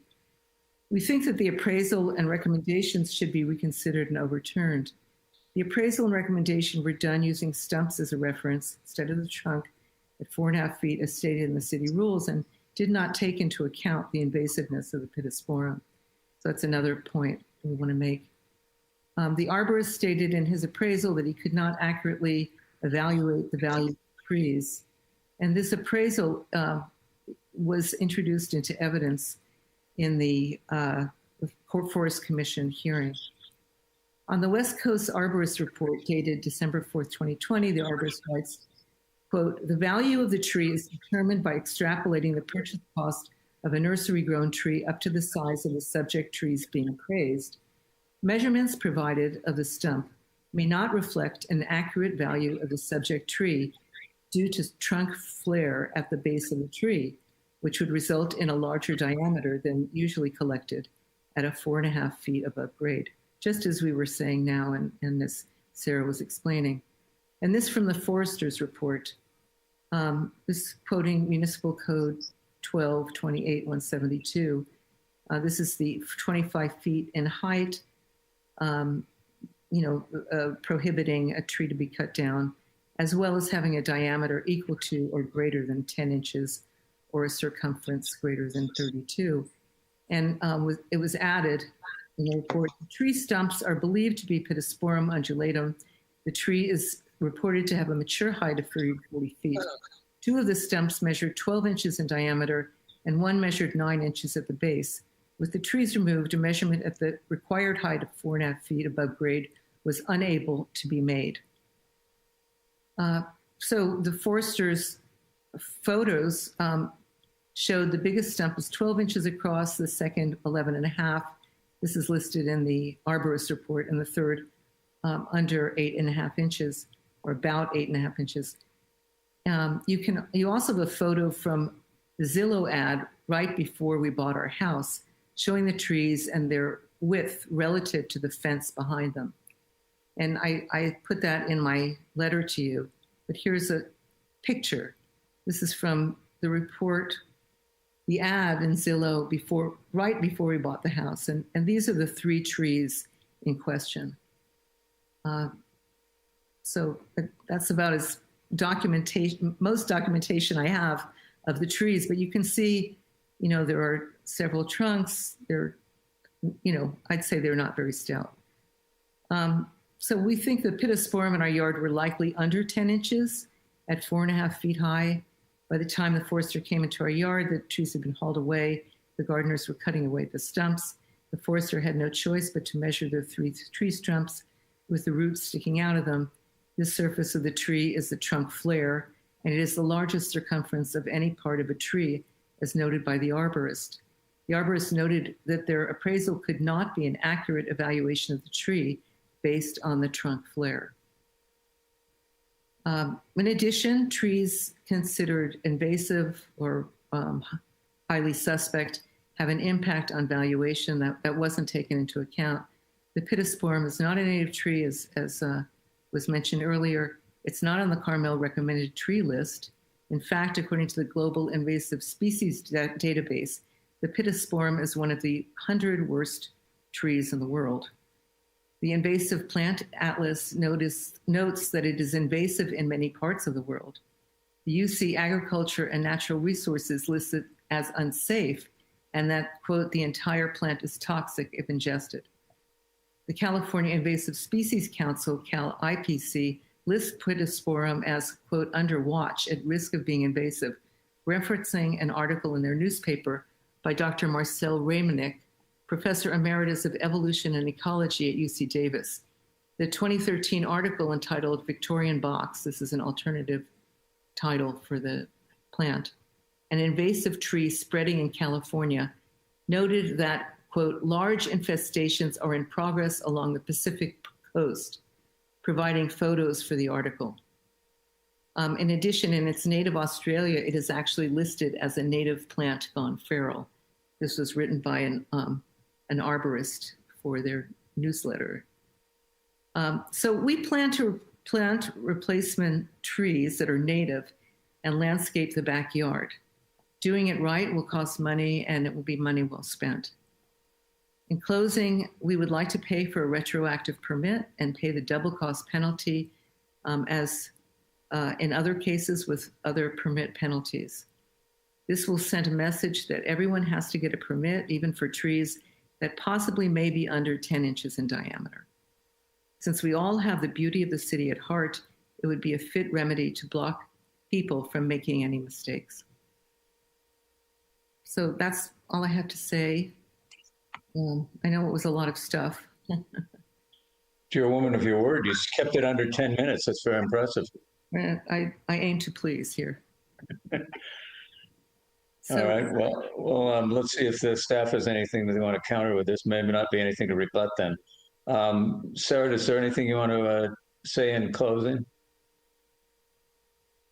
Yeah, you're muted.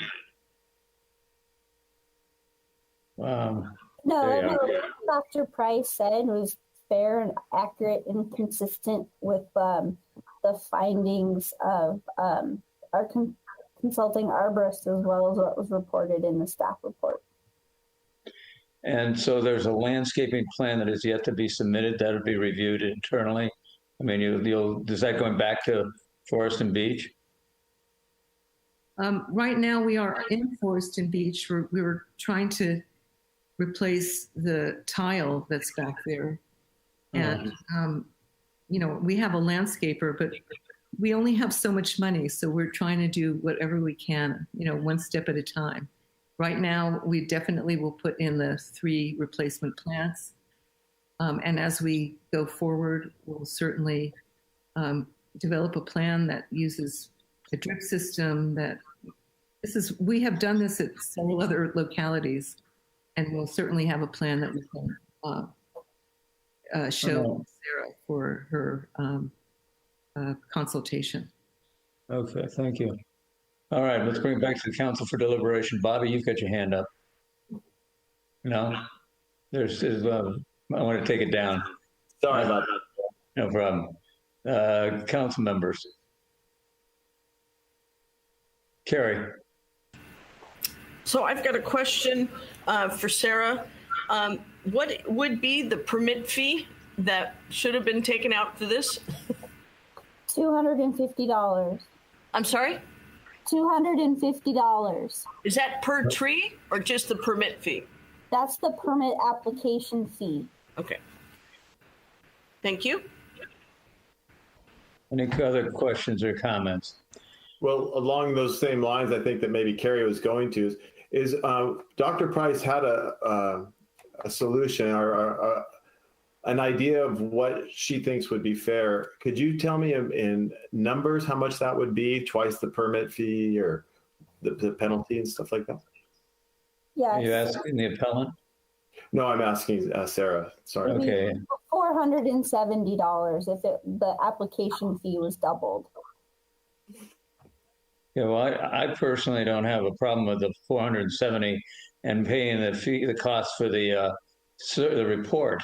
But then given the fact she's got to do a landscaping plan and pay for the new trees, seems to me that's enough punishment in my mind. I would agree, Mayor. Jeff? Yeah, I'm of a different mind. I mean, I think, the forester laid out what the law of the city is. You know, trees that grow to 25 feet or more are trees. And I think what we have here, they're classified as trees. And I think what we have here, unfortunately, is an applicant that cut down 3 trees, 2 of which were deemed significant, 2 of which were deemed to be of the appropriate width by the city forester. I mean, I'm struggling with, you know, we have a set of laws. I think we should follow the set of laws. You know, I heard the applicant say, I heard Dr. Price say that they're non-natives, but that's not how our code treats. That's not how our code differentiates. You know, we have these 4 trees that are called out, the redwoods and the cypress and the pines and the oaks. And then we have everything else. And those are called out by whether or not they grow to 25 feet. You know, we had this deal with all these eucalyptus trees, and yeah, they were non-natives, but in the end, they were trees. And, you know, that's just not how we differentiate here. And to the point, you know, to the point that the applicant raises about maybe the trees weren't high enough, you know, maybe the trees weren't wide enough, I would be willing, you know, you look at the pictures, I mean, I'd be willing to recalculate the fines for 10-inch wide trees, you know, on the 2 trees at the Forest and Beach Commission, you know, go from 12-inch trees to 10-inch trees or 11.5-inch trees to 10-inch trees.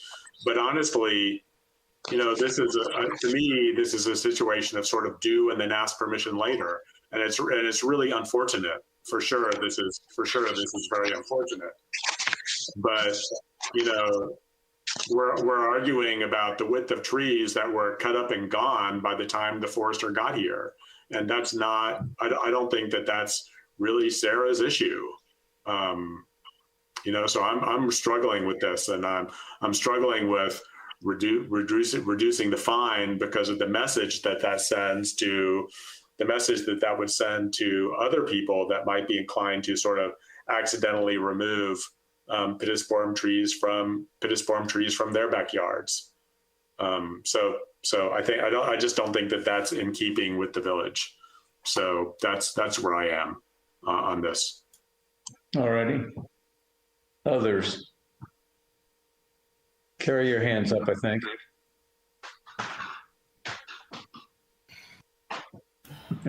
So, I'm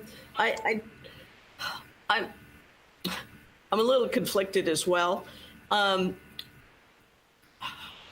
You know, when you move into a new town, you have to get used to what the rules of the town are. I think so. I think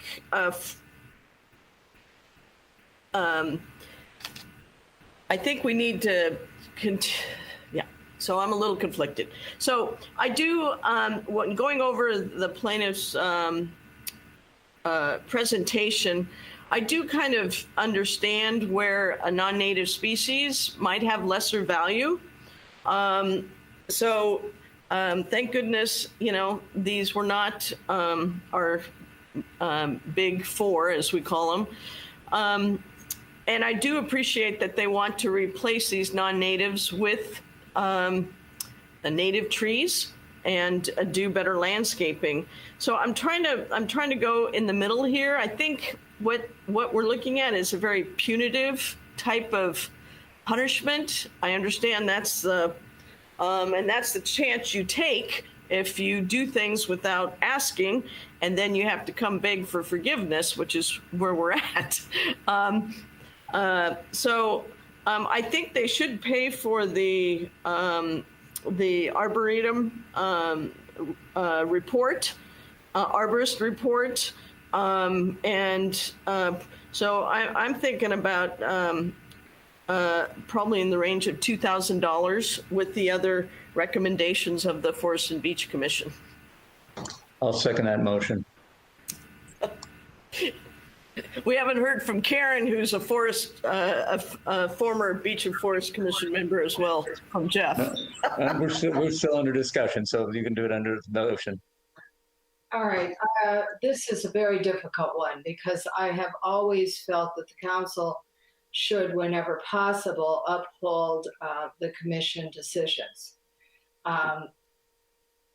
That said, I find it unfortunate that the the appellant did not seem to know Carmel's rules about trees. And that brings up, was this just an oversight on their part, or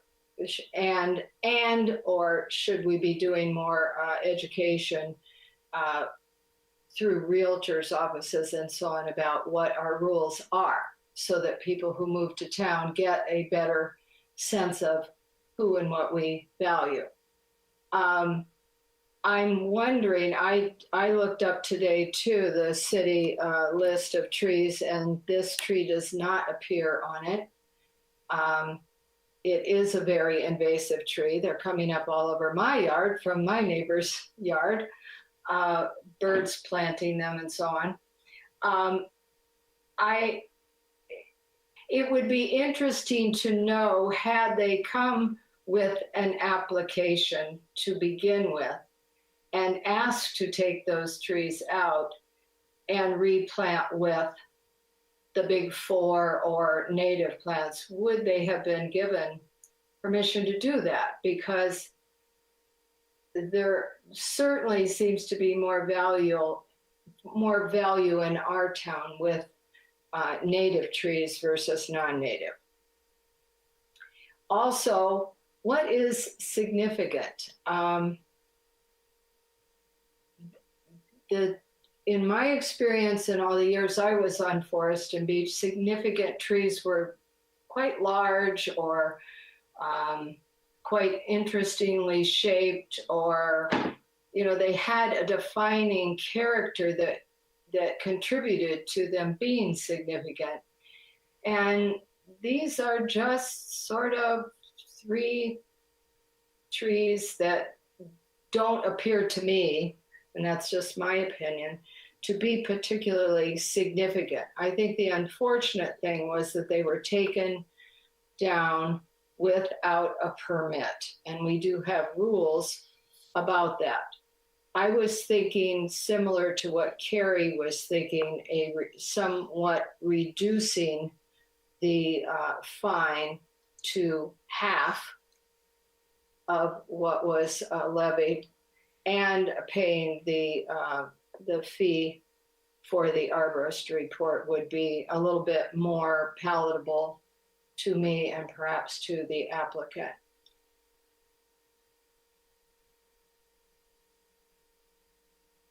So I see we already have a motion, so I appreciate that Carrie made that motion. Well, Carrie, did you want to amend the motion to include any of Karen's comments?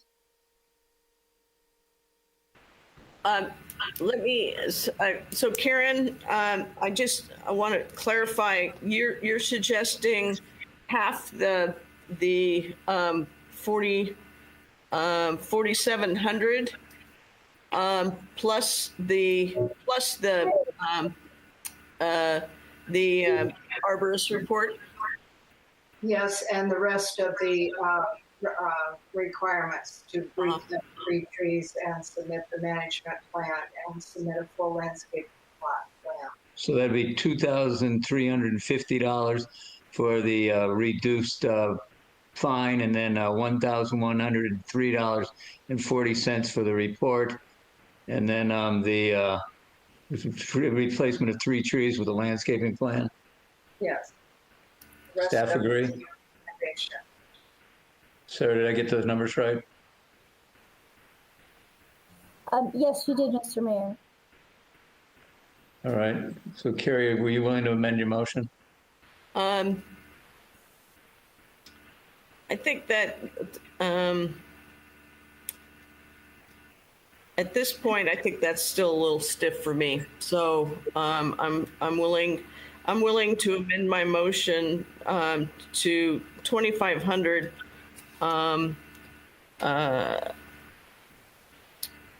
2,500, which includes the report and the Forest and Beach recommendations. All right, I'll accept that amendment, I guess, as a seconder.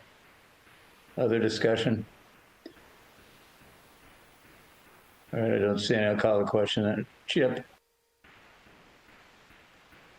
I'm sorry, I want to clarify, Councilmember Tice, that the $2,500 would be inclusive of the arborist report, i.e., okay, so the $2,500 would be the penalty as well as the cost of the independent arborist report.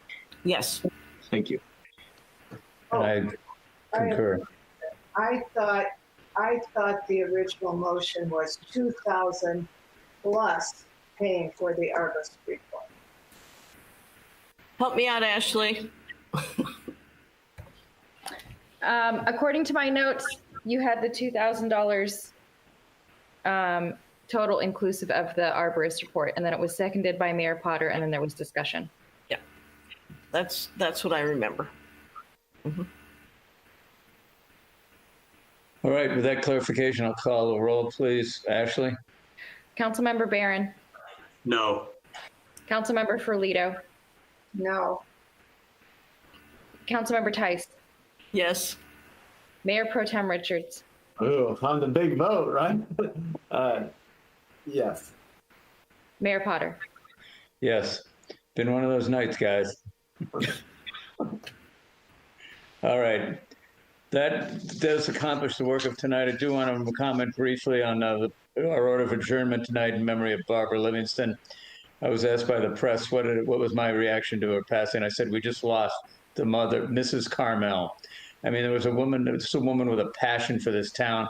You never got in her way. She never compromised her values, her views, her opinions. You always knew where she stood. She was a candid individual. She was one of a kind, loved by me and Janine most dearly, but I know everybody else had their own opinions. To love her or like or dislike her, you knew where she stood, and they don't make them like that anymore. Honestly, it's very, very tough to see her go. It's passing of the old guard. It just seems like we're losing so many people who are such a part of the fabric of this community so recently. I mean, it's just sad, but she sure did her duty. And when you want a tough tour of duty, it was Barbara. Great woman. I'm really going to miss her. I know we all will. Karen, you made some comments earlier. Did you want to add anything?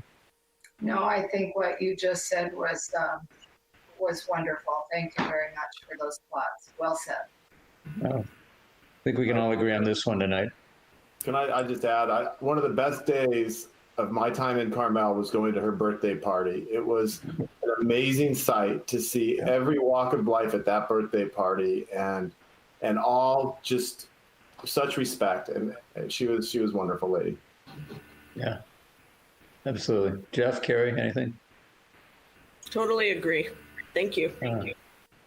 Yeah, I'm going to miss my after planning commission and after council meetings, gin and tonics at her house. and don't tell, I don't know if Parker is still listening, but I have really hilarious memories of driving Barbara home one day and her getting in my car and making these plans to go have a gin and tonic at her house, and me asking her if she had any limes.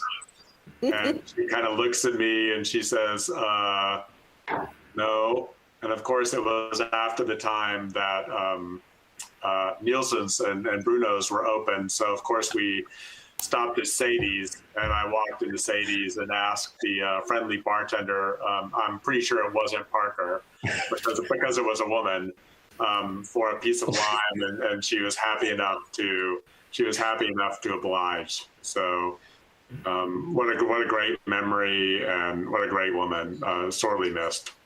Well, Jeff, ironically, my bartender just arrived, Janine. Here's to Barbara, a gin and tonic. It just mixed it for me. Here's to her.